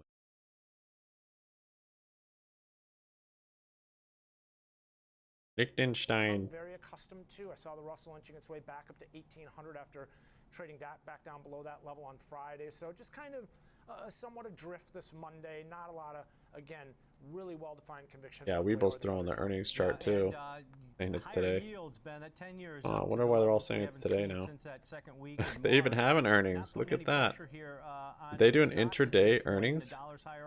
Oh, I don't think so. Apparently the estimated EPS was 0.0356. The actual is negative 1.79. I'm sorry, to 3.72. I don't know if you guys can see that, but I mentioned that 2-year, which has been inching its way up. And, you know, again, normally a headwind for stocks, but investors have really been shrugging off the negative, focusing on the positive. Speaking of the negative, we heard from yes, they had earnings. There it is. About 2 more rate hikes coming this year, and Kashkari second time they've done it on barbecue, like leaning in towards the idea that well, maybe tightening lending circumstances and conditions haven't really slowed the economy to the extent that they have that we thought they had, or done as much work for the Fed that we had assumed. So again, you know, a little bit of a kind of pushback to some of those expectations. This is for the way. pause or even rate cuts come the end of the year, but. To your point here, the market kind of GME's had a nice rally. Woke up. Right now, and or some of the woke up right here with volume. Even woke up AMC. So yep, definitely in focus. We'll get some more clarity on that today. The idiosyncratic risk might still be there. All right, thanks to Ben Lichtenstein, host of the Future Show here, breaking down markets for. I still think percentage-wise, there's more potential with barbecue. These levels, George, we're talking Zoom video. but it's much riskier than a GME play, I'd say. The last year and a half, 2 years now. After that immediate pop into the barbecue, pandemic, find support. It just seems like, George, expectations are just so low for this this company going into earnings after the close. That's on barbecue. Yeah, this will be interesting. Look at that explain volume. Look, when you think of Zoom, last you 5 think minutes. of the pandemic necessity, the verb that is Zoom or Zoom teleconference. The company, you know, was trading quite aggressively around $600 a share just 3 years ago. You can see it's down significantly. But overall, you know, on a year-to-date basis, it's higher by about 6%, but still down about 21% over the last year. The company itself, you know, yeah, I mean, it looks good, Robin. I don't know. Software, but it's starting to, you know, add on additional new high there on barbecue, 2130. Chat, email, as well as virtual assistants. It's not taking much time to consolidate. But the challenge for Zoom is competition. They're competing very aggressively, and this is the challenge of the company: is they are trying to scale up their profitability, which they are profitable, but they're competing with behemoths like Microsoft and Google and Cisco. When it comes down to the video conferencing segment, but also Twilio. Yeah, consolidate for a little bit, now it's going again. Communications sector of the unified. What was the next level? 2340, 2350. Yeah, see what we get up here. Look, if you look at the earnings profile, see if we make it there. Expectations for earnings coming up this afternoon. 2150. It's up 20%. That's expected to be down 4% compared to the same quarter last year to $1.03. Sequentially, it's also down. $1.22 was last quarter's earnings per share on an adjusted basis. And even sales are expected to be down close to 1% at $1.08 billion compared to. Well, simulation is real. I did sell today. Sales from last year. And even sequentially, if you look at the sales last quarter, $1.112 billion. Now, whoever requested it, is the balance sheet. You're welcome. If you look at the balance sheet on Zoom, they have $5 billion in cash. That's significant. It's about 25% of the market cap of about $20 billion. The other thing you have to keep in mind with Zoom is even though sales growth has decelerated significantly, the forward sales growth is expected to be very modest at 4.5%. Birds is up 10%. Growth at around 1%. But if you look at the reverse split squeeze, the price earnings ratio is trading at 16 times forward earnings, but that's significantly lower than 137 times 5-year average. But the challenge for this company is its growth, as well as the fact that it may be sacrificing profitability to maintain market share with some of the larger players. Microsoft Teams is one of the major competitors out there that's offering a very similar service for a much cheaper price. And I think that's going to be a challenge for Zoom, but the company from a GAAP basis is still profitable at around 2% net income margin. So what I'm trying to say here is there's goods and bads. There are of course growth deceleration trends for Zoom, but at the same time it has a strong balance sheet. Cash from operations of $1.29 billion. That was effectively about 25% of sales last year. And again, the multiple is compressed significantly. But at the end of the day, even at 16 times earnings on a forward basis, the growth rate is still very, very muted. Below again, 10% in his case, single digits. George, struggling to boost sales post-pandemic spike is what I have written on the top of my paper here. And does this start on Wednesday? George, $5 billion in cash is a fair amount of money that should hold them. But by George, Wednesday, are we expecting too much for this name? It grew so much that modest growth, and they're expecting 2% growth in sales this year. Is this stock just settling in to a normal growth stock? I mean, it makes money. It's got positive earnings every quarter. Maybe our expectations, because it was such a high flyer, are off here, George. Well, I think so. I think the expectations, even on a forward basis for Zoom, and it's not going away. It's very popular, obviously. The challenge is decelerating growth trends. But again, it's a profitable business, so that's a good thing. Following that last hour, from the standpoint of investing. I just have to talk dirty to barbecue every now and then. I was calling it not a good trade lately. Would say that even at 16 like that. Earnings, again, assuming all else equal, I'm fine if it's not a good trade. I'd much prefer to still buy and hold. About 4% going forward. In EBITDA, because it's just ripping. Nothing to trade, it just goes. Still might be expensive, but here's the thing, when you deal with Arrival 21.85%. Arrival kind of breaking out there. You see lots of volatility, and so I wouldn't be surprised if we see a huge move to the upside. But of course, you could also see a huge move to the downside, and that's where the challenge lies from taking a position going into earnings of the company like this, because the profitability, the balance sheet is stable, but the competition and also the growth rate is a challenge. So there's a lot of mixed variables here, is what I'm trying to say with Zoom. So, yep. All right, great look at backdrop here in Zoom video, George. Appreciate it. Stock is up about 15% so far this year into the results. Kevin, your take here. I mean, they're coming out with a artificial intelligence, Zoom virtual agent, conversational AI chatbot solution. We all know you mention AI on any of these conference calls, but it seems like the stock's moved pretty far, pretty quickly over the last 3 weeks or so into these results, up 15%. Thanks, Ace. Appreciate the gifted membership, man. Ridiculous. Yeah. Hopin Lee, congratulations. I think this is your first time being a member. So the fact that it's here, like I said, maybe our expectations for sure. Robin Lee, he's kind of a hype stock man. Good cash. But it's okay. Everyone gets a chance. Jump on our Discord if you're not already. Robin Lee, I can give you the Happy Crew goal. Is coming down and plateauing, but it's still growing. Linked in chat. Barbecue 18.44%. Isn't going anywhere. 21.32. So I think this is just a growth stock that's a risk-averse growth stock, right? Because, I mean, it trades, right now it's valued 4.8 times sales, Tom. I mean, that's just, these numbers are getting low. Yeah. They are. Expectations low. Remember, this stock, it went public around April of 2019. 18.4%. Yeah, 2150. The stock was basically trading where it is right now. Right. So if it hits resistance there, like 2040 area. If it doesn't, though, and it keeps going, got a gap fill still at 30 cents. Yep. Substantially, it can go down. So if it doesn't get filled today, that's probably gonna get filled this week. Option market's pricing in plus or minus over 10% move in the stock. But all this volume, it's just making it trade so smooth. Low cost entry point, but it takes advantage of a move, maybe one jumping around all OTC illiquidity like. Short open interest in here in this type of stock. So sometimes like you get it's like a big boy. You can get a short squeeze in here, but I looked at a double calendar You sell all. where I don't No, care Cameron. what moves. I just want it to move. You're selfish. Either down that 1 standard deviation or up that 1 standard deviation plus a little Thanks, more. this dogs. While giving myself Thanks, a guys. nice wide Appreciate range it. of profitability. 49 likes, not bad. Buying the June 2nd well done. weeklies, those expire in 11 days. You guys can give me a thumbs up. I'm the one that initiated this rally. I sold a bunch of shares this morning, and we proceeded to rip. So if you want to see more of that, make sure you've already thumbs up and subscribed.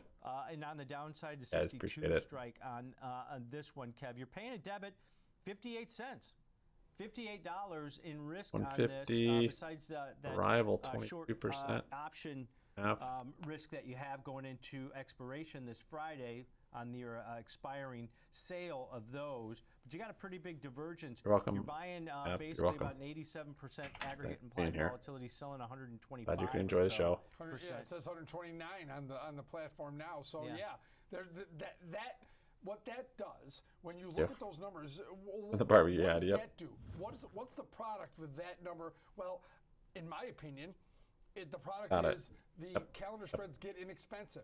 Doesn't mean you're going to make Pretty money sure you on did them, too, but Ace. at least you're You picked up buying shares them this at a morning. low net debit of both sides for 58 cents is what they're trading right now. That is a low cost way to trade this stock. Doesn't mean you're going to be profitable, but at least it's a cheap shot. And when I looked at this, Kevin, just as an example, the 62 strike is about that 1 standard deviation move to the downside. The upside, because if they do surprise to the upside, you give yourself a little bit more room.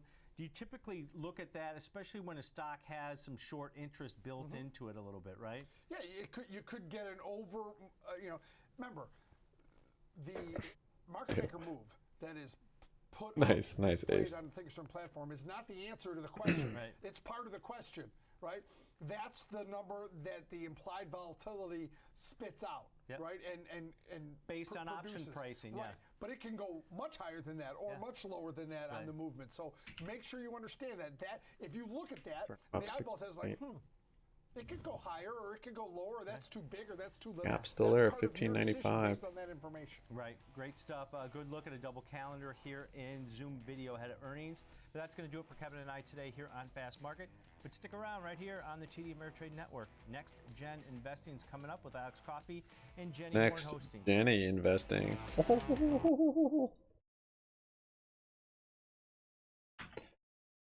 NEO up 8.25.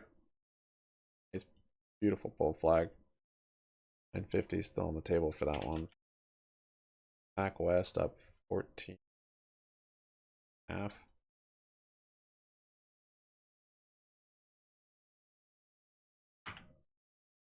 Walls up 5.5. That thing really woke up.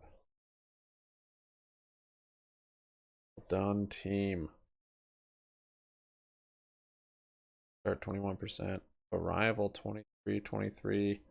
Barbecue 19. 18%.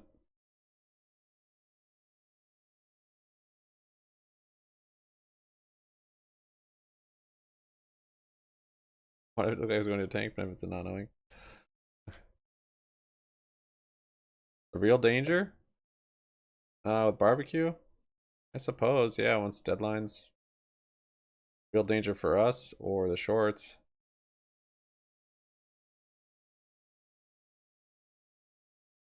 I said taking your genius.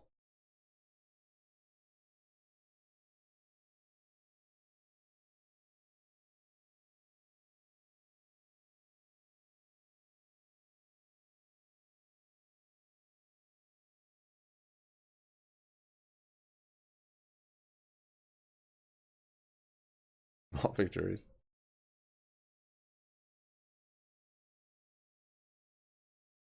I'll see where this thing settles down at. Still early though. I'm up on 1 o'clock. I'm assuming most shorts aren't getting wrecked at this price, given it's 21 cents.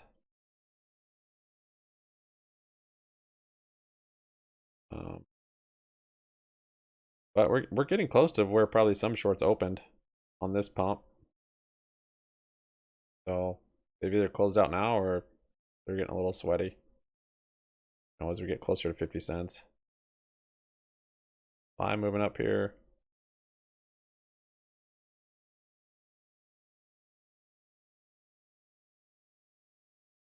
Just nice to see volume on it, and it trades more normal. I pump GME a little bit. Yeah, there you go. 23.96. Up to that 24 resistance on GME. Well, that's why you're on stream here, Ace, to see what's going on. Why everyone's here to watch the barbecue ticker, because they're probably getting lagged data.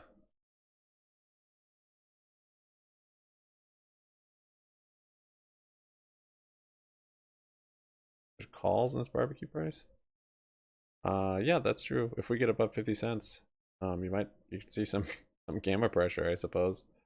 People exercising. 10,000 at 50 cents.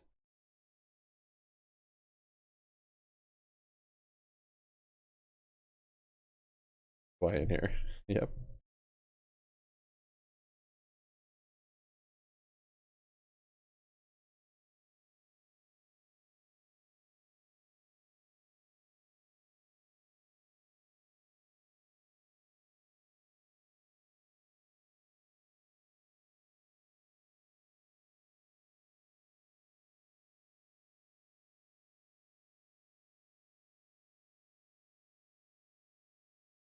$3.96. Still no 24 on GME. But this is very close to that area of resistance.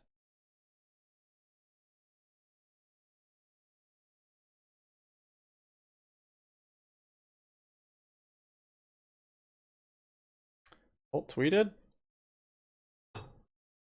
Is he actually getting a bigger position now? There's 24 on GME.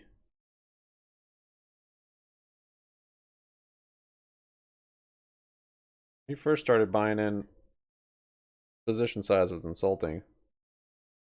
Like, I'm fine to buy the small amount, but he should not have been sharing it. That part was insulting. Computer emailed me that it's having issues processing my GameStop purchases. Coincidence? Why didn't he put coincidence? Owen. Why not? Why didn't you do it, Bolt?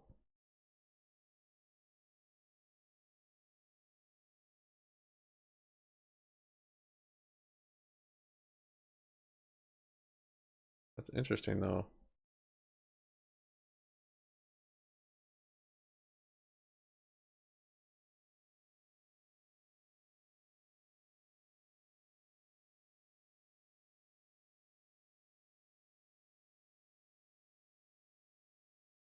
He actually tweeted that at 11:56.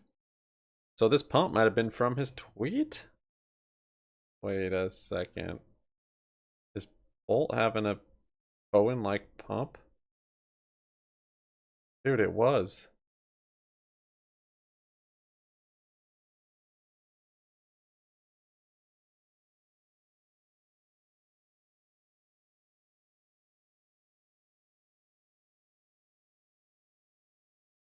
That's crazy.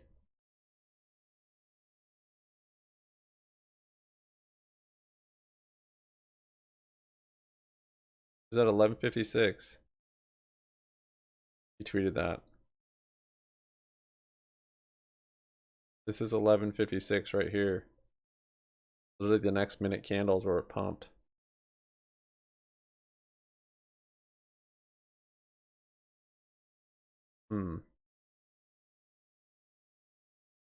So either algos are picking up Pulte's Pull these tweets? Or we're seeing retail buy it and it's actually affecting the lit?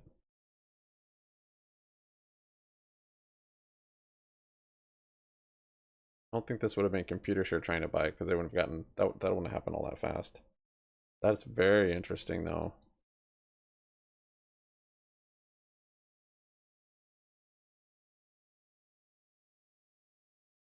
Oh. I know I spelled coincidence wrong. Okay.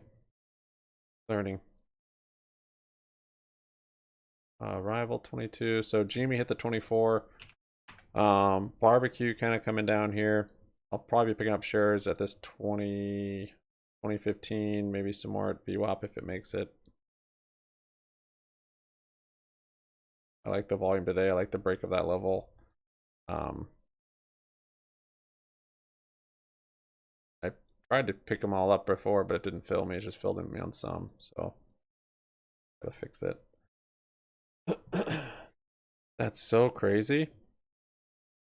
So maybe this wasn't GME waking up. Maybe this was just like algos.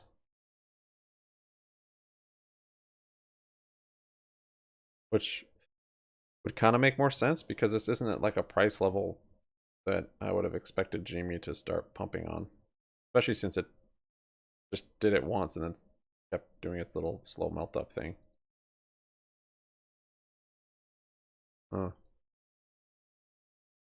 Another revenue stream that sticks.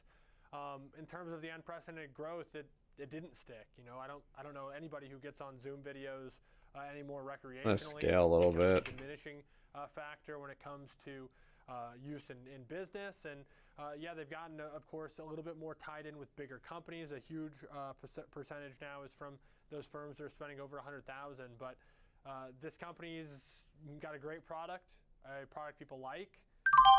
But that's not always enough. Phil, You got to cool. find other ways I'm to slowly be scaling in there. long term, and so it's gonna be an interesting I'll one. get some here if it hits here. I'll get some more if it's VWAP. 1925 I think could still come down, and maybe 1950 for support.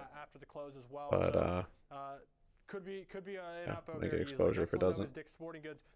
GME inverted hammer. Looks like that is the top. I would probably be selling some calls there. I think a lot of this weakness we've seen in the last several if I had them. attributed to some weakness we've seen in retail. Shares are down about 0.5% today. They do have their first quarter update tomorrow morning. But so to me it's not confirmed.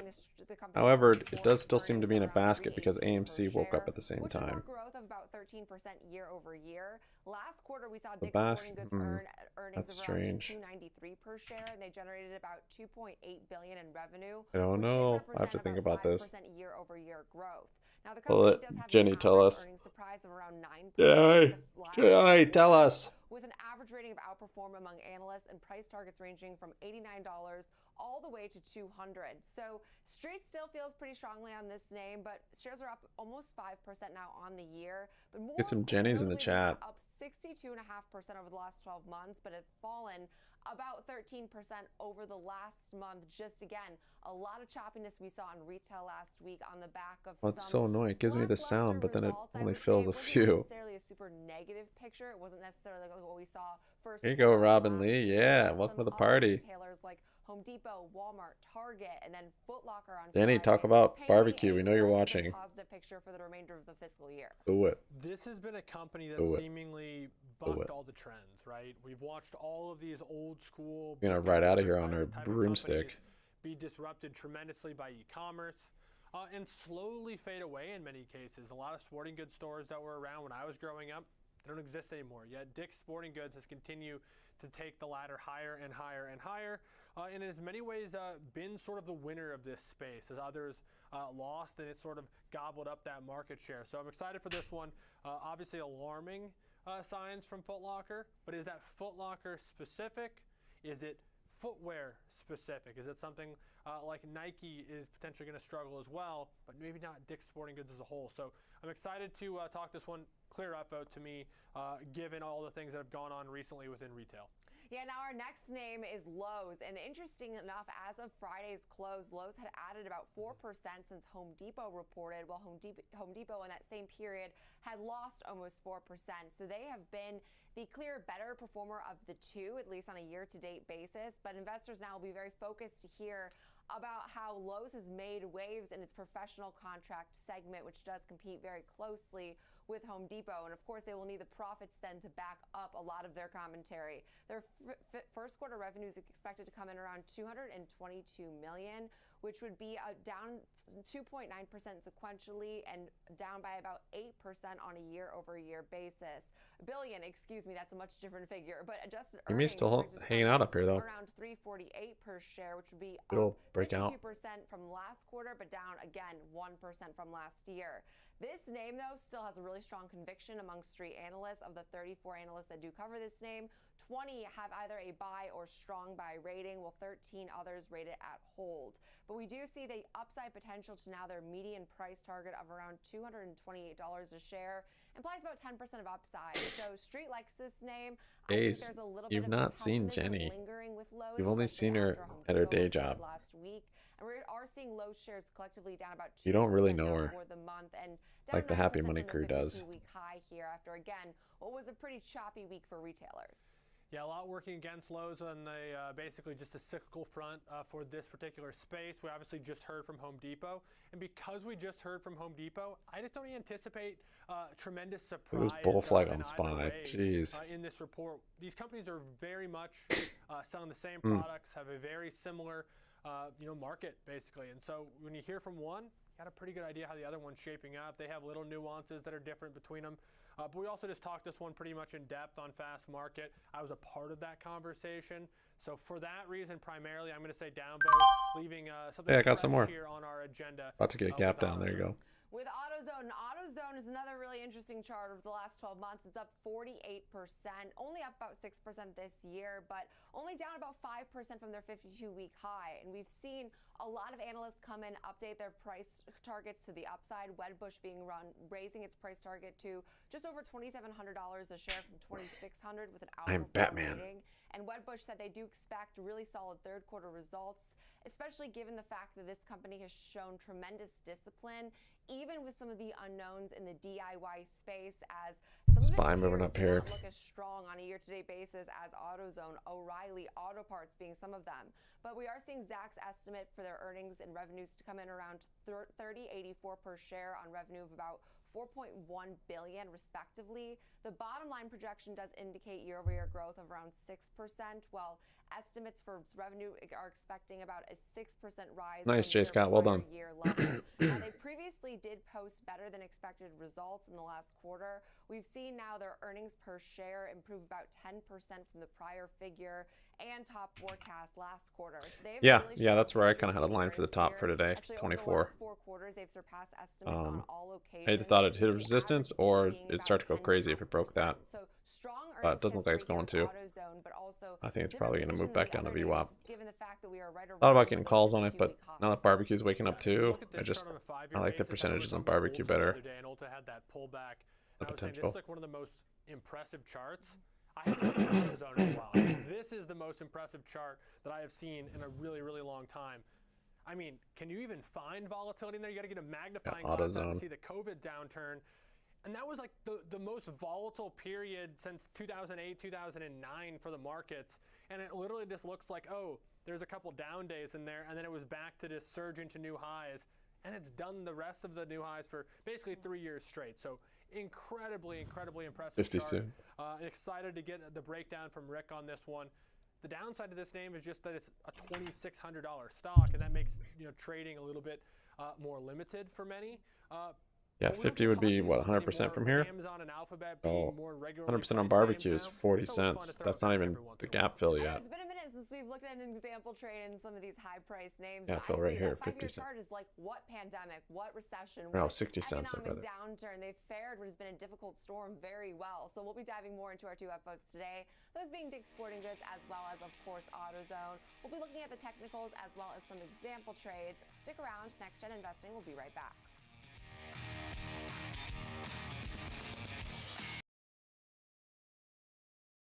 Crazy.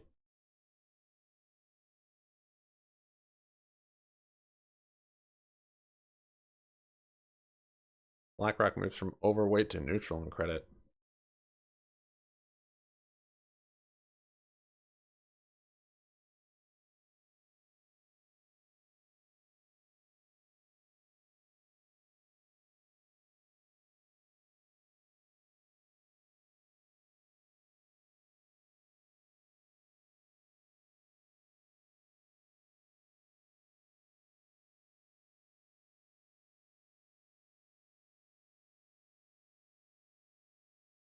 Oh, here's the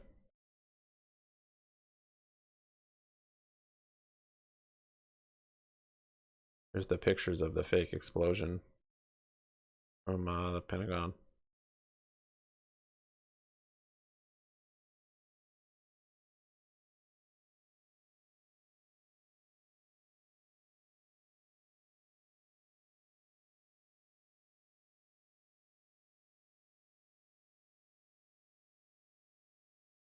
Yeah, what the heck?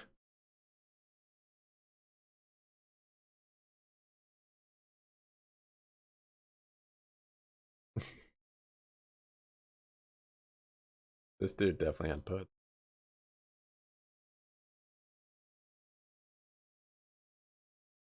A lot of likes, a lot of action on the ticker. Barbecue, GME's coming down. Nice little top call if you playing it. Not gonna get puts or anything. I don't see the need. Move off to the downside.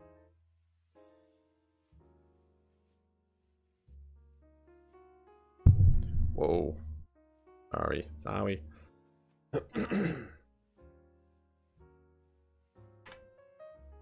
Fly coming down there too. Right on schedule with where GME hits at top. You're gonna see SPY also being ready to drop. Yep. Every time. Look at the volume on SPY there. That's kind of interesting.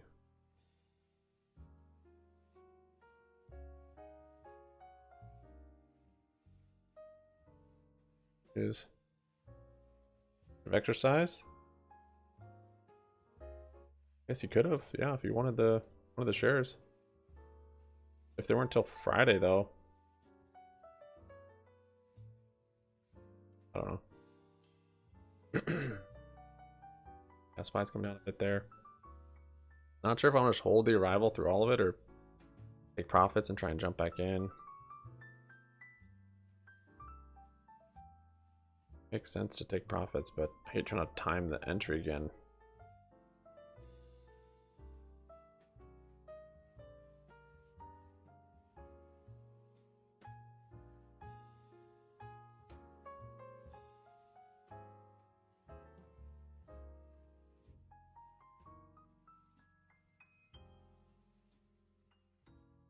Taking profits.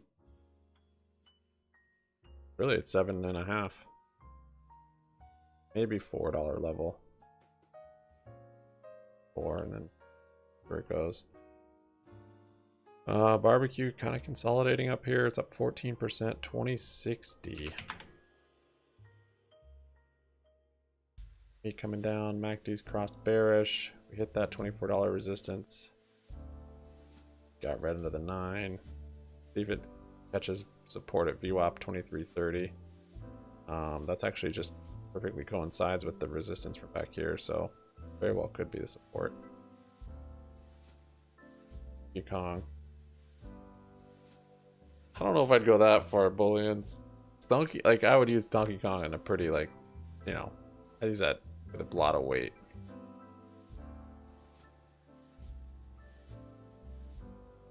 Plus, if I sell a rival, then I'll have this extra capital. And you know what I'm going to do? I'm just going to put it in a barbecue. I'll have no diversity. Want some more.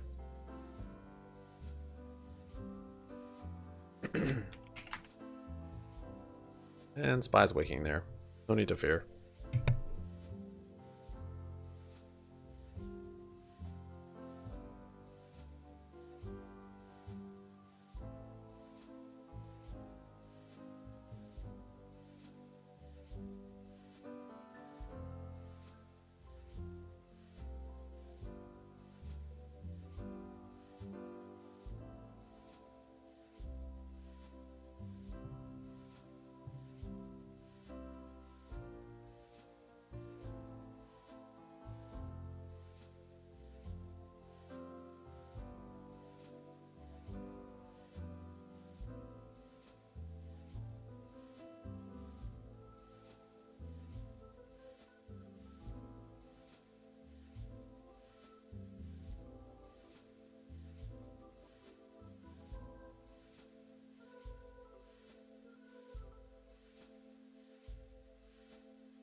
area here where price topped out twice near 26.05.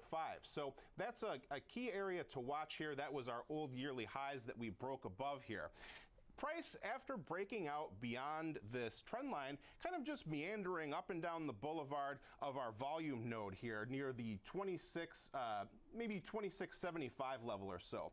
One thing that's happening today that I thought was notable is it looks like we're forming a bearish engulfing candle. So by that I mean, yesterday we had a green candle with the real body of our candle, the distance between the open and the close, relatively small. Then today we have a much larger red candle where the distance from the open to the close completely encompasses the previous day. Now this is a warning sign of a potential bearish trend change. Not a good sign for the bulls. Is it a guarantee that it's going to play out that way? No, but it's worth noting.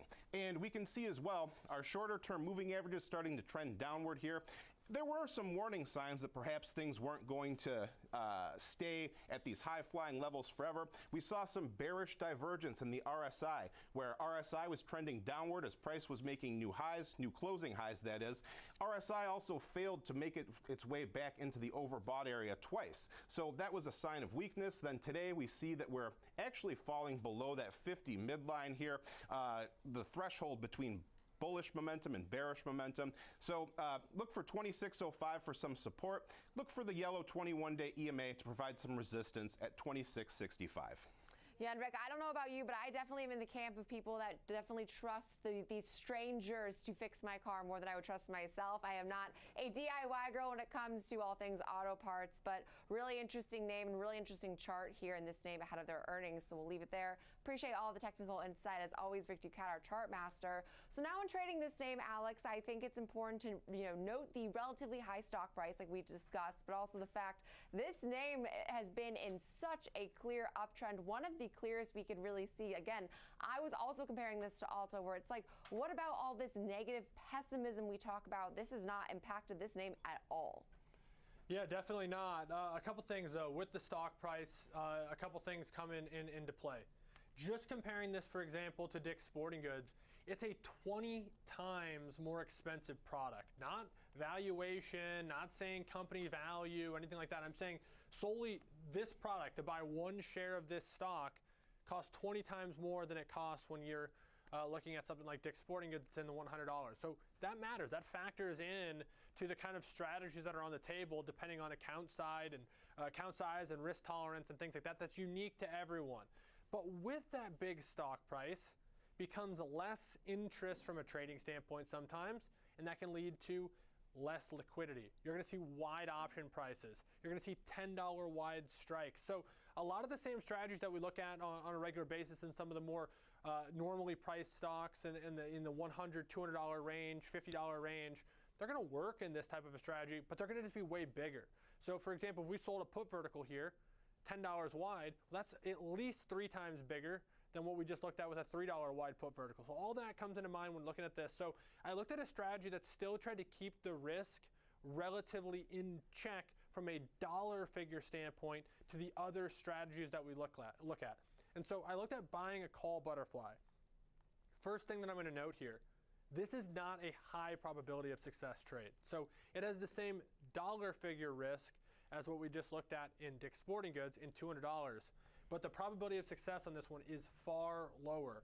This one requires something to happen and a very narrow range basically to be targeted by this stock price during this week for this to be profitable. In Dick's Sporting Goods, we needed the stock to stay above. So what is the strategy? Well, we're buying a call vertical. I centered it around the 2,700 strike. The reason I did this is the market maker move was somewhere around $80, $90, and at the time the stock was trading around, let's call it 26.10. And so $90 higher than that was right to 2,700. And with that, you basically were able to target towards that market maker move, which is not a guide or not a a guarantee. It's not even a suggestion of what's to happen. It's rather just looking at option prices spitting out a 1 standard deviation range. But using that alongside the round number being 2,700 and doing something bullish because the charts had been optimistic, obviously, as we talked about.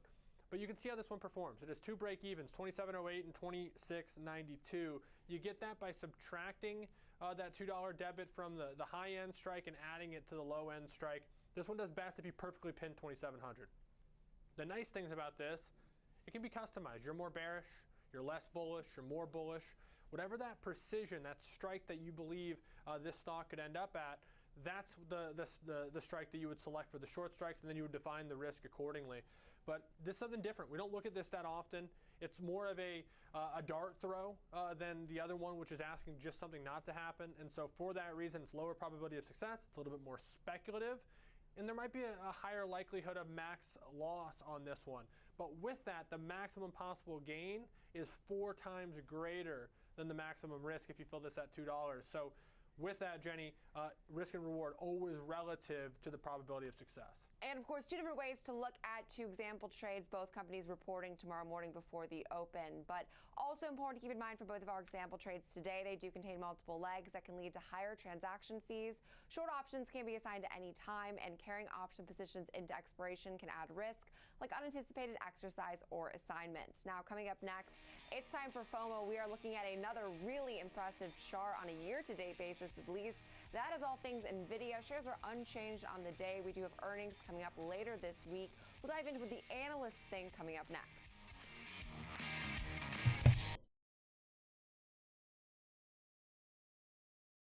Barbecue's holding pretty strong up here.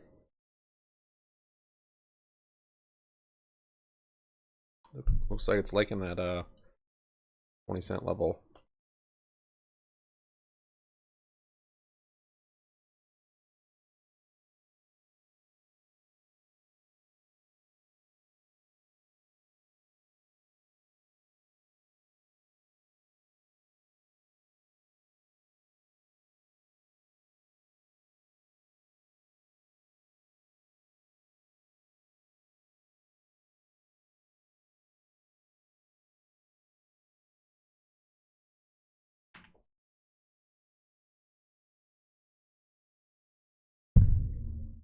All right.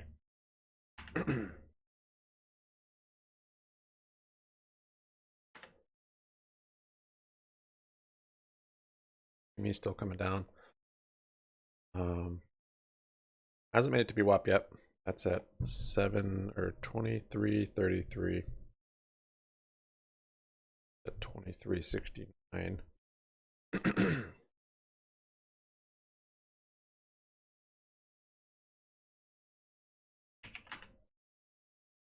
Still have an order for some barbecue shares.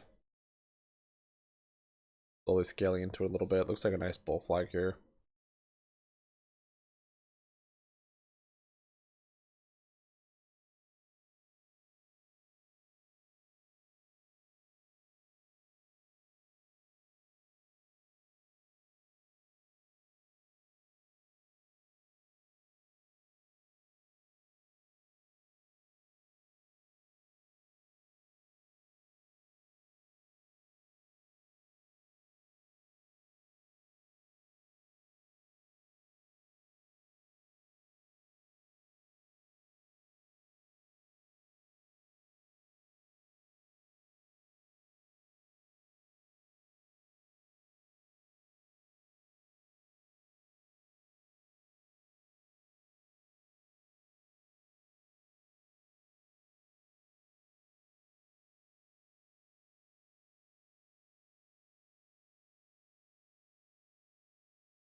SPY really just dancing around the VWAP today, staying really flat.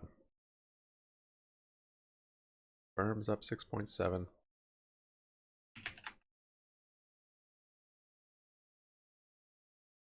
Large point moved back down to VWAP. Ubo's breaking out here. It's up 6%. Caught it right on the breakout. Barcode breakout. Back to VWAP's up 8.3%. Back West has been ripping. That thing go. 17% on it. Wow.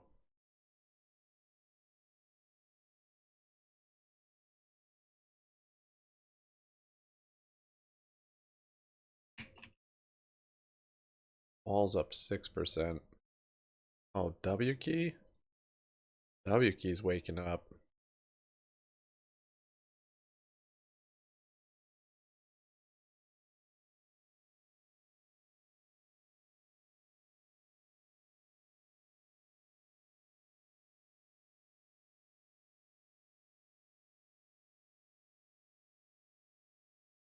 Yep, Upstart's up 23. We've been watching that one today. Breaking out as well. Almost 24%.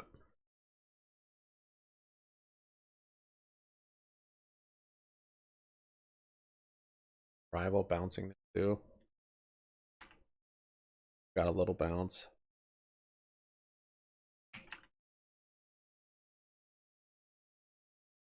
And I story here today, or is there broader implications for the chip space? You mentioned possible retaliation from the U.S., which is always on the table here, but it's just amazing the way that this move hasn't really held. I know shares are lower on the session, but not as much as you'd think reading some of the numbers and the way this could impact like $3 billion of their annual sales.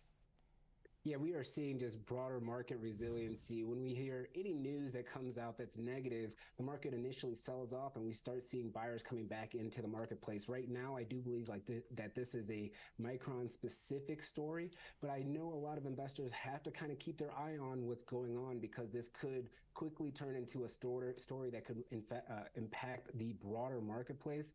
And I was actually looking at shares of Apple and some of these other companies like Microsoft that have exposure to China as well. I'm not sure if we would see any type of retaliatory measures against those companies, but I know that has to be something that they have to keep on their radar in the event that we do see some form of back and forth when it comes to technology restrictions or if it goes beyond that. You know, I remember when this was the headline and NVIDIA was in focus, and NVIDIA has done such a good job navigating these difficult waters with China. I mean, as you can see from NVIDIA's chart, one of the best performers we really talk about on this network. But we will leave it there as our next conversation is NVIDIA, so it's a great segue, Kevin. Appreciate all of the thoughts, Senior Markets Correspondent for the networks. And now I'd like to bring back in Alex. And it's time for FOMO. We are, of course, looking at all things NVIDIA, which it's actually got an RSI divergence there on the SPY. The fact that shares are up almost 100. Yeah, I don't know if we're going to make it up to 425 or whatever. We still haven't touched highs. We're still not back to around 346 where shares currently traded, even with the rock solid performance we've seen from NVIDIA this year. I think it puts in perspective just how much damage was done. For one, I mean, you could say the same thing about the NASDAQ, right? We've talked about how strong it's been. We talked about how impressive this comeback in the overall market's been. Well, the all-time high in the S&P is over 4,800. The all-time high in the NASDAQ is over 16,500. Yeah, the NASDAQ's way higher. We're nowhere near those levels, and so it doesn't surprise me that we were looking at that this morning. Some of the highest of flyers haven't been able to get back to that level. Now, NVIDIA is getting dangerously close. This has been a massive comeback, not uncommon for this name. I know because Upstart of 23.5. year or so, some of those bigger moves in the past are a little bit more on Escape, moving back down to VWAP. Some of those moves, 3-4 years ago looked a lot more like this one until this one dwarfed them. So barbecue still just consolidating really 2090 plus 16%. So that's kind of the big story. But the big story with NVIDIA is that it's just been positioned so nicely for the better part of the last decade on every massive tech trend, from crypto to now AI, has positioned itself as one of the key in gaming, as one of the key players in terms of chip supplying.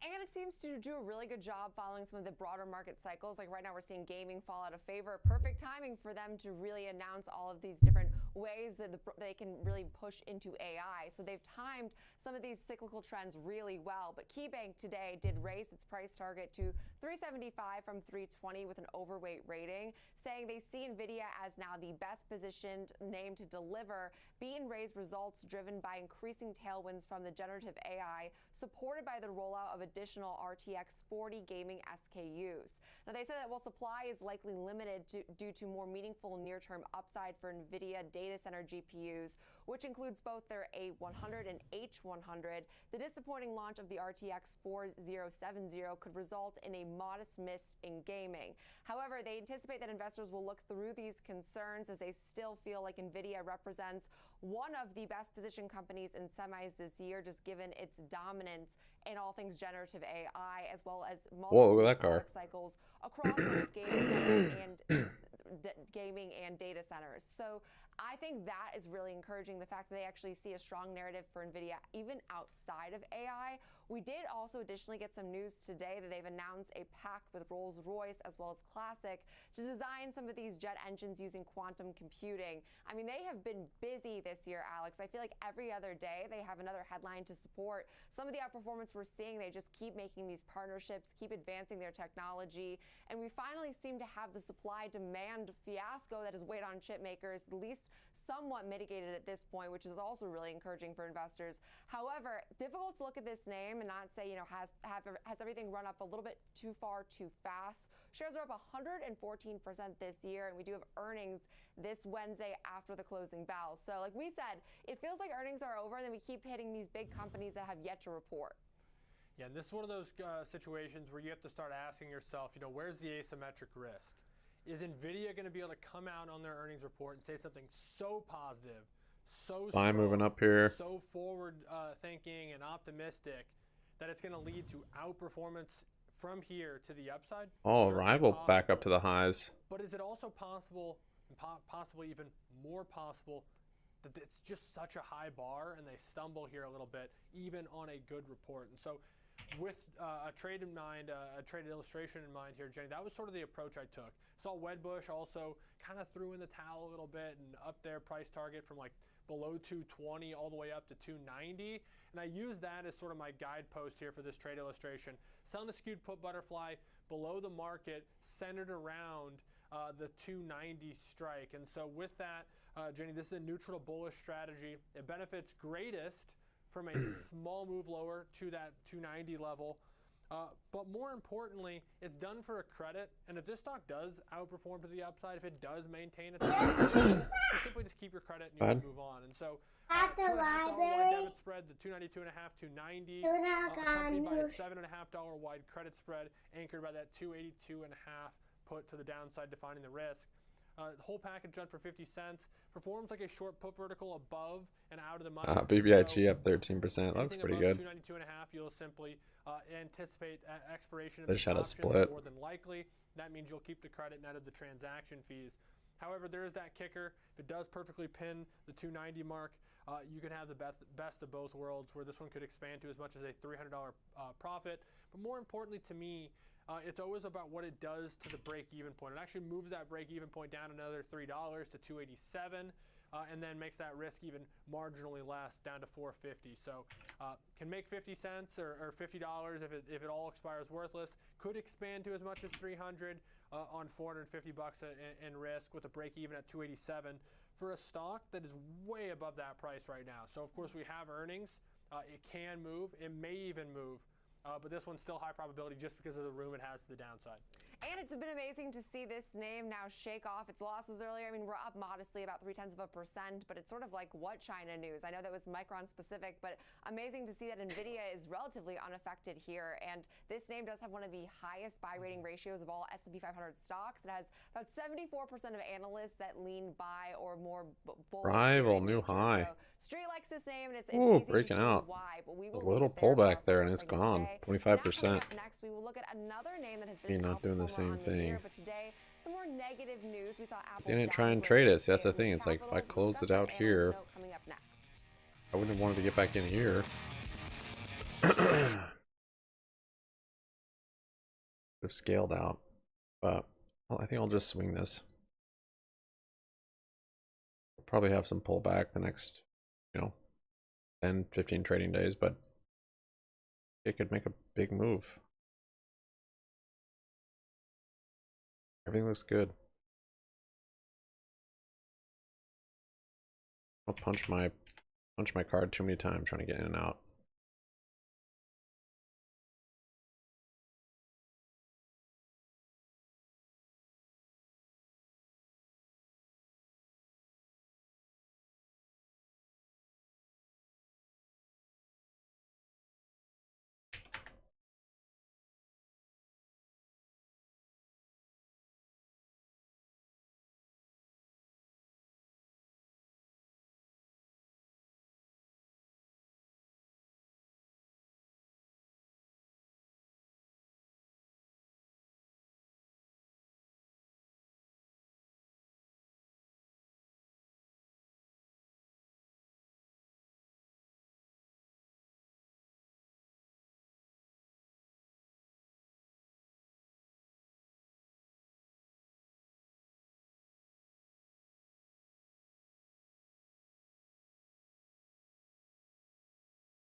Morgan Stanley says U.S. rally isn't start of bull market.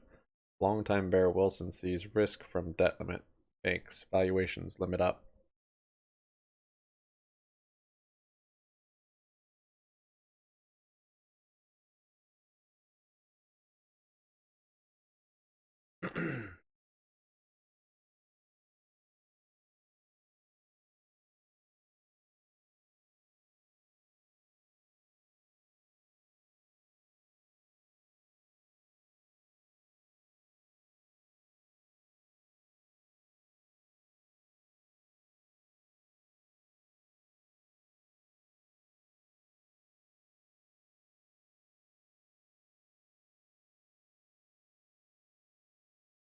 Let's get nuts!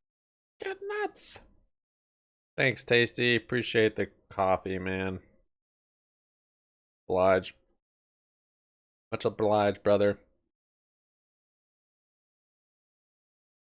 We'll enjoy delicious coffee. Before I can go out for one, I'm gonna have one right here, right now. It's gonna be delicious. Tasty. Hope you made it out alright on that your GME position. Or at least somewhat. Rival, $30.20.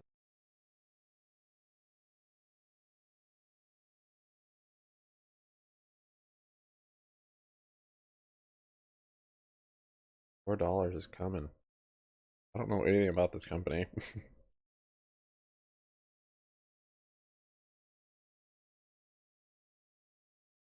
Hey, automotives. Auto parts. Luxembourg, great place to have a shell company for taxes. Hey, they're smart. No website to be heard of. No problem. BHIL, maybe, yeah. That one was looking good. Yeah, it still does. Maybe a little cup and handle going on.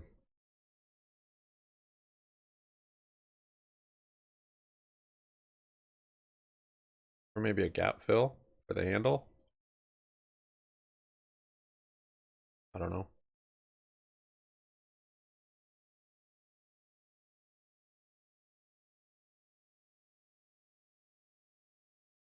%6 on arrival.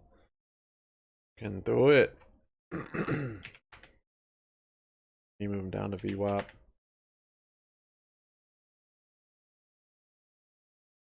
Good to hear, Tasty. Glad to hear it, man.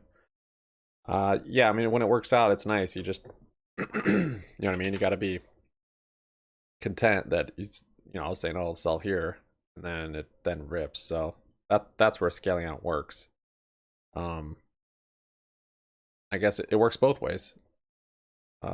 Because it coming down, maybe you won't get as much for them when you sell on Friday, but you get a nice average. So it's something that we all know. It's just hard to do. I have a hard time doing it. Hard not to just say all in here, all out there. But then you're just putting more weight on you timing the market right, which is very difficult. But good to hear. This June quarter to see if between now and then we do start to see that waning iPhone demand.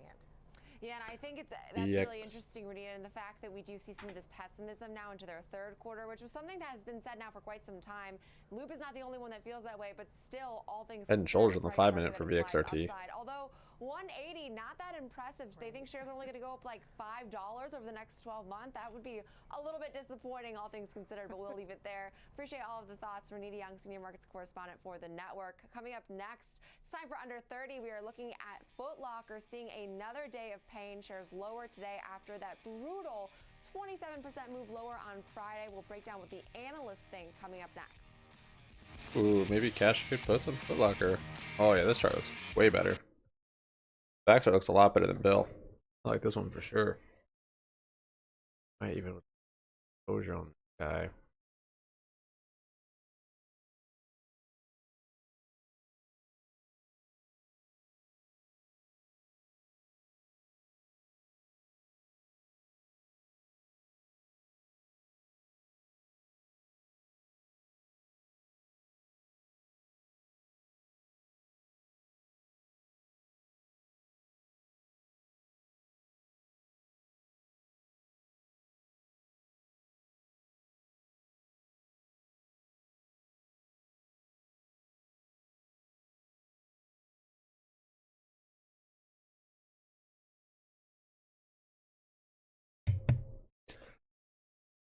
Vaxart looks good.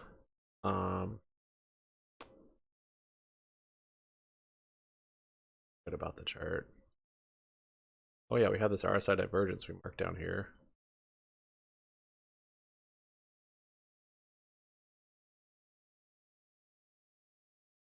We really marked this way back here when it made that casual 120% move. I guess I don't like the long wicks on the top side, but price action looks good though. Very nice. I even want some for myself. So selfish. Good afternoon, Jay from the Bay. There's 28% on arrival. Upstart 25.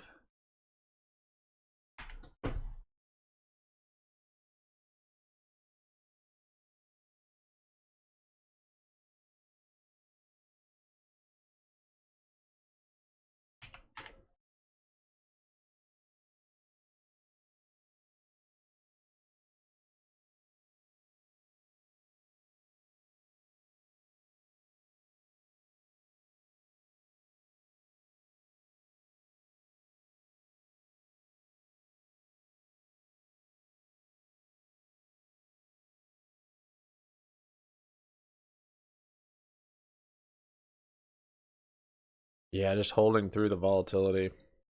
But it's good. I mean, good to take profits too. I don't know. Scaling, you could always scale out.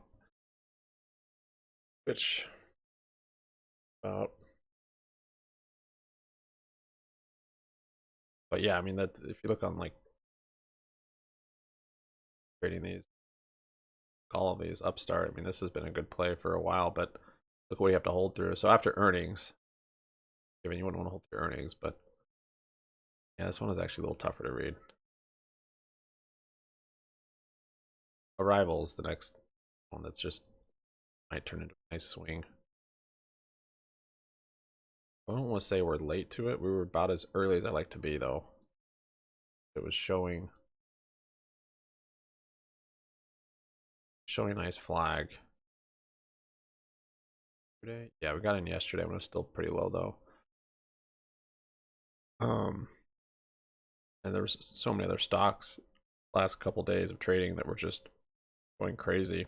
This was the only one I found that looked nice that hadn't gone crazy yet. Upaware 15%. I keep watching this one on my watch list. Risky one though. I think might be going bankrupt. Barbecue still hanging out. 2094 up 16.3%.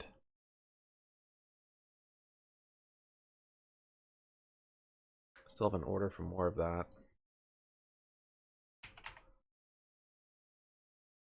Liking Vaxart looks.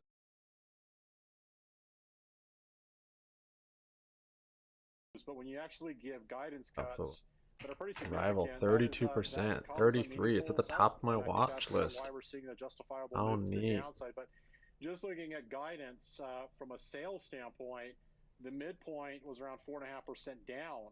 Now it's over 7%, and even same-store sales is somewhere in the 9% range. IV is still so low on this stock. For a company which I think is facing challenges because its mainstay product, Nike, has become something that can be purchased direct to consumer. Pushing through Nike the highs. has actually been broadening out Volume. its merchandise mix amongst major Alright, it's gonna make it up to competitors $4 today, I suppose. Sort of the companies like Dick's Sporting Wow, Goods, wow. Outdoor Sports. Again, these are sporting goods stores which are now selling more Nike variety shoes, and that's hurting, I think, Foot Locker, because again, people are going to these places like sporting goods stores for other reasons, maybe besides shoes, and they're actually bolting on additional sales. Actually, of there's all shoes options while on they're this there, thing. whereas Foot Locker, people are generally going there just for shoes. The economy. I think if you look at the low-end consumer, is really hurting this economy, and I think that's also one of the reasons why Foot Locker was down. And lastly, I'm going to put this out there. It looks like a lot of the analysts are very focused on company-specific issues. I think that's the case here, because when you see a mention of tax returns or if you will, tax rebates to consumers. If that's brought up in any conference call, to me, that's a sign that's saying, hey, let's point the finger at something else besides our endogenous business model, which right now is structurally challenged, I think. Endogenous.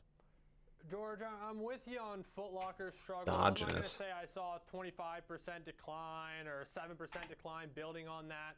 But the general trajectory of this business doesn't surprise me all that much. What are you saying? Endogenous? It's a mall-based store primarily.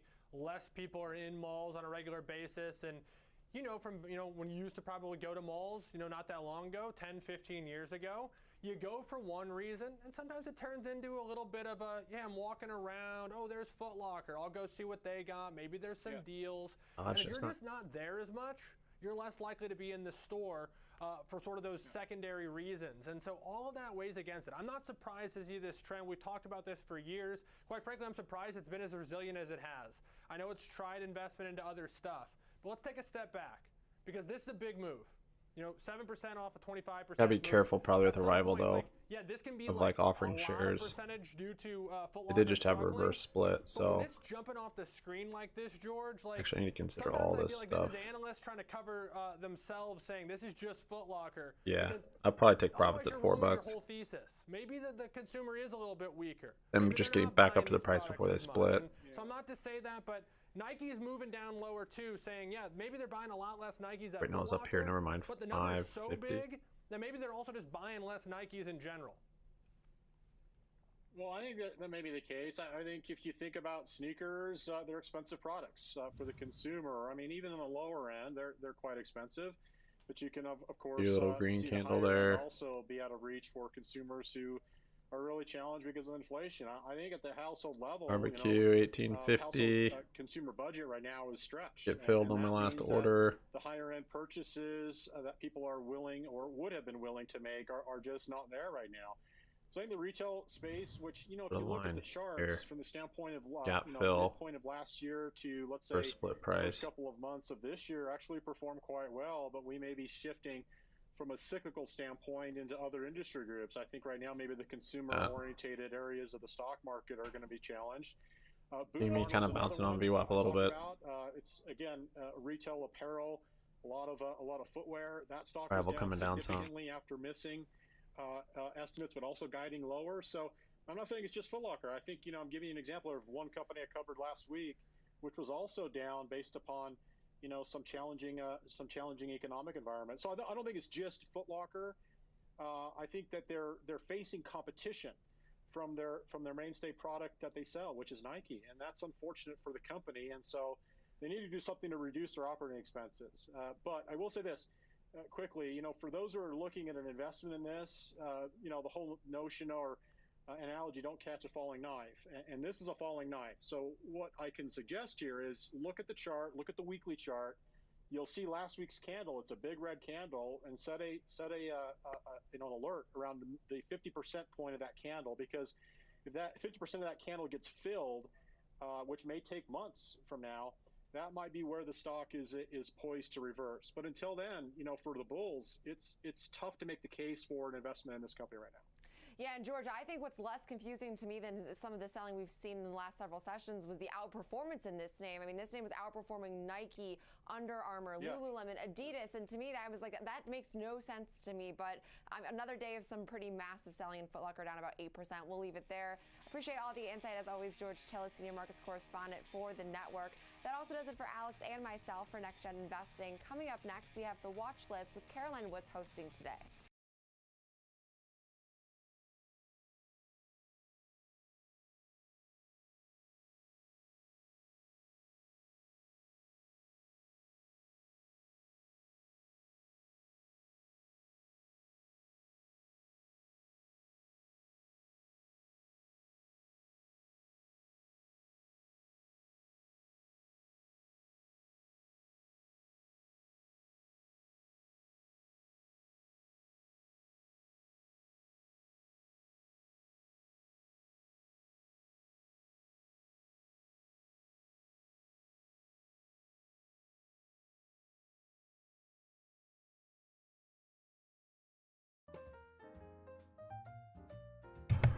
Yeah, a little pop there on barbecue.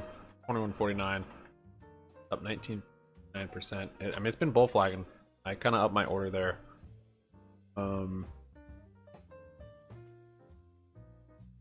Yeah.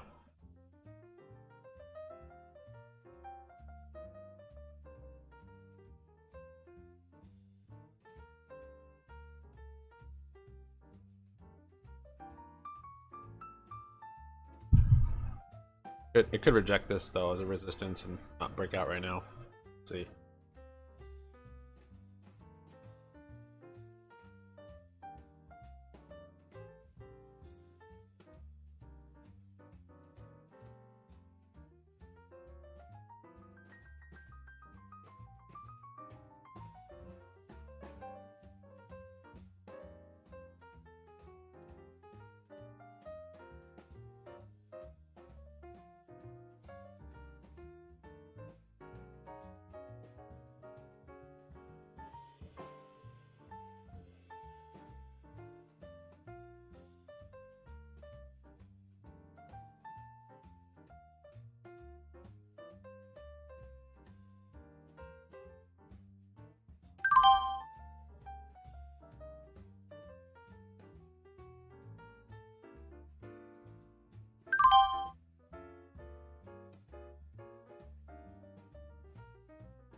How do you know I'm buying?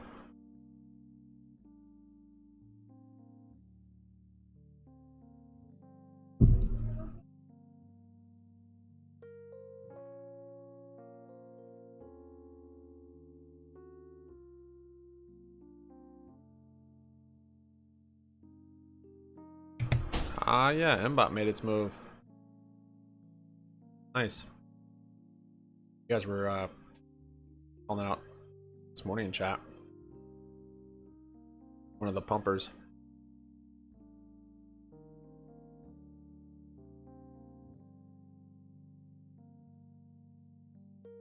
It's just bull flag after bull flag on the hourly. Look at that. That's hilarious.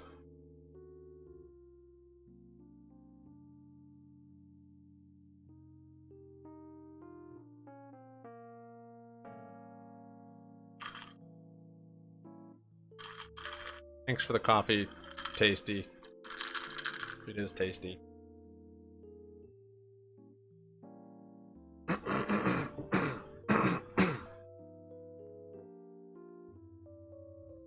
I'm bought up 227%.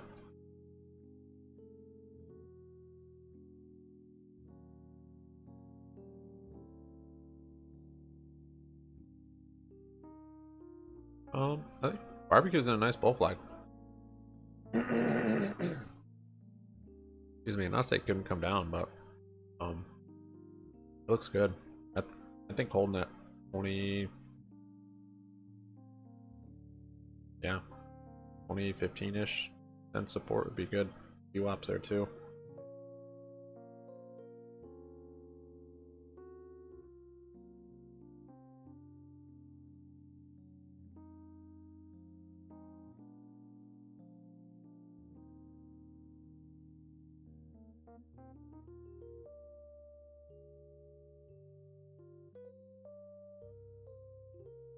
What was the catalyst on MBot again?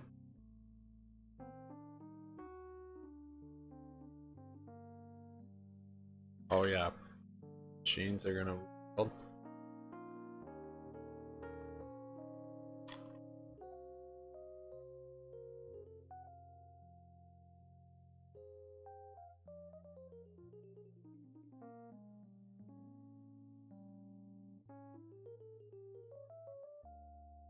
No news. Nope. Just moving back up.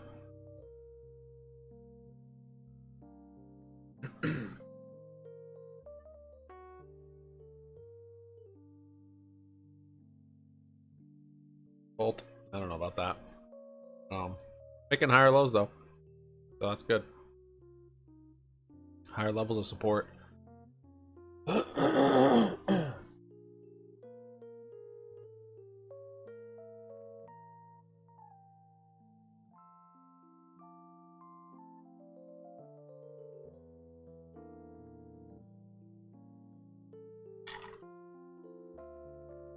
Pretty big. How is it pretty big? How was his tweet pretty big?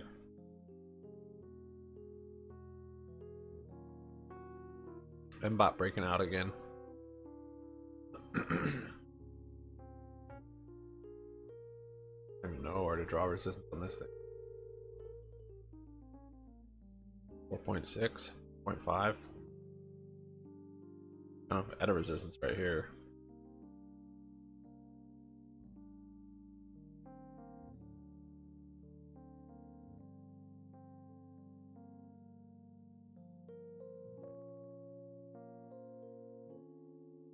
Maybe barbecue will have a 250% move one day.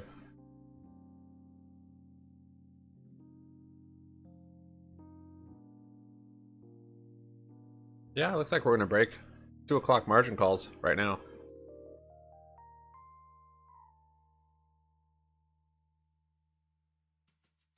Look out, some orders for down here. Or no, I moved them up. Never mind. I'll have to put new ones in.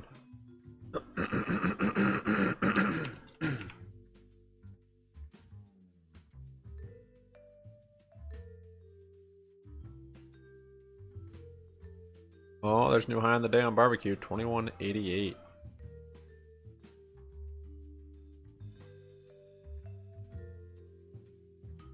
$194. It's moving.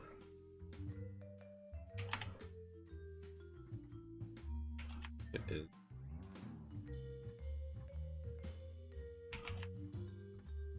It rejects. If we just keep going here, 234, I think. 234 is the next area I got, and then really that 30 cents I think is the gap fill. So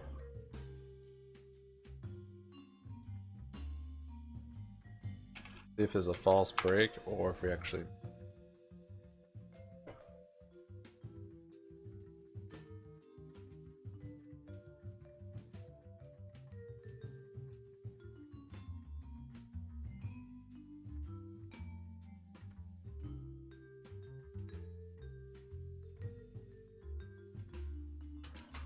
I put an order in so I don't have buying power, so I don't FOMO in.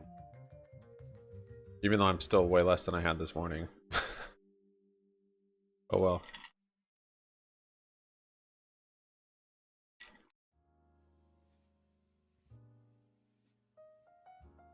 Yeah, fidelity shows your wash. I know. You can turn that off, I think.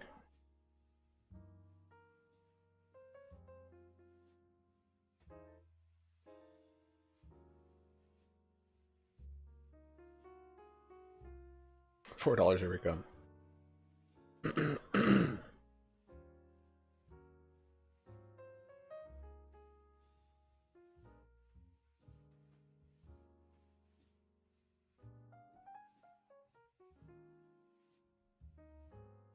At 06 this morning? You're talking about options?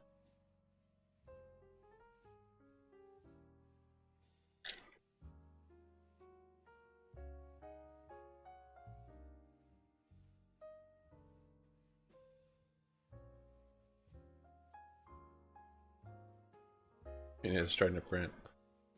I'm not printing like you two. Trying to trade my way up so I don't have to get back to $2 and I don't have to have that much exposure on it.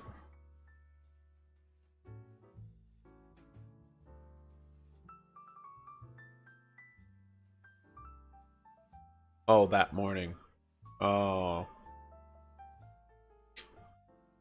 And that's when we got a bunch. Nice.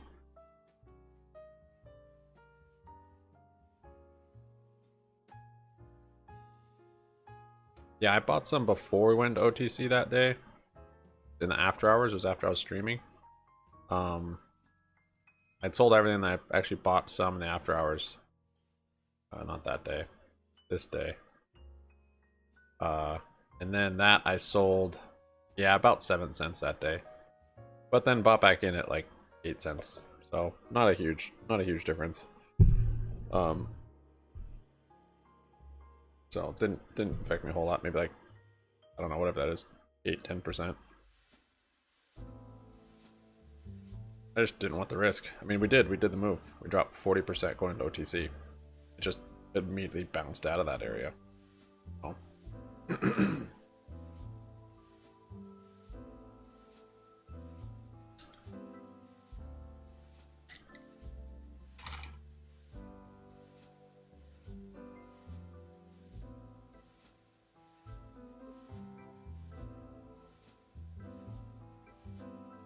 Shady Dark Alley was definitely legit.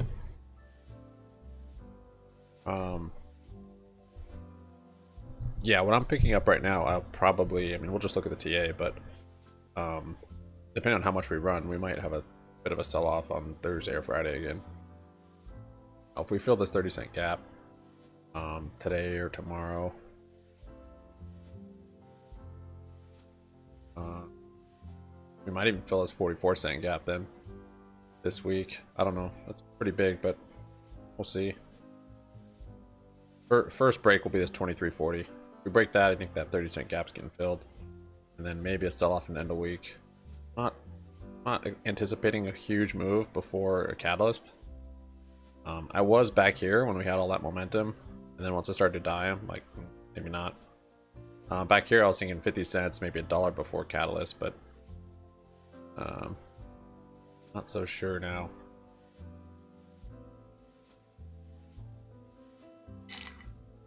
All right, Dink. 21.31. You probably have delayed data. That's why you're here on stream, Robin. That's why you give the thumbs up. That's why you pay the big bucks. We're at 21.95. There. Arrival's actually holding up here as well. Give me a pretty solid bounce off VWAP. I just flat.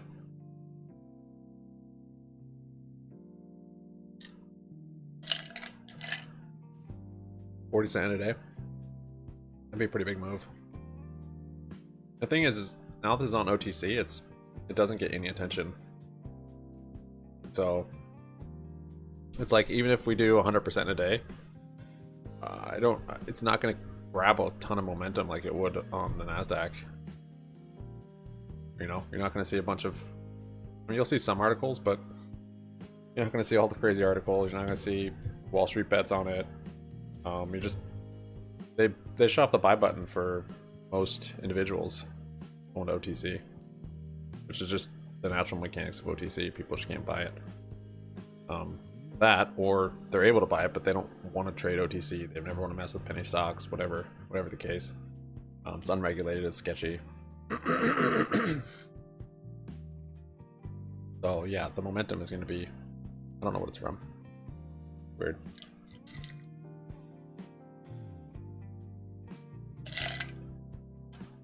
The ego on you. Thanks, Ace.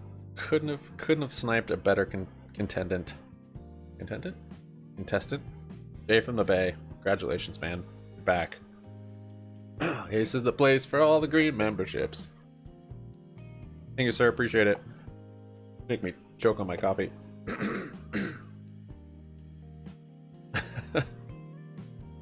Did you literally call that one out? You did.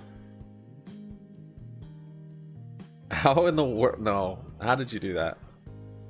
You literally sniped him. You called it. What the heck? You're getting pretty good with that sniper, Ace. Definitely the sugar daddy. That's true. There could be some false catalyst.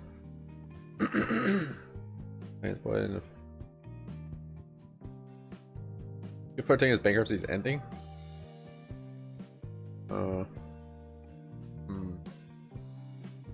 Just the fact that they're paying their employees still. That's no, there definitely could be even rumors and stuff. Like, I mean, that, I guess to me that's the catalyst. Is the rumor of, you know, an acquisition or something.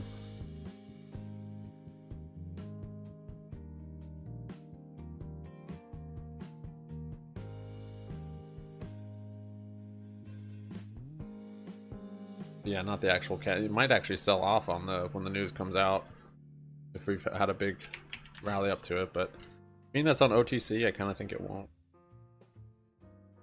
Ball's up 7.3. EVTL. Ooh, EVTL might wake up here.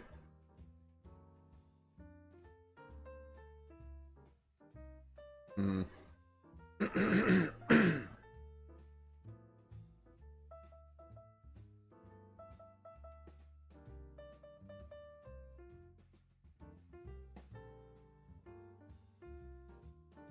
It wants to climb. May 26th, 50-cent calls. You want to exercise? That would be neat. Yeah, do it. Do it. Yeah, maybe. What's your break even on those 50-cent calls? Like 56 cents? 60 cents?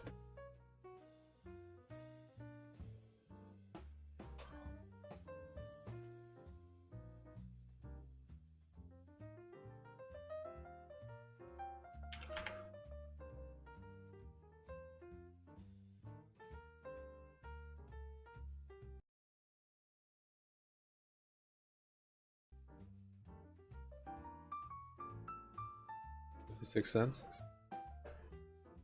Yeah, I didn't get any calls come into OTC,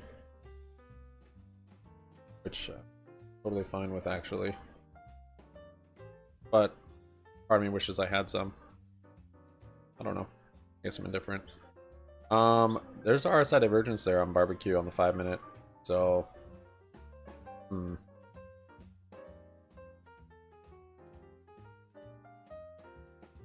pull that by.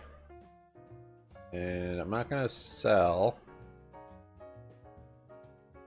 but I think we might be at a little top here. We'll see. See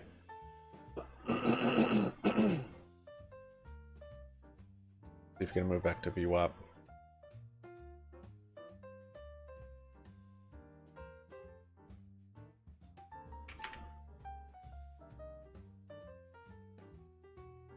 How flat SPY is today? Wow.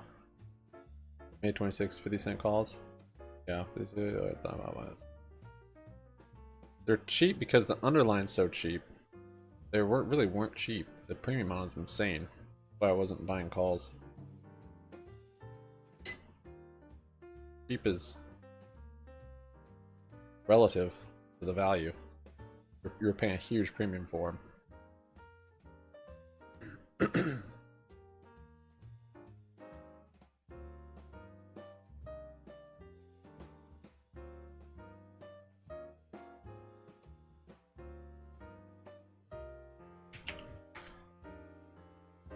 Wall still climbing up. That's great. Climbing up the wall. 7 and 3%.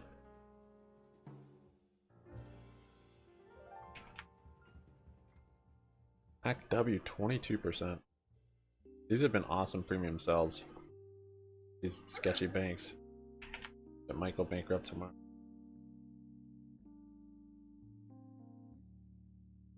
Dude, that bull flag on Neo. I just want some more exposure to it.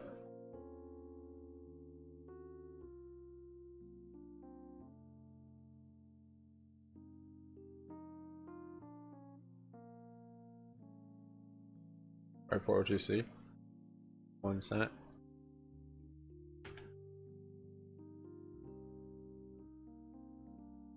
Yeah, I didn't see that. Maybe. Then yeah, that's not a bad deal. You can get a lot of time. Given it's still pretty far out of the money. But yeah.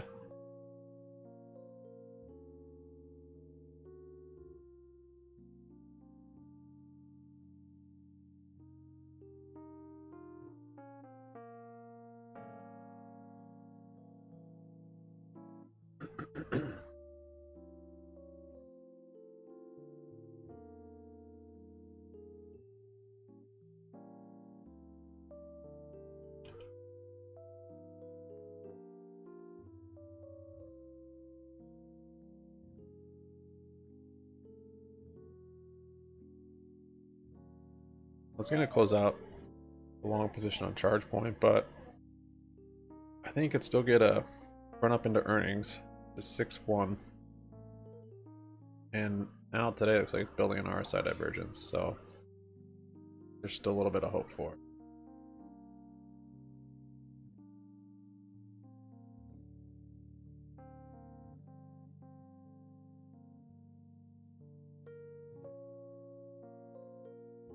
But then I'm thinking maybe long puts for earnings. This thing's terribly overvalued. Maybe with some time on them. Crazy, I think it's overvalued and it's come down so much from its highs. This was a SPAC, wow. It's crazy actually how well it held up being a SPAC.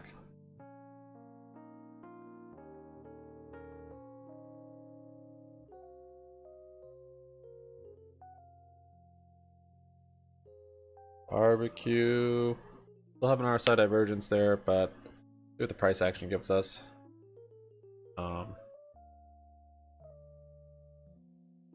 Yeah. Color. Kind of looking at this one. Also has a divergence.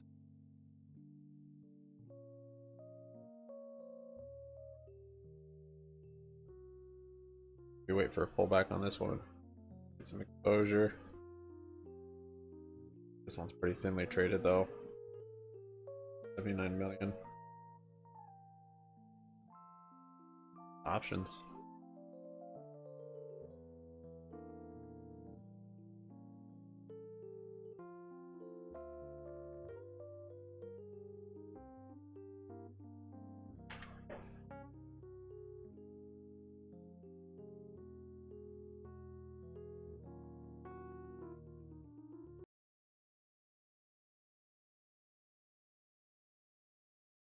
Oil. Energy has been really one of the this year, and so it's possible. There you go. Barbecue's holding up. If we kind of slide through this, then not only would basically MACD divergence also. something that would be attractive. Want to come in hot? Also Maybe. some of the industrial metals and some Not of liking the that energy those names divergences, as well, but I think could come back into vogue. That's really kind of what we have our I have eyes 20,000 less shares than I did this morning. And then what happens with tech? Is it time to take profits there, or is there For a higher cost basis. I always believe, Caroline, in taking profits. 30. See what SPY does. Our So the thing, I just want to make rally. 2 points very clear. Number one is any of the names we talk about in the energy or in Next the basic GME? material space, Energy lady? they offer an incredible low risk right now, which means if we break down under these lows, you got to get out. And it's the same thing when it comes to the tech. If you haven't been taking rallies along the way with these extraordinary gains in NVIDIA, in Meta, in Google, then it behooves you to do so right now and start raising up the stocks. So we actually believe that you have two opportunities. One is to take some money off the table in the high growth stocks and not necessarily buy up here. And two, have a low risk trade in the things that could possibly really move up higher if things don't turn out to be as awful as many fear.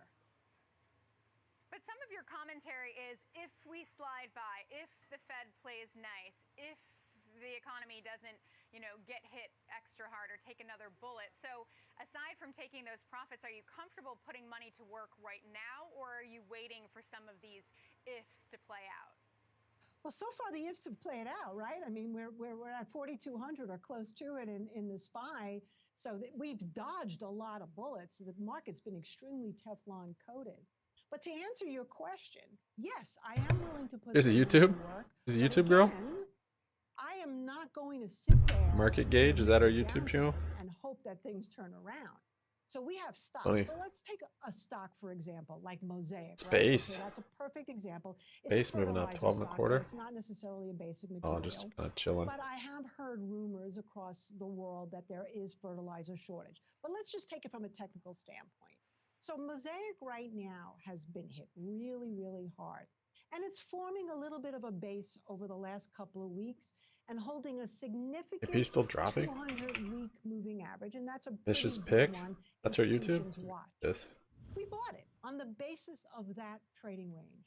But if it breaks down under that 200-week and under the recent consolidation, we're gone. The and guy. I think that's how people are starting to think Misha more and more pick? in the retail space, which is Oh, you're right. really Mish pick. good, GameStop. because No that way. means you actually have a chance. All right, we're of gonna having totally small gonna watch losses, this. and if you're right, huge gains, and that's ultimately going to be the name of the game in a stagnating Good economy. call. And a Good call, range Jay. that could last for I knew there was a many, reason why I many kept years you at around. least. All right, so Mosaic down about 17% year to date. It's off almost 45% from Yeah, that's its what all-time was scaring me highs. So today on definitely IEP's looking chart. for value there. Any other particular names that you think are values It right fall. now? I mean, if it breaks, Well, like yeah, I Cleveland don't think it'll Cliffs break too Mines far would if be it breaks, another but it might one break these that levels. we bought. It again, it looked There's a like lot it of trading bottomed activity out, around so these largely ranges. its earnings Wow, look at that report, volume wasn't right really there. that bad. But it's a basic material, which is still out of fashion. But on the other hand, you'll know right away if it cannot hold, Give me a let's little say, above pump there, 1440, which 230. has really been sort of the recent low, you're gone. But if you can get a move up, again, just like we talked Megal about coming with out of wind, you nowhere. gotta take some 14 profits and a half. along Look the at that way, pop. but keep a core position in that, because it could mean that we've again dodged these bullets of these. All right, Megal's chart's actually looking pretty good. Got an inverse head and shoulders here. Those of you that loved Megal said wait 6 months. You might actually be reversing here. Didn't fill the gap yet, which kind of sucks. I don't know. MACD's still bearish on the daily, but these shorter time frames are pretty good. Careful. Oh.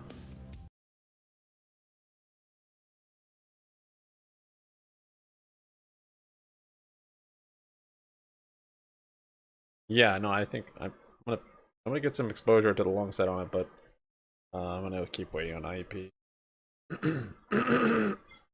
I'll just be doing it with cash grid puts also.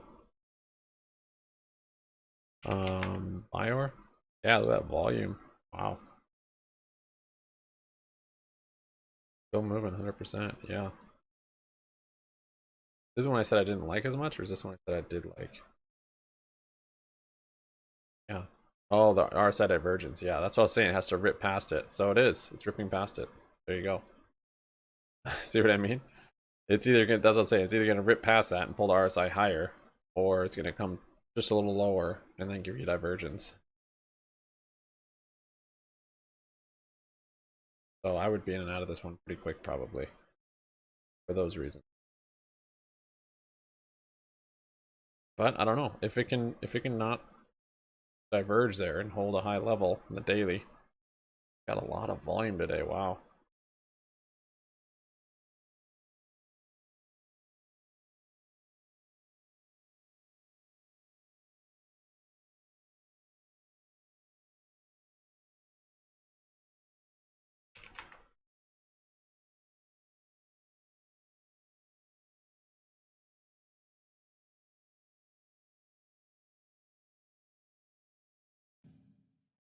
Hi, everyone. This is Michelle Schneider, Mish, Chief Strategist of MarketGauge.com. And I want to talk to you a little bit about GameStop. All of you probably know about that stock as the classic meme stock through the Reddit crowd a couple of years ago. But I want to talk about its merits standing alone as a potential long pick. First of all, when I did a video on XRT, which is the ETF I like to use for the retail sector, that is one of its holdings. It's done a couple of things from a technical standpoint that are interesting to me. Number one is that it's clearing and confirming a phase improvement from a bearish phase to a recuperation phase, which simply means that it's closed a couple of times over the 50-day moving average. If we zoom out a little bit here to the weekly time frame, it's still trading under the 200-week moving average. However, if it takes out around 2135, particularly on a weekly basis, that will clear. It also looks like somewhat of a giant bullish flag. On the monthly basis, it has come down and tested several times and held an 80-month moving average, which is significant because that is a 6 to 8 year business cycle, which means that GameStop, even though the market has come off, is still holding exactly where it needs to be, which gives you a great risk.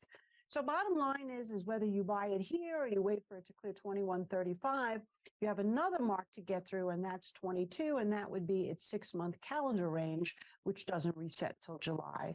So for all those reasons, keep your eye on GameStop. Thank you so much for watching, and bye for now. There she is. Is that her channel? Oh, she's a channel market gauge. Thing. Buy at the high here. Looks like it's starting to break out. Getting hyped for power hour.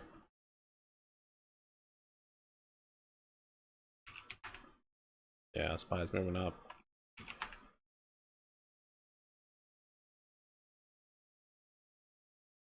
Rival back to 30%. Look at this thing.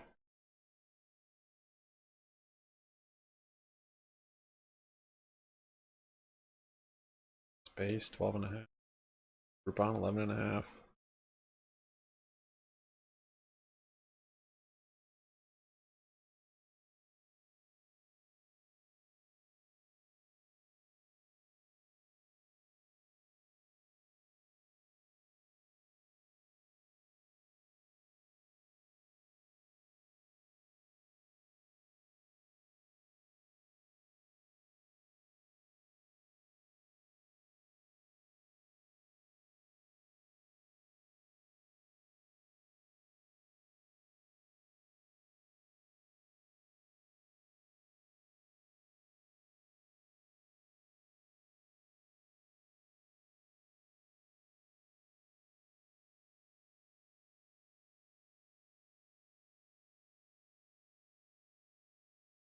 Computer's starting to warm up.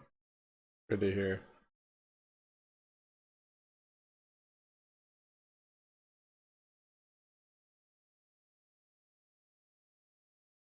Median homes sold in the US fell 4% over the last year. The largest year-over-year decline since 2012.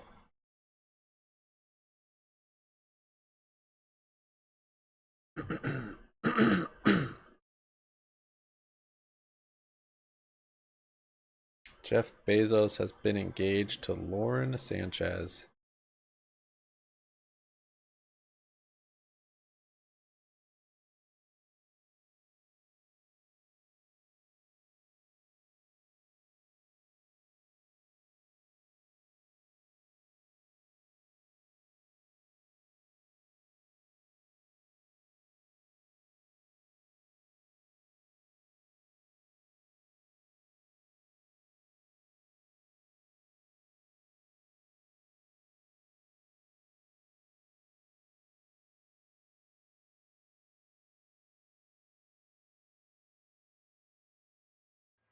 All right, I have to leave it there. Patrick Tahan, head of petroleum analysis for Gas Buddy. Thanks so much for joining the show. Thanks for having me. Still ahead on the second half of the show, we're looking at the cannabis industry, where it stands right now, and the legislation investors should have on their radar. As we head to break, let's take a look at some of today's biggest winners and losers in the S&P 500.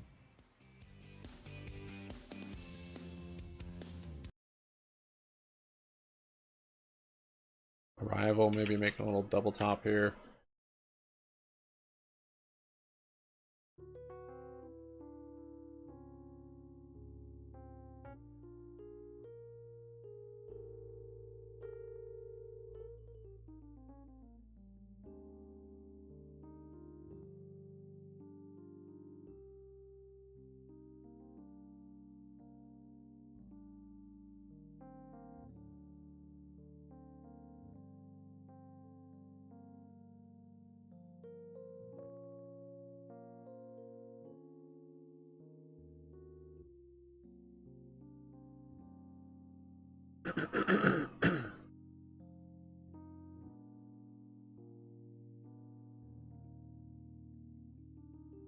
Base 13%. Oh, that thing just, oh, that's Megal. There's Space. Space is popping out a little bit.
I might be rejecting that new high, that breakout, that double doji there.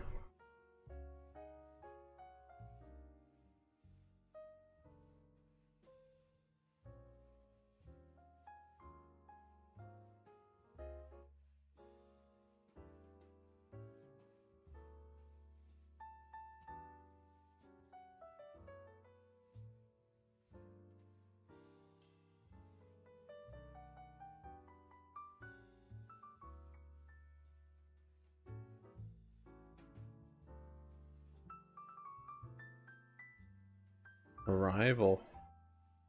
Ooh. I think it wants to pop again.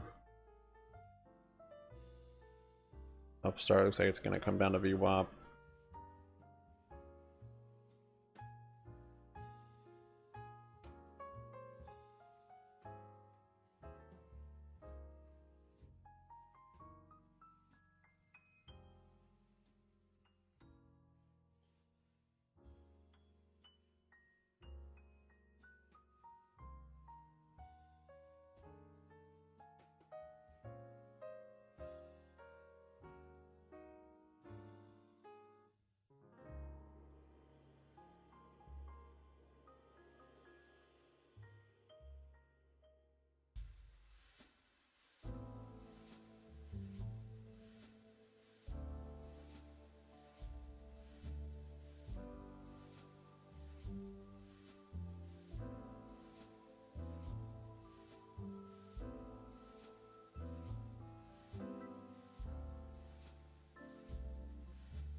Liechtenstein. Sideways, unable to take out the highs or lows that we established earlier this morning, and unable to take out the highs or lows that we established Friday. So currently trading up on the day by about 1/4%. But you know, this is not only a drift here today on the intraday time frame. Just quickly take a look with me as we step away from the 1 minute more granular candles to a bigger picture chart here. You're looking at the ES right now, the futures actually, and holding above the 50, holding above the 200-day moving average. They've been really strong as the NASDAQ recently taking out those August highs from last year, posting new highs for the year, and really just following through in terms of that focus on tech and the run-up we've seen there. I wanted to point out how I think last week the bulls can consider this move up that we've seen in the Russell a bit of a win, back above the 50-day moving average, back above 1,800. So let's keep an eye on this. I think it's a reflection of how some of the regional bank concerns are starting to diminish, but with that comes expectations for higher for longer, that rate hikes discussion starting to resurface a little bit here today, and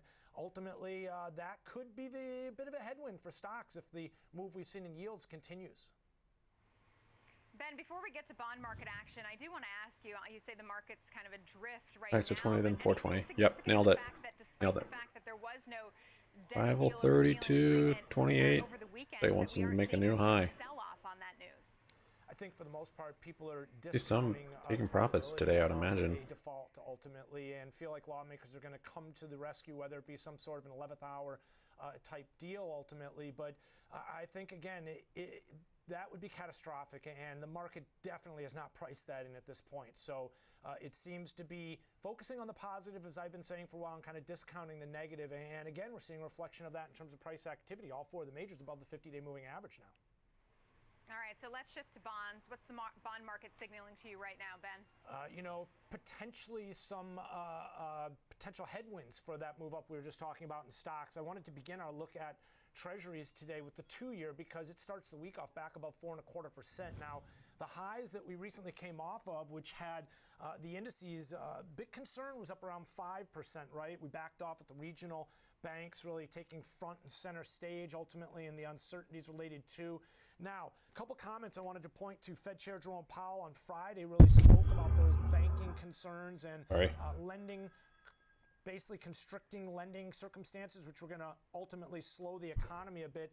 Taking a look here at 10-year yields, you've got the TNX right now, which is hanging out right around 3.7. We heard from Kashkari push back on a little bit of that. He said that he's not seeing proof that the banking stress is doing the work for the Fed. He talked about how in services inflation seems pretty darn entrenched, he called it. And then Bullard this morning also kind of pushing back on market expectations for a cut by the end of the year. He said that, well, he's expecting 2 more rate hikes by the end of the year. Fed Bullard said if inflation's not controlled, the Fed will have to do a lot more and should err on the side of doing more. Rates not necessarily reflecting that, starting to inch up a little bit here, but you can see the 10-year kind of in the middle of the range here. Just quickly, let me show you what's going on with the 30-year.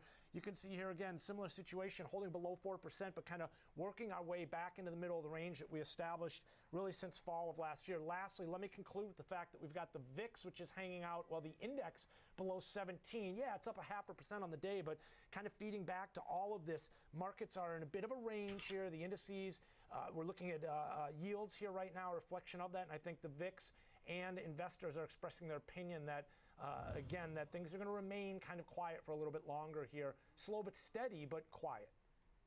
All right, wait and see. Ben Lichtenstein, always a pleasure. Lichtenstein. Now to the state of the cannabis industry. I'd like to welcome in Andrew Hunziker, CEO of Dope CFO Certified Advisors. Andrew, thanks so much for joining us. I know you've been on the network before, but this is our first time chatting. And in case you're new to some of our audience, just quickly tell us what you do at Dope CFO. 22% on PacWest. Oh yeah, great, and thanks for having me. Wow. So I help educate CPAs and CFOs across the U.S. that are actually serving the cannabis niche, from the small mom and pop dispensaries and farms up to the Barcode multi-state 21, operators. a little bit, So yeah. we've got over 1,000 CPAs and CFOs in every single state serving this industry. We're a big believer in this industry. It's very rapidly growing. It's recession-proof. It's COVID-proof. After all the bad news I've been hearing on this show the last few minutes, this is kind of a bright light, long-term. I know we've had some Hasn't come headwinds down thrown yet, in this but looks like it industry, wants to. but at the end of the day, state legalization's growing, consumption's growing, the polls are growing in our favor, whether it's Republican or Democrat. All right, so let's talk about some of those headwinds, because this is a beaten down sector, one that we used to talk quite a bit about, but it's been replaced by things like AI. So what is the health of the industry right now, and what is the biggest headwind that it faces? Well, there was a struggle going back to 2022. I think it was the lowest amount of equity capital came into the space, particularly hurting startups. And so you look at the big publicly trading companies, they've had massive losses for years. They've been beaten Barbecue, down red candle in a big there. way. But then I think we'll see them move back to view up. A little bit closer connection to not only the public companies, the private markets, and they're struggling as well to raise capital. While these new states, we're seeing the eastern half of the U.S. pretty much open up to cannabis right now. New York, New Jersey, Florida, Pennsylvania, the entire Northeast, really. And so we're going to see a lot of growth. Now, that said, the public companies, have quite a ways to go. And their model generally is, for the most part of the big companies, it's more of, I call it kind of the Walmart business model. It's lots of volume, lots of product, maybe lower quality, and where you'll see maybe smaller regional craft growers or craft dispensaries popping up that are very high quality. And so you'll see different segments of the market can offset each other. So, just like in the wine market, you might have a very higher quality wine doing well, where the low quality volume wines are not doing well. So when you joined the network back in March, you cited lack of bank access as a major problem for the industry. Now, this month, the Senate Banking Committee held a hearing on legislation to change that. What's the status there, and what ramifications could that have? It's going to be huge. So the Safe Banking Act, I think it's failed 8 times now. It looks like it's actually going to go to the Senate floor this bounced time. pretty good there. Senator Up Dane, 8.3 sell, 23.90. has been a very big advocate in helping that move forward. So I'm very encouraged. I think it will come to a vote. I think it's going to be very close on which way it goes. I think a lot of people have a misconception that cannabis is Democrat and Republicans are against it. That couldn't be farther from the truth. I think the latest polls are about 85% of Americans want access to medical cannabis. That's why it swept the nation. SPY's going to keep moving up, actually. Like my home state of Oklahoma are Bull all 5 in, minute or bull flag. Arizona, blue states are in. And so I feel like nothing's going to stop this movement because it is truly something that we want as a nation. This is the one topic that I can find that's a sizable topic that we actually as Americans agree on. We all know how divided we are on every other topic under the sun. So it's nice that we actually have something that we can agree on. So what happens if that legislation doesn't pass? Do banks currently not provide services to cannabis companies? No, that's another misconception. So if it doesn't pass, we still have many credit unions and banks that can access or that can provide services to cannabis. For example, in my home state of Oregon, MAPS Credit Union has 14 locations. They bank most of the industry, but it's still very, very difficult. There's a lot of cash in the industry, and allowing full banking to the industry, first off, it makes the cannabis companies easier to run their business. It also allows for better controls so we can actually ensure that those tax dollars are going to the cities, counties, states, and their federal government, which we all know needs money and dollars. And so the second you get rid of the cash component of the industry, you can be more comfortable that those dollars are not being diverted away from the tax bodies where they should be going. And so it benefits the cannabis is going to be sold one way or another. And so we might as well collect the taxes on it and provide easier access to the clients in it. But that said, there are banking solutions right now in almost every state, but it is just more difficult than if you owned a retail outlet or whatever. So what's the key takeaway for an investor right now? So right this second, I think they can be encouraged that the industry is going to grow, whether we go into a recession or not. We're going to see expansion. We're legal in some shape or form in 47 states right now. It's a global movement as well. The medical side of things, as well as the recreation side, is going to grow. But that said, if you're an investor, when I speak to investors, I put on my investor hat. I want better controls. I want better governance. I want really good accounting and tax. The costs in this industry are extremely high and punitive, especially under the tax code 280E. These companies have to pay on average 50% of their gross profit in tax or more. And it's hard to run any business with that kind of tax rate. Most of the players in the industry are betting on eventually cannabis coming off Schedule 1. And there's many senators that would like that to see that happen. When that happens, the valuation of these companies are all going to pop up. So every year that goes by, I think most of us, me included, are more certain that cannabis is coming off Schedule 1 at a very minimum. If it comes off Schedule 1, then 280 goes away, and these companies are instantly, and their valuation is up, whether it's 5 or 10x, some sizable number the second that goes away. Because if I'm an investor, I also want returns on my investment. And Canopy growth down 80% over the past year. Tilray down about 50% over the past 1 year. Aurora down 78%. So what's going to separate the winners from the losers? So and again, for the entire industry, when you look at it, they've had massive losses. Very, very capital intensive industry. And yeah, if you're an investor, you've got to have deep pockets. But one thing that will turn it around, Safe Banking Act, that would be huge. Another is moving up some more here. Cannabis off Schedule 1, which I think we're actually not that far away, because the second that happens, that instantly makes these companies, maybe 20% more profitable just overnight.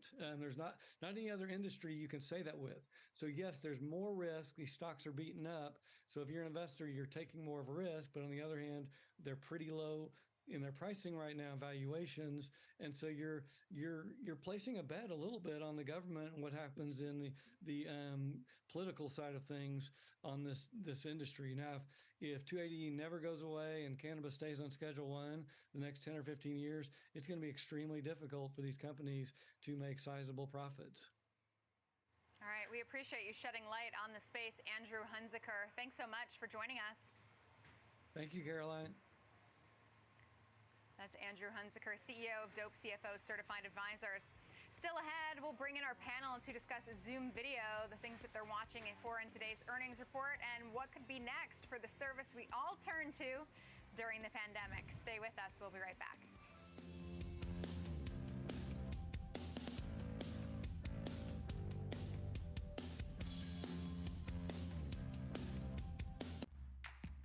Many traders may be willing to take on additional risk in pursuit of aggressive growth. Go SPY.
Holy SPY rip. Wow. 10 minutes before power hour even. I don't want to wait for a power hour.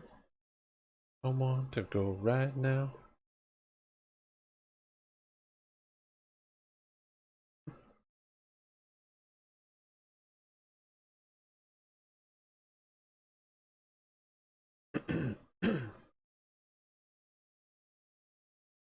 This is not a paid promotion.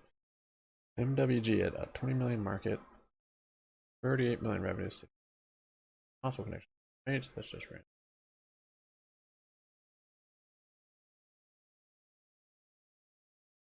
Yeah, I bet GME testing 24. SPY pump was crazy. Serious MM, you were talking about MBOT. Wasn't that you talking about that earlier?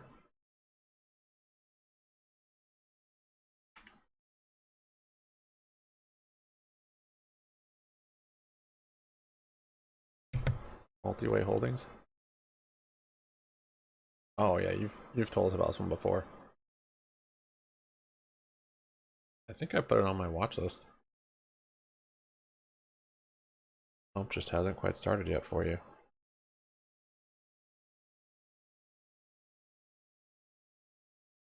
Yeah, it's on my watch list. Just for you. Just for you, mysterious market maker. By just confirming this bull flag.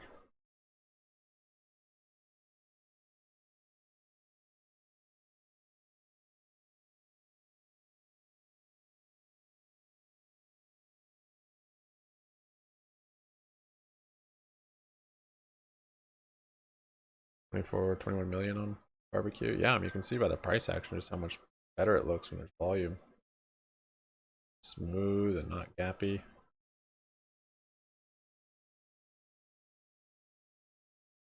Yeah, I'm showing 20.8 million. Yeah, that's good.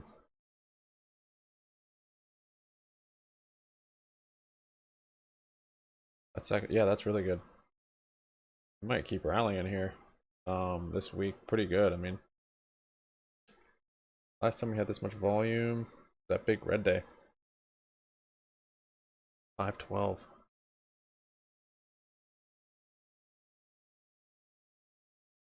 This day? That day. Oh yeah, this day. That gap fill day, that Friday. Friday gap fill. Now it's look like it's building a cup. for a 2340 test today or tomorrow, and maybe a handle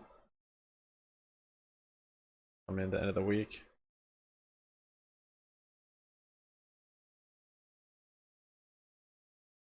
Probably be closing out of shares when we get to that 2340 for a better entry.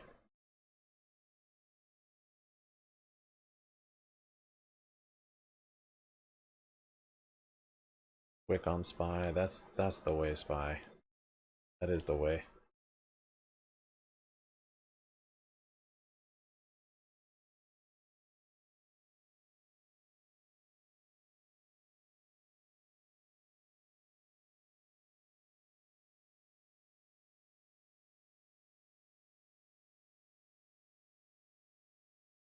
But we just haven't seen it. You know, the 5.9 deal fell through, obviously, but we kind of expected them to go and pursue it again, or go out and look for something kind of in a similar industry. And so the problem is yes, they're innovating. They continue to roll out new products. Sell like half my Arrival. Their phone solutions, but we're not really seeing what their plan is for. I don't want to be greedy on it and just hold like crazy. You know, they're kind of chugging along right now, but they don't really have that 5-year roadmap that they've at least disclosed to the investment community that would make us more bullish on the name right now. So we kind of think that they are just, you know, kind of playing it off the cuff and, you know, rolling with the hits as they come, as opposed to really having a long-term plan. It's sell enough to make it free, to, you know, and then just buy back in with the rest. Chris, Keith isn't alone here. The majority of analysts Just scale back in. have a hold rating. Would you be a buyer here, or what do you like more? I mean, I would take a wait-and-see approach with Zoom. They definitely are facing macro headwinds that they've been describing. Use a day trade up, I guess. Quarterly call. The sales cycle is taking longer. It's taking more layers to go through management to add customers. And two of their biggest customer segments in their Global 2000 are financial services and tech. So those are big headwinds. And I think on the competitive front, Microsoft has really been gaining share and closing the gap in video conferencing. Teams usage grew to a record high in the most recent quarter to 300 million users. So Microsoft is a formidable competitor and one that can bundle together services to really.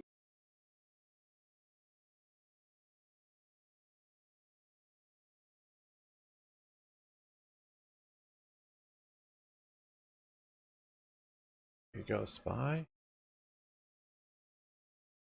Quarters. And Keith, Microsoft obviously bigger winner this year because of AI. Just quickly, only in about 30 seconds left. Do you think that Zoom could be an AI beneficiary? Could that be the next step for it? A hold. I like it. That buzzword that I don't want to use a day trade. Thrown around a lot. It kind of reminds me as cloud was 15 years ago. Everyone's talking about it, but no one knows what to do with it right now. Yeah, I'm just gonna. Zoom did make an investment of an undisclosed amount in an AI company, and so it'll be curious to see how they, roll that into. There are tons of applications for AI, especially in call centers. The chatbots or even automated service technicians.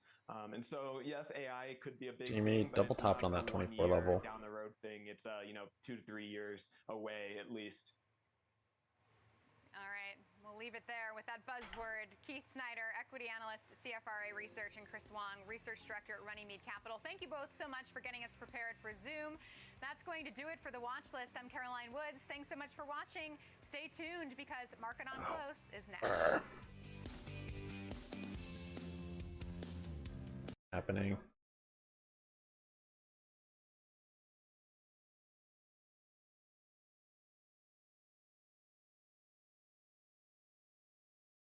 Natural gas down 7.2. It ends down there. Not closed. Biggest one-day drop in 4 weeks.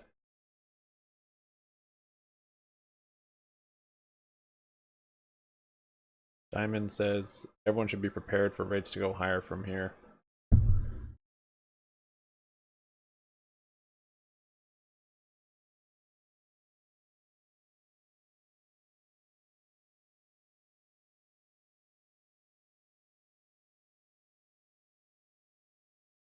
Ow, it's up to sick.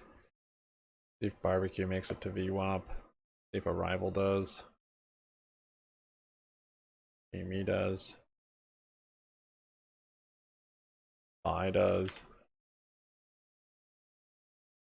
SPY and GME almost look like they want to break out. Well, GME looks like a double top. SPY looks like a, well, similar, kind of just a cup actually. 8% rates, yikes.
There's your barbecue drop. Barbecue souls.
We did get through 3.5%. And it's green. We got the dollar to near 103, 104. So there's definitely been a little bit of a push in some of the macro assets over the past 2 weeks that we're watching very closely. But as far as today's action goes, a bond sale in treasuries that maybe was a tiny bit soft and that keeps yields a bit higher, but just nothing here really to change the situation just yet as far as stocks go, which seem to be able to absorb higher yields and higher dollar until we start to get breakout levels, and we haven't gotten those. So the equity market's still pretty firm. Good day for regional banks. Very nice little move there, and generally speaking, the group has been somewhat contained and removed from the rest of the market. We just don't really see that type of major economic fallout that many expected. The data have been okay on the economy. Nothing alarming that says the regional banks are sending us off. I have what looks like wants to go higher. Something that we need to think about as some of the Fed commentary turns a little bit more aggressive. Those cuts later this year may not make sense unless there's a bigger economic fall off. This is something that's probably going to be a bigger focus later on in the week as the data come in and we do finish. Expect some OTC traders day trading this thing. Stock specifics, company news. We've got some lingering not me, of course. That are going to be important, like Nvidia. That's going to be very key to assess the strength of the real fundamental outlook. Is it going to change based on all the artificial intelligence discussion?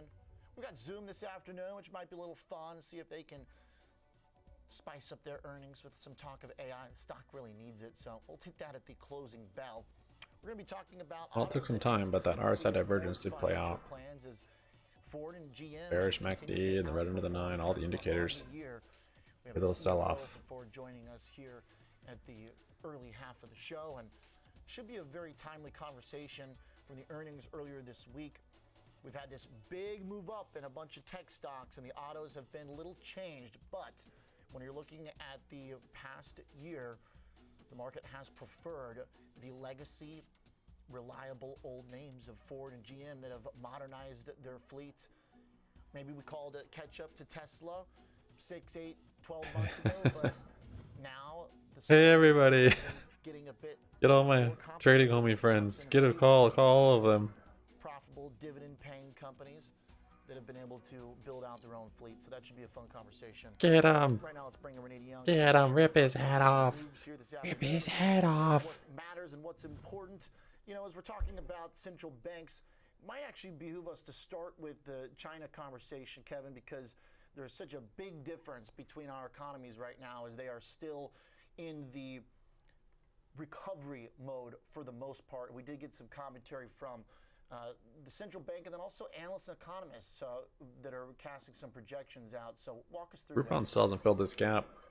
Yeah, it's not pretty big, but and some of the economic data coming out of China chart looks nice. I think it'll keep got close to filling it today.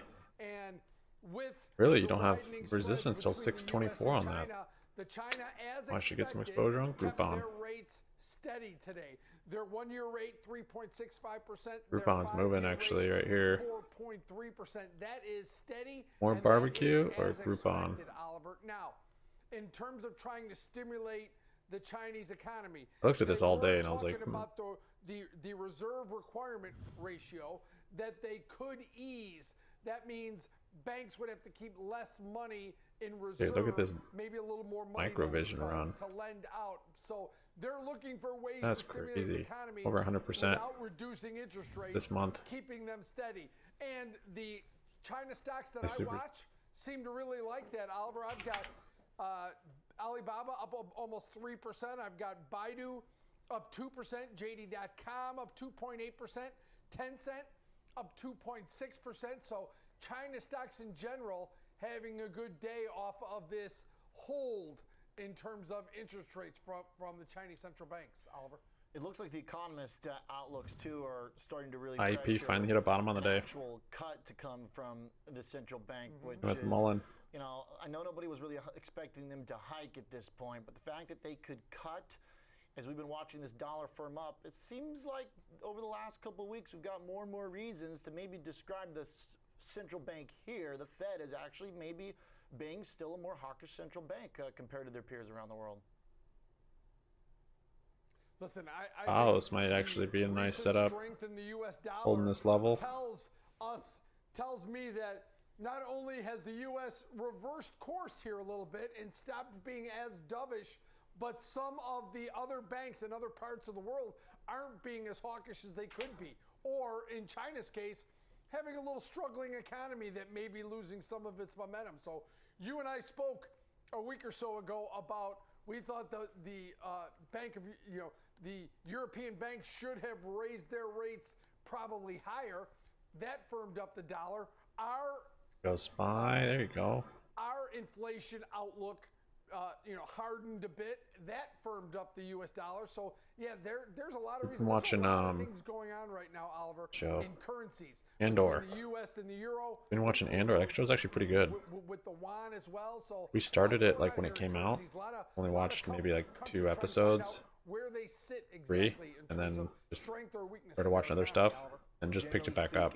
When it's I don't know, like a conversation a about month ago. and stimulus, stocks like that. And yeah, this show really started to get good after like maybe 3 or 4 episodes. And they got that little bit of a boost today. JD.com and Alibaba Group both up around 3% on the day. Chinese EV maker NIO up around 8% higher today. And I want to say one thing really quickly on the currencies. So the Chinese yuan last week it fell below that psychologically important 7 per US dollar level, and it hit 5-month lows. And so economists at Goldman Sachs say that given the fact that capital outflows are risking that, or they have capital outflow risks that could hurt this yuan falling even further, then that could spark the People's Bank of China to lower the reserve requirement ratio as well. So we're looking at that. We're looking at also the fact that China is still within the realm of its 5% GDP growth target. So that will likely be one of the reasons why it won't unleash any major stimulus. The conversation 2% on PacWest today. Maybe a month ago or so, was a bit of Walls, kind of hyperbolic discussion about China and the Russia working together to displace it did start slow, yeah. It didn't really make like we sense liked then, it, but I'm like, this news is just even fresh reminder whatever. too as well. The other thing is a lot of these companies didn't do great on their last earnings either. It was kind of a filler between seasons or other shows, and then we just stopped. And I guess after watching Mandalorian, the second season, I just decided to try Andor again. It's such a long season, like 13 episodes or something. It also had mixed quarterly results. Eyes coming down here. We see Chinese EV maker NIO. It's coming out. Stop inflation for a few minutes. On June 9th. However, the shares have risen about 17% since a low that it hit on May 2nd. It's a hilarious thing to think about. So it's better relative to those couple of weeks ago. Yeah, short term, still slammed into that low earlier this month. So none of them have really lived up, I think, to what folks thought. But if everyone knew it was only for a few minutes, it would do nothing. China's reopening. The stock market, the big cap FXI is actually down on the year. So I think it's an important story today that the government might be taking some steps to get involved. Thanks, Renita. Thanks, Kevin Hinks. Appreciate it, guys. An important story there on the global stage. Dude, I know. Actually, I was thinking about that. Plans here for our own just like central bank and how far they've expanded from Star Wars. Like, how insane. The rest of the year. Vincent Dillard is a director of global. This stuff has like nothing to do with Star Wars. The only resemblance is like stormtroopers and the weird looking guys. And even those guys, like, not the weird looking guys, they weren't in the first whatever 3 episodes, 3 movies, 7, 8, and 9. I guess Boba Fett or whatever some of those guys were. Yeah, I think the case with pullback, I mean, you have seasonality, like some may go away, and then really it's about liquidity, and it's about the debt. But not if people knew it was just for a few days, Cameron. I don't think that would happen. It would create more inflation because anybody that did actually sell, they would just get bought up and there'd be a huge pump. One light sale. That's a good point, man. All just blasters. $1 trillion from the TGA into the economy. One lightsaber. How could they? I keep waiting for R2-D2 to show up and a bunch of just rando droids. Arrival, you're doing it again. 36%. And we're getting close to the point where I think we're getting. You need 24. Wow. The system needs. Both going without the SPY. And yeah, you have 5% Fed funds rate. Well, on the 5-minute, you kind of have a bull flag there. 2 quarters probably would shrink a third. I think when that happens, people will start questioning whether. Not sure how long it's going to hold above here, though. Got 45 minutes to go. So essentially, moving past the debt ceiling and being able then to issue debt could. It sounds like this maybe area cause a spike in maybe treasury yields, and at the same time, that's awkward because the market's pricing in interest rate cuts. Yeah, I was gonna say I don't think it's gonna just crazy from here. Because right now the Wall Street analysts 25 in a day. Earnings growth, but then the economists and the bond traders fell off after are saying hours. we're going to need to cut rates. So these things can't possibly work together, right? Yes. They're pretty crazy if you flip that into support. I'm in agreement with neither of these things. 3, 4, 8, 9 on arrival. I don't expect a recession. Which is 37%. But I don't. Dang, dude, this thing beat barbecue today by double. Right? I mean, if you look at EPS forecast, we should see 10% EPS growth by the end of the Gap year. fill right now. My only concern is they just split. And if they get back up to the split price, offer more shares. We have one more rate hike if we have, the fallout from the regional Always bank crisis. Concern with that is a very important disconnect. And trash stocks. I think what the equity guy is telling us is that earnings are going to lead the economy, right? We're having our earnings recession right now, and then in 6 months we're going to have the actual recession. Now I look back at history. Always like, 6 months. Did that ever happen? Did we ever have a recession when earnings went up? I looked at 12 past recession. That never happened. I mean, earnings are, of course, $3.50 on arrival. It's cyclical. Shipping. Like, you cannot, if you expect a recession, you have to expect earnings to fall at the same time. So, Barbecue kind of bounced on this level. I have an order for VWAP on it. We'll get it dropped to there in today. And maybe even lower levels tomorrow before rally, maybe 1925 or 20 cents. Yeah, it's like 20 cents. By December. Oh. And then the big opportunity 1970. is just the front end of the curve. 1950. Right? To me, that is the screen. I'm coming down. You want to be long short-term rates because you have all these expectations of cuts, and then you kind of stay out. Rival 35, 40. Or you're in the recession camp, but then where is the actual bill buy here? stocks with 20 times earnings in a recession. That just doesn't happen. So you don't buy $4 stocks even. if the recession's going to happen, and then even if the recession doesn't happen, bonds probably have to reprice out the cuts, which could hit valuations. So it basically sounds like avoid stocks in both scenarios. Maybe bonds can work in possibly one of those scenarios, but it sounds like from reading your analysis, 45 you'd minutes. generally just rather be in some of Float the on this thing. inflationary It's a tiny float. It's you guys pumping this, isn't it? Describe it. Are they still inflationary? Oh my gosh, I didn't realize it was such a small float. This thing could get out of control. Yes. Market cap's only 53 mil. I literally didn't look at his stuff. Inflation has fallen. As we've discussed many times on the show, I don't think it falls down to 2%. I think after it reaches maybe 3.5%, no revenue. It bottoms and picks up again. Negative 66 million operating income. Hedging your portfolio, but right now I'm not questioning the reality that we are. I don't know if we disinflation because and their market cap's 53 million. Because you had all these noise in the CPI, right? The used cars and the lumber and the China stuff. And the tiny float though. You're at about 5.5, 4. That's where we are. So it's not getting worse, but it's not getting better either. I think you still need that inflation hedge. It's pretty cheap to buy now. I mean, if you look at commodity prices, we got hammered on the back of the disappointment from China's reopening. So yes, but with the risk that it may not perform right away because we are still in this disinflationary trend. Cash is not bad. I mean, cash is paying 5%. You have positive real yield for the first time in 15 years. I think you have better opportunity to buy assets in 6 months. All right, there it is.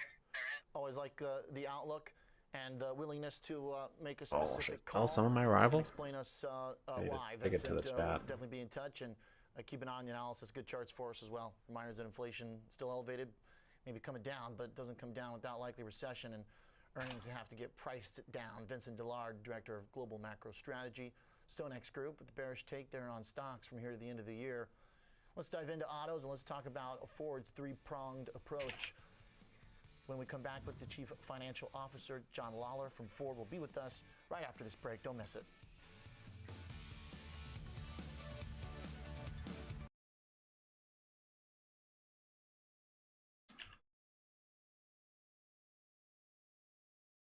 Okay. I'll give you guys a poll. Go to chat. Vote on the poll. Do it.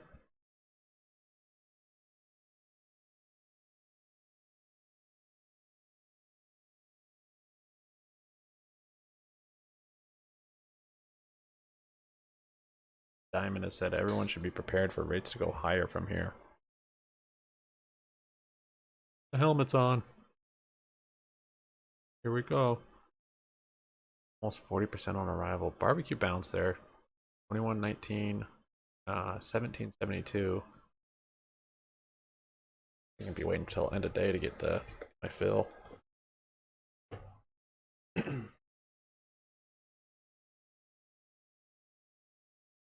Me holding above that 24 level.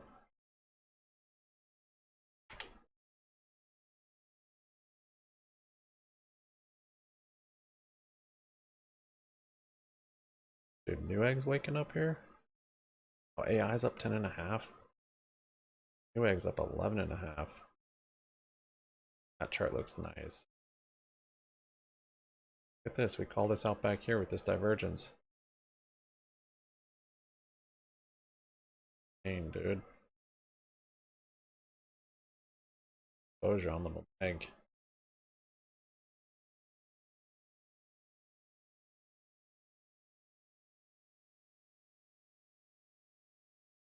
Cards.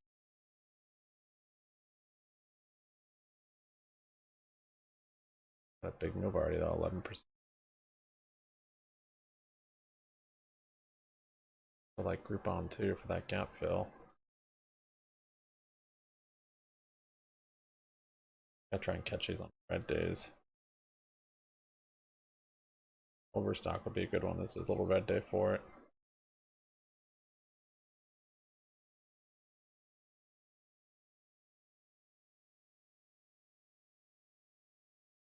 Tractor supply looks bearish. Really bearish. Got a gap down here to fill. You've got a head and shoulders. Don't have.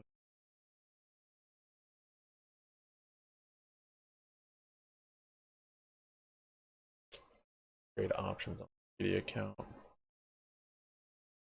Not long options.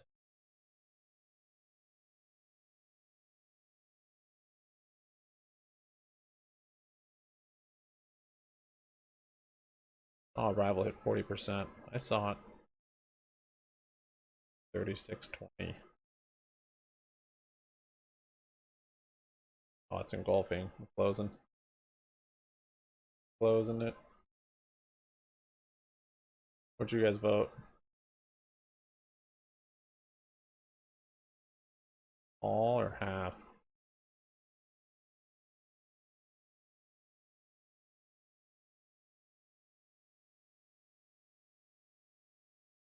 Whoa, look at that flush. Oh crap, I missed it.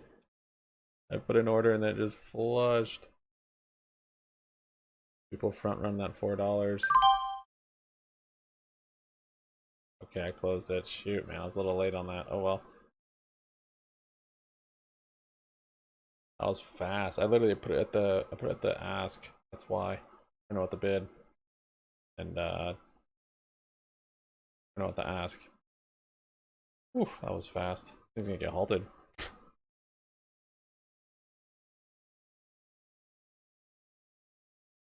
I actually just closed it all, guys.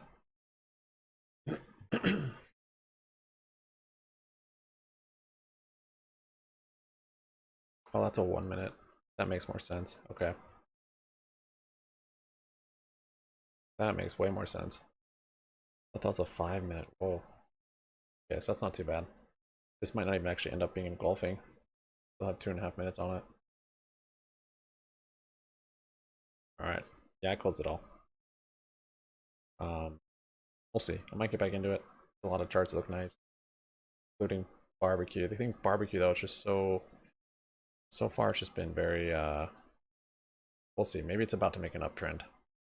But since it's made that huge rip, it's just been so choppy.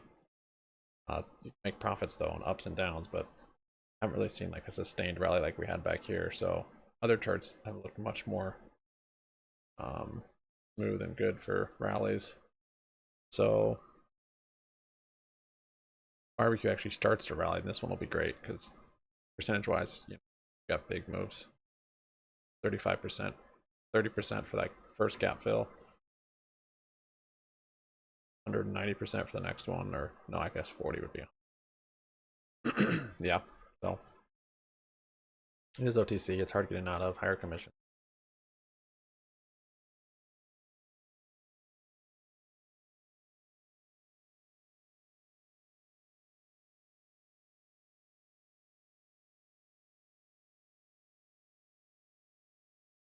This was one we were talking about yesterday. I picked up some shares yesterday on it, and some more this morning. But I had to sell barbecue to get them. But I guess it turned out to be a good trade. SPY's coming down here to VWAP. GME holding above 24.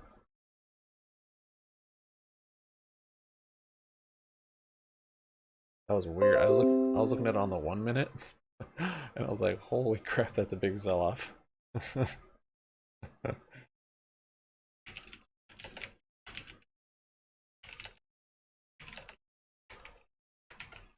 I'm glad it wasn't that big. Didn't quite miss the top.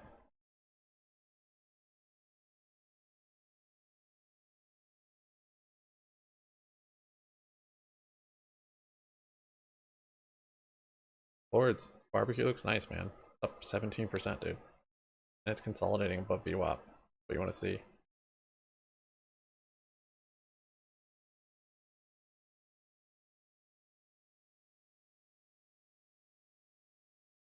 He's holding quite strong.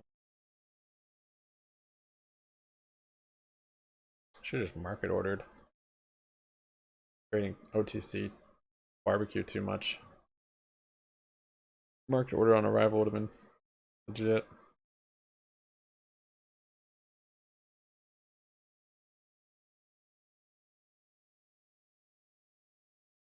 No, I don't think that's weird, acting weird. I think GME's not getting a basket move.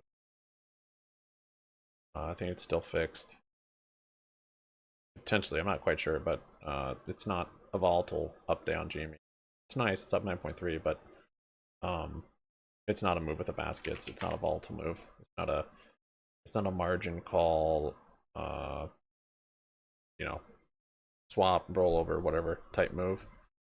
We did see it though at one point today, which I'm very curious about actually. Right here, it actually did wake up and start to look squeezy. You can see the volume on the 5 minute right there is 375,000. Actually see it on the 1 minute. So here, ramped up, and you had 205,000 on that 1 minute, starting to go crazy, and then just got shut down. Got back into its algo trend up, whatever this is. That looked broken again, like you want to see. And confirm it, AMC had the exact same price action at the exact same time. Right here. Pump on AMC with the volume. So another wrench for that one though is that's right when Polte tweeted. Maybe it was algos grabbing the tweet from Polte, which I had not seen that yet. We used to see it with Ryan Cohen and DFE. Not seen with Polte, and not sure why his last tweet would have. You know, we've seen him tweet about GameStop before. So if it wasn't algos from this, could it be retail buying? Could retail actually be hitting lit? That's actually, we're thinking about it. Maybe that's what a lot of this move has been. Is retail actually hitting lit? That engulfing candle on the daily, holy crap. Do some calls on GME just for old time's sake. Maybe we're seeing GME hitting lit. Maybe from new regulation. No? SEC was talking about ongoing margin calls throughout the day. I don't know. Maybe there's something going on there. Not able to internalize. Not able to use dark pools. Huh. That's really interesting. I've not thought about that because yeah, the price action just looks much more natural. It looks like a normal stock. The manipulation on GME might be over, which good, I guess, if you're an investor. Should be less manipulated. Trading, it's not as favorable, less volatility.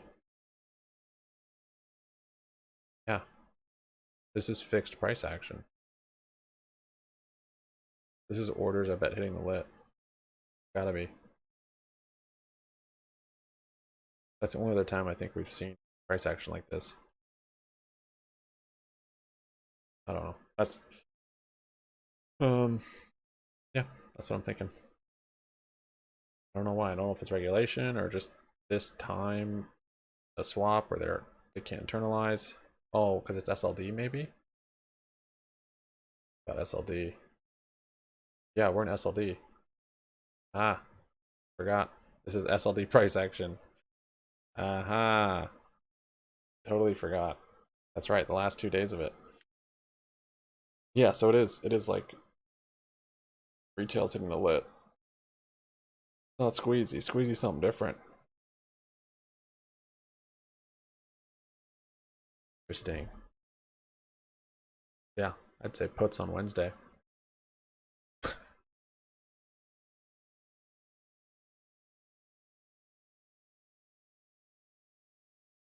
Alright, GME's holding above 24 though. I moved below VWAP. Rival did confirm engulfing candle. A lot of charts look bullish right now that I want action on, but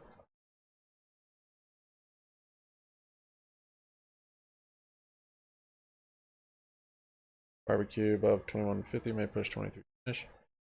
Maybe. Maybe.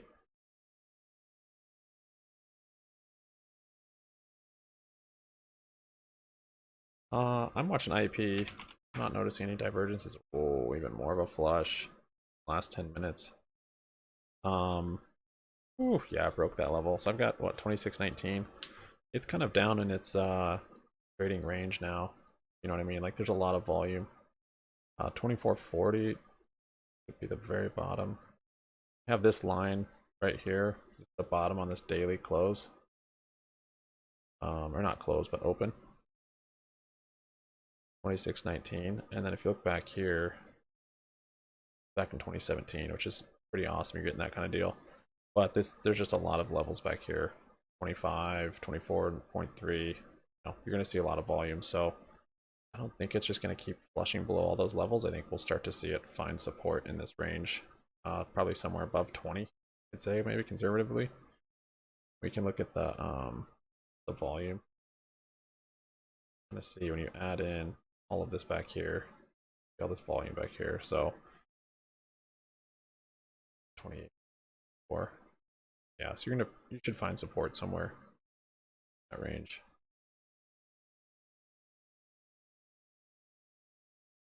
Don't want it to break that low, basically.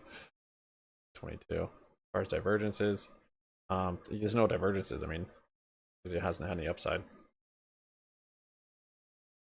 Some could be setting up, but too early to call. That's interesting to see it flush though below that level.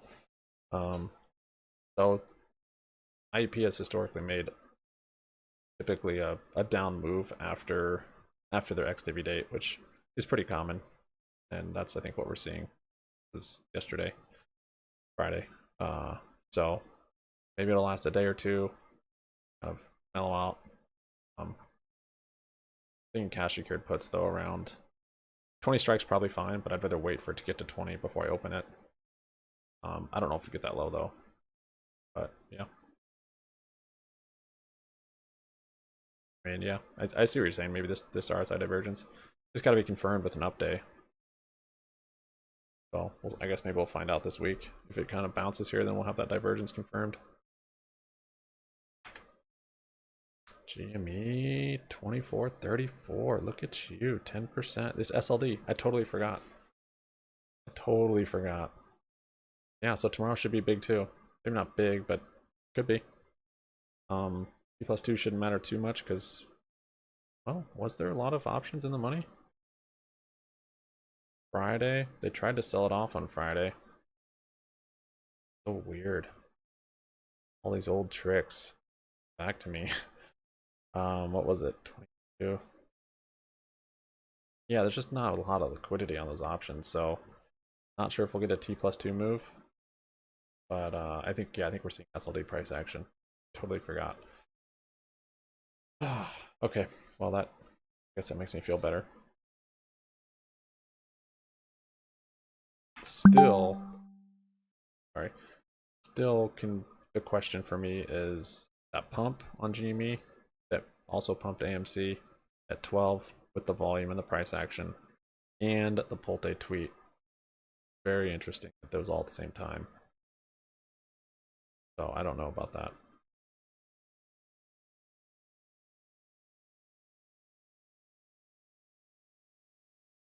SLD's supplemental liquidity deposit. Barbecue's coming down here. Yeah, guys, 6.5% up. Not bad. Or sorry, 10% up, $6.50. I don't really like it yet. I don't know. Still see that gap down there. Kind of an ugly chart. A little choppy. Yeah, I don't like that chart. There's a lot of other charts I like better than that one.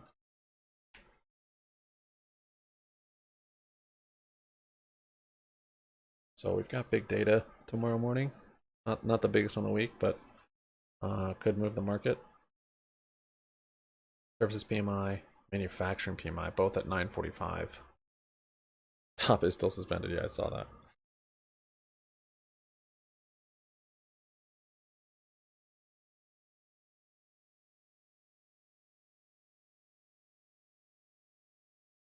Well, for a rival getting an engulfing candle and all that, and the volume, not a bad sell-off yet. I think it'll still probably come at least to VWAP. And you might even get a big enough move to make it back down to 2.5 support. We'll see. Glad I got all of it out. Who knows if I want to get back into it. I do have enough trades where I just make it free, and then I end up closing the rest out, you know, down 40 or 50% from where I was anyways. Gotten rid of all of it. But I do like that strategy. Especially if you have like an account dedicated to it, which I've done before. Where you just try and build a whole account of free shares, basically. If you had an account dedicated for that, then that's cool. But otherwise, it's like, all right, SPY's moving down. Got the 9 moving average here, which it bounced off multiple times. Actually, today. Big sell-off into close here. MACD's bearish.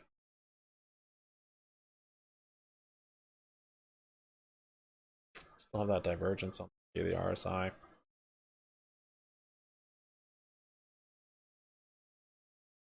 Bull flag in a breakout.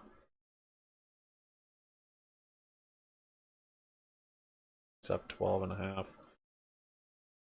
So that's what it. Yeah. Right. I totally forgot SLD. Totally forgot. But now, so the price action last week, I guess that starts, what, Wednesday of last week? But that's usually bearish. That's what's weird. It's usually not till this week that we get the rally from SLD. Yeah, I'll give this rally 1 to 2 more days on GME.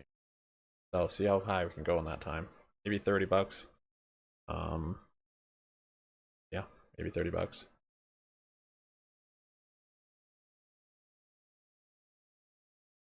I might look.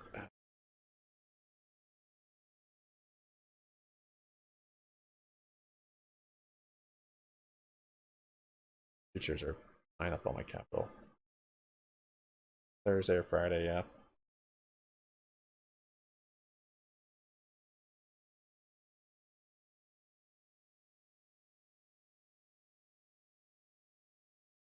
Get weeklies. I don't know.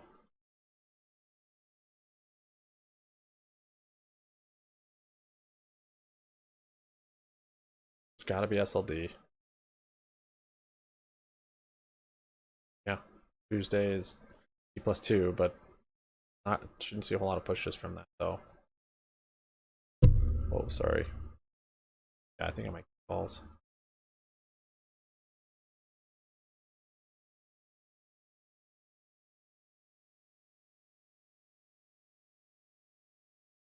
I feel like such a degen getting weeklies on GME though. There you go, flush it out.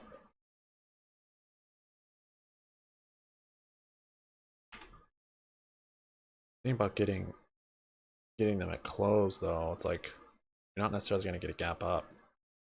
You could get them at market open tomorrow. But that being said, it's not like you're going to get a much better price. That was 1 day of decay.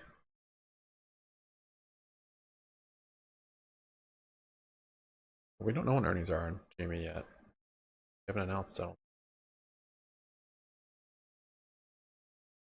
Yeah, I feel like I do better at getting them the night before. Just sitting through it in the morning, trying to time it in the morning with the volatility, and the spreads are wide, and you can just get a bad fill.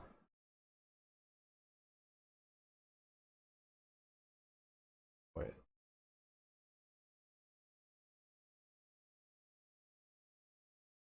Option doing. All right, you're almost to double. You're almost to the triple digits on the weeklies. So funny, man.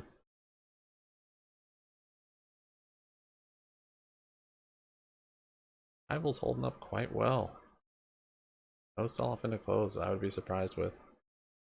That's, I mean, classic profit taking. All the volume, golfing, buying support. This float is tiny.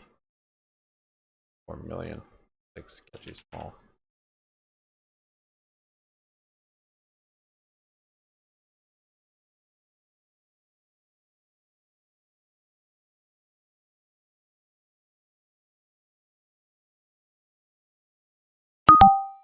What?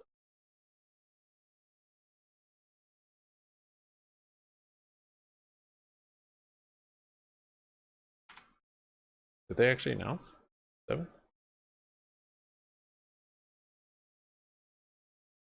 No, that's not it. See the asterisk? They're just estimating. You'll see a filing. We'll go over it. When they announce, we'll know.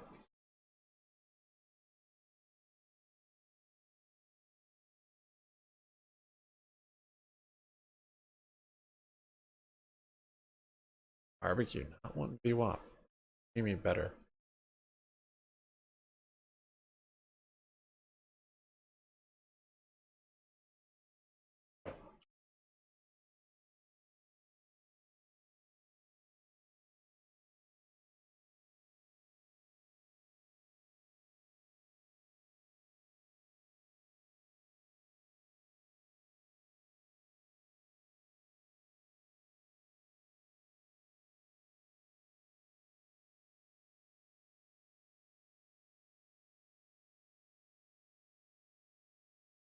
Quarter, same-store sales up 5.3%. Arrival.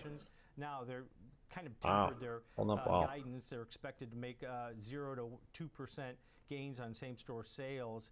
My trucks are a little broke down. In great shape, and that's been a real key for earnings. Better buy an e-bike. Somebody taking a bearish stance here. They're thinking maybe we're going to see another Foot Locker or a slide like we've seen in Nike. The trader bought 4,000 of the May 26th weekly options that expire this Friday. The 124 strike puts. 4,000. Made a debit of $4.20 on those, so that takes that break even for this trader. All right, I guess I'll buy a few more balls. To the downside. That's only about 5%. Although we do have all the economic data this week. Within that Probably won't affect you during SLD and all that stuff. It doesn't really care. But yeah, somebody predicting that we might nice see and golfing some candle, increased volume. Yeah. Sporting goods, after maybe I'll just even sell these tomorrow. Okay. Should be an interesting one. It will. Yeah, because it's a curious fade. I mean, Rick did kind of tell us in the Chartmaster segment this morning that it was losing steam at a bit of an abnormal pace based on the steady climb. So a little bit barbecue that people are kind of bailing out right ahead of the earnings. So good one to put on our radar. Thanks, Tom, for the trade. All right, coming up, let's talk some pharma drugs and some weight loss with Jenny Horn. Then we're going to trade some futures with Chris Robinson. Yeah, fix up your mountain bike. Yeah, just throw a motor on there. You even get like those super simple, just like Copenhagen wheels. Or the ones that, yeah, I think it's a Copenhagen wheel, or like the wheel that mounts onto your wheel. Not as efficient, but they're like really easy. You just have a little rack on the back, just mount the battery on there, put the motor on.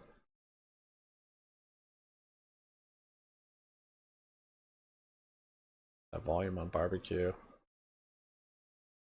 About 15 left.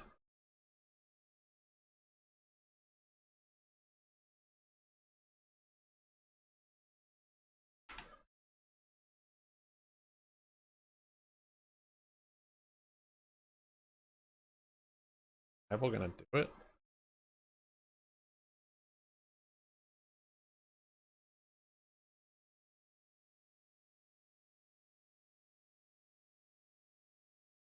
Rivals making a new high.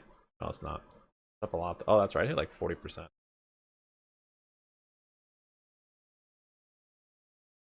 I'm gonna chase it. And I'll share offering or something after hours. Turn this nice green play into deep red. I'll wait. Maybe pick it back up tomorrow.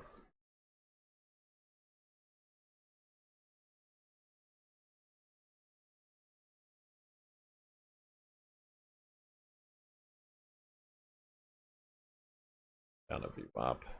Has an RSI divergence on the 5-minute there. Should come down by close.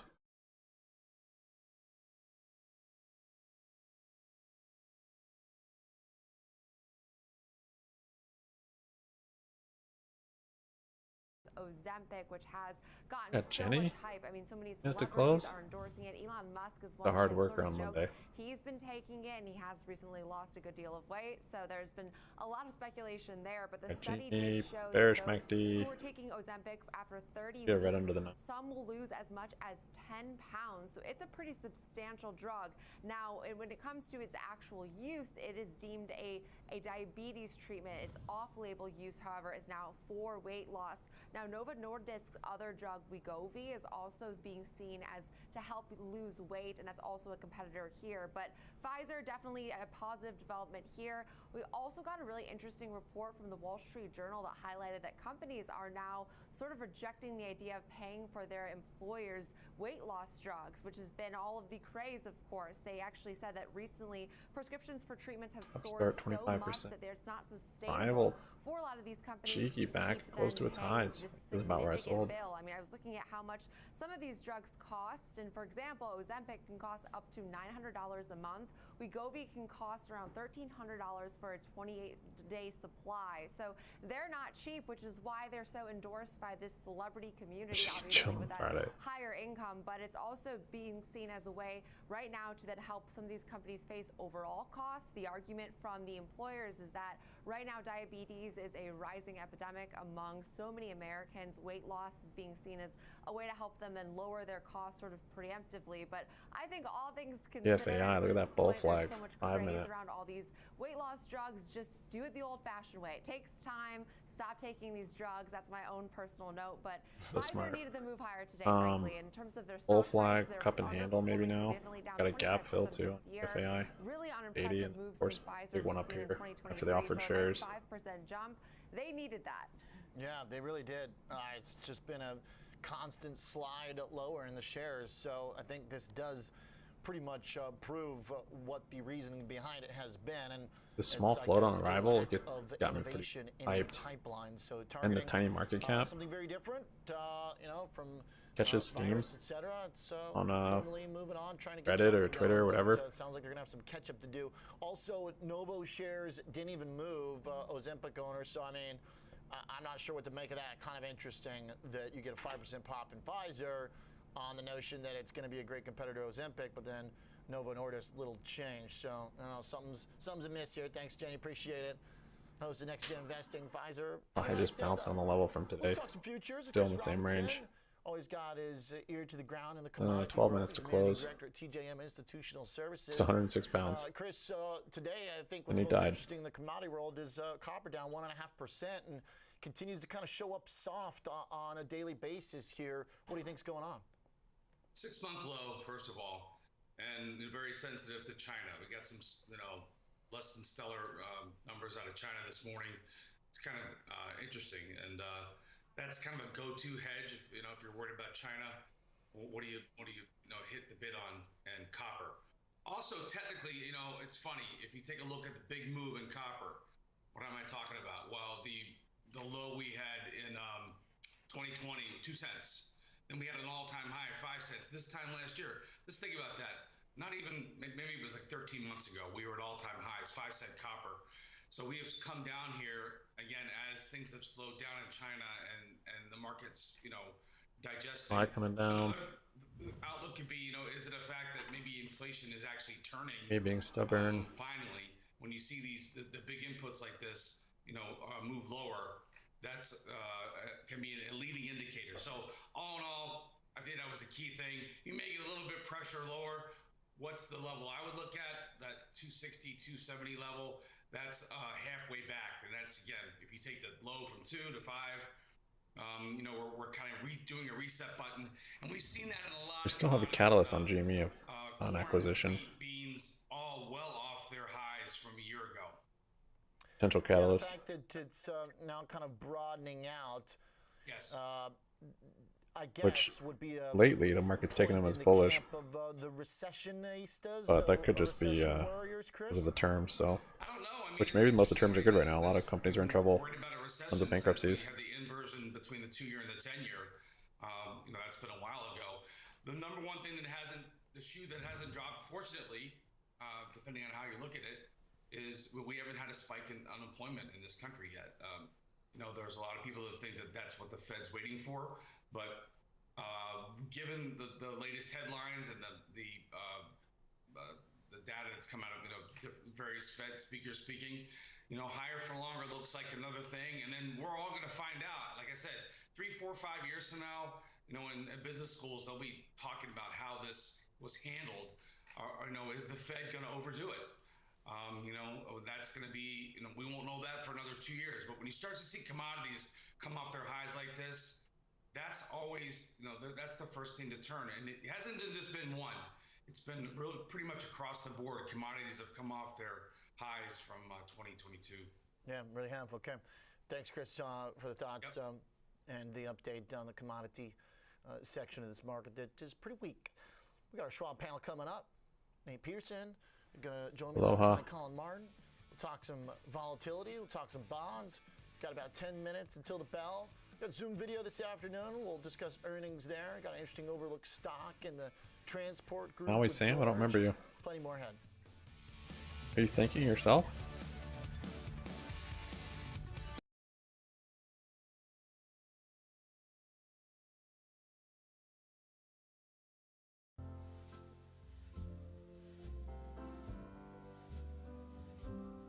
There are only 4 major metro areas in the U.S. where it's currently cheaper to buy a home than to rent. Wow. Detroit, Philly, Cleveland, and Houston. Typical home in San Jose, California costs 165% more to buy than to rent. The largest premium in the country. Yeah, rent's lagging.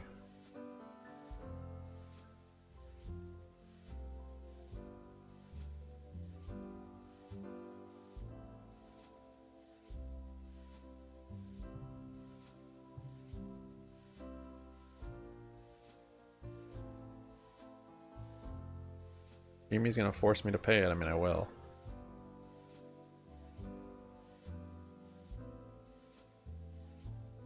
You're in San Jose?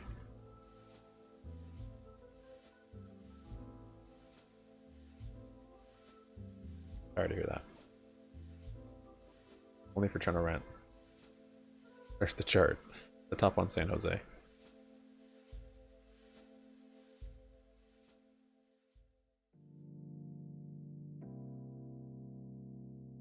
Thanks for the good news. Hey, if you own right now, great time to be an owner. Rent that thing out. Start 22%. Bit of a sell-off here into close. Got VWAP. Barbecue still is not giving us our fill. GME waiting for the last minute to dump. It's SLD period, guys. Gosh. Still, the other question though is that tweet pump at noon with AMC. Very, very interesting. I wonder if that was retail and we're seeing retail on lit during SLD. Can't remember if that's a thing. Yeah, I thought IAP was done with this flush a while ago, right here, and it just finished it out more. Yeah, look at a lot of buying volume. I'm gonna wait. I mean, this could be another week before we find like a low. It's gonna settle somewhere, then bounce probably, or not. It'll just go crazy. The bottom, which is no problem. Oh, I think he definitely likes GME better than barbecue. We don't even know if he likes barbecue or if he owns it. Wall still has that gap to fill. Dang, this thing made up to 10.3% today.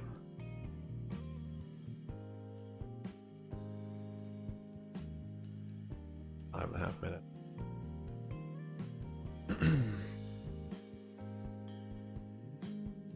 Break that 24-cent support, $24. A lot of tinfoiling, absolutely. Yeah, that's what concerns me the most with barbecue. It's just the ridiculous assumptions and speculation. It sounds like 2021 AMC. They'd say, why is this a play? What's going on? Say, oh, just go look at GME. It's basically all the same DD. It's like that's a lot of what they do with barbecue. Even with Pult and stuff, and like RC tweets, and they're literally tweeting about GME, and they're like, oh yeah, they're talking about BBBY for sure. Like, this is what he's meaning to say to BBY, but he can't, so he talks about GME. Like, oh no, guys. Please don't make it another AMC. Please make it be real. Alright, test 18, 17, barbecue. What's your time frame? Yeah, I think we could. I think end of week you might see that. But I'm not too certain really. I think tomorrow's gonna rally more. Wednesday's gonna rally more probably. Thursday, Friday sell. So depending on how high we rally, it's possible we don't make it back down there. Because if we get up to like 30 or 30-cent gap fill, or even the 44-cent, our sell-off, it probably won't be all the way back down there. Might be 30 cents or 23.234. This thing that we're rejecting. I guess we haven't rejected it yet, but yeah. I don't know. I'm not thinking so actually. It's possible, but I'm not waiting for that to get more. I've got orders at VWAP, and I could look at it tomorrow and see if 1925 is support or if we just hold the 20 cents. But if we don't rally up much this week, then yeah. If we kind of trade here flat, then yeah, end of week I think we could. But if we continue to rally the next 2 days, I don't think we'll see that. Not without some catalyst, share offering or something awful. Not sure we're just focused on GME. Nothing different would happen because our orders don't hit the lit exchange. Barbecue today looks really nice. It's a bull flag, broke through resistance, and it's holding a high support. So nice momentum, continued on the uptrend on the longer time frame here. I wasn't sure if we were going to get much more price action without a catalyst, but today happened to happen. Still kind of in a range, but looks good. RSI ticking up today too. That's nice. I think we'll break this resistance. I think we will. Probably this week. 30 cents.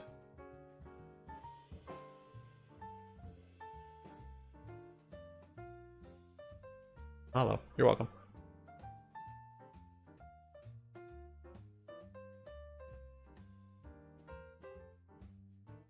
Alright, Gene, gonna make me this.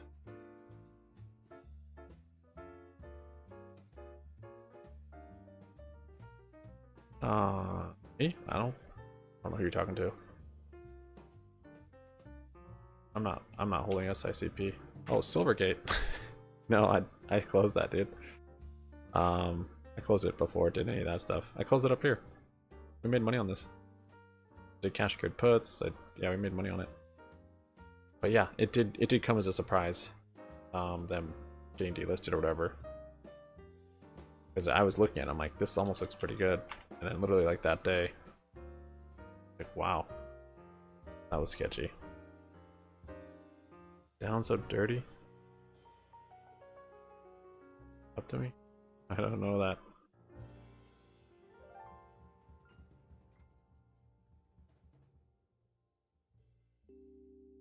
Good GME. Up this bid.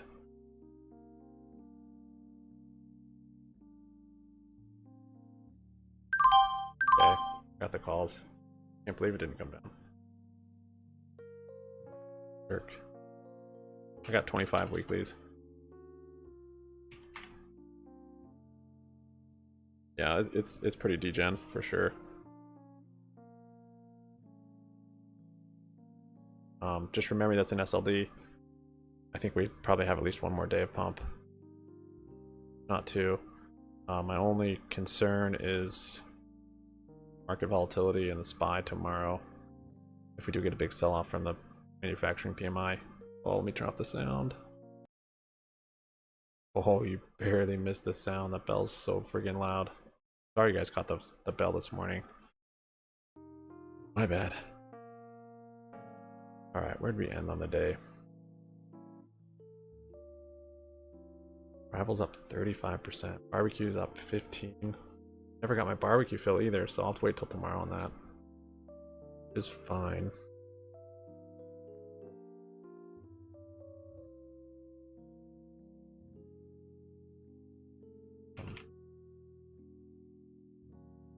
GME ended up 9.79% for bullish holding the but this is total SLD price action though. That's weird. That actually makes me think that it's still broken. When was the last time we actually had SLD price action like this?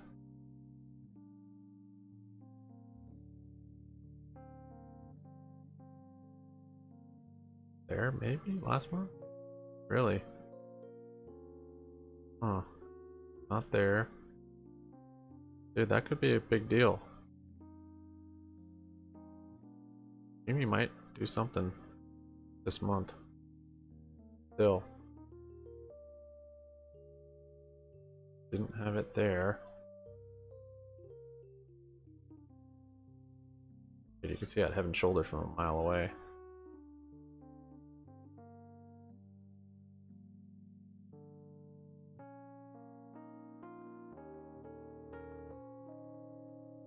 This maybe was SLD price action. Because I'm hoping for some of this next few days.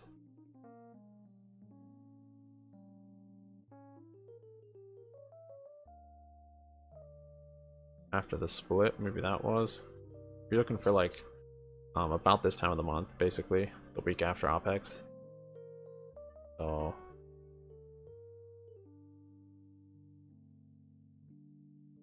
usually the week leading in is bearish, and then the week after is bullish. Thanks, Lords. I appreciate you being fine with it dipping for me.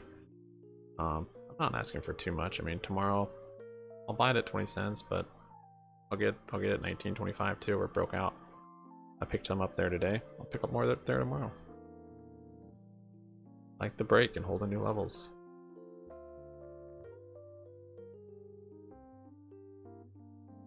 Yeah, I don't think we've seen you like the super loud belt.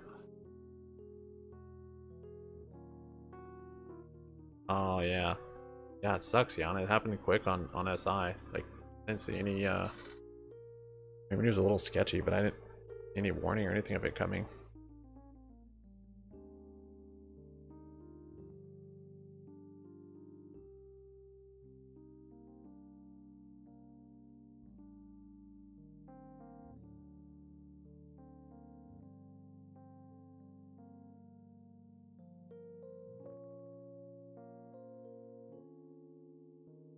Oh, did you really good old days?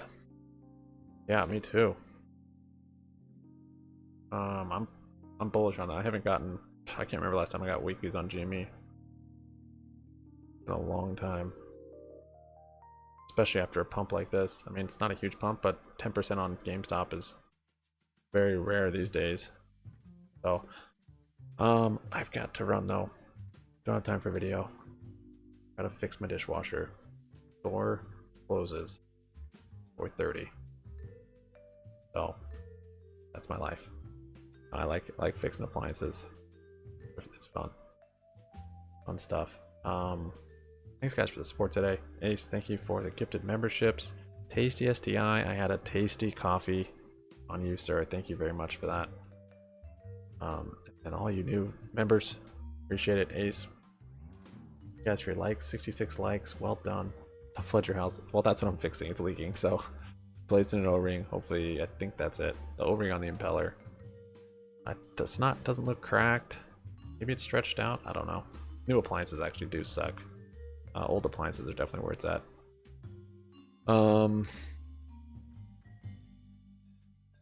Hey, someone appliance fixer. Yeah. I've I'll start doing it. I go door to door. Start offering appliance fixer services. Thanks, Kitty Daddy. Thanks, Christopher. Thanks, DIY Vic.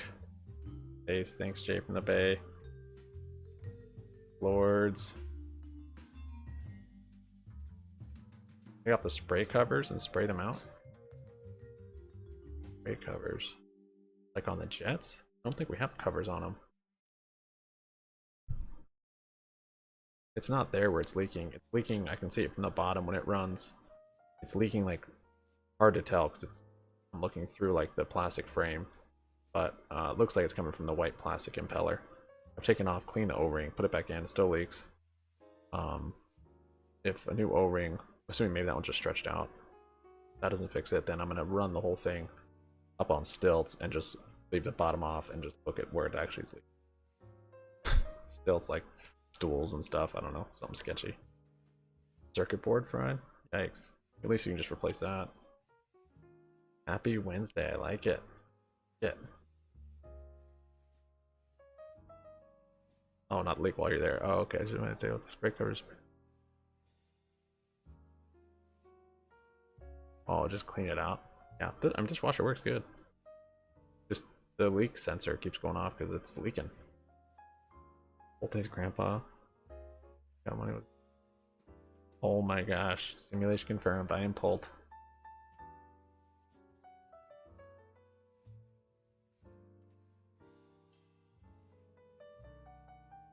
You're talking about in the dishwasher, like the jets that actually hit the dishes. Alright, I mean, I think they're clean, but yeah, there might be some mineral deposits on it or something. I mean, Grandpa only got it for her because she didn't have a dishwasher at all, so she's washing by hand, which is a lot of work. If you've ever washed dishes by hand, like, it's fine for a year, but after like 5 years, it starts to build up.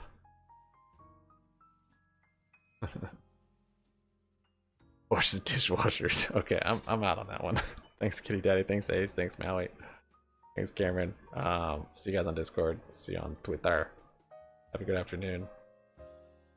Oh, what a day. I'm stoked. I got kind of screwed on barbecue a little bit, but Arrival helped me out. Sub up, like up, comment down. Happy money sticks around. Hand washes. I know, I like hand washing dishes actually. Until you have a bunch of kids. Then you have them wash them for you.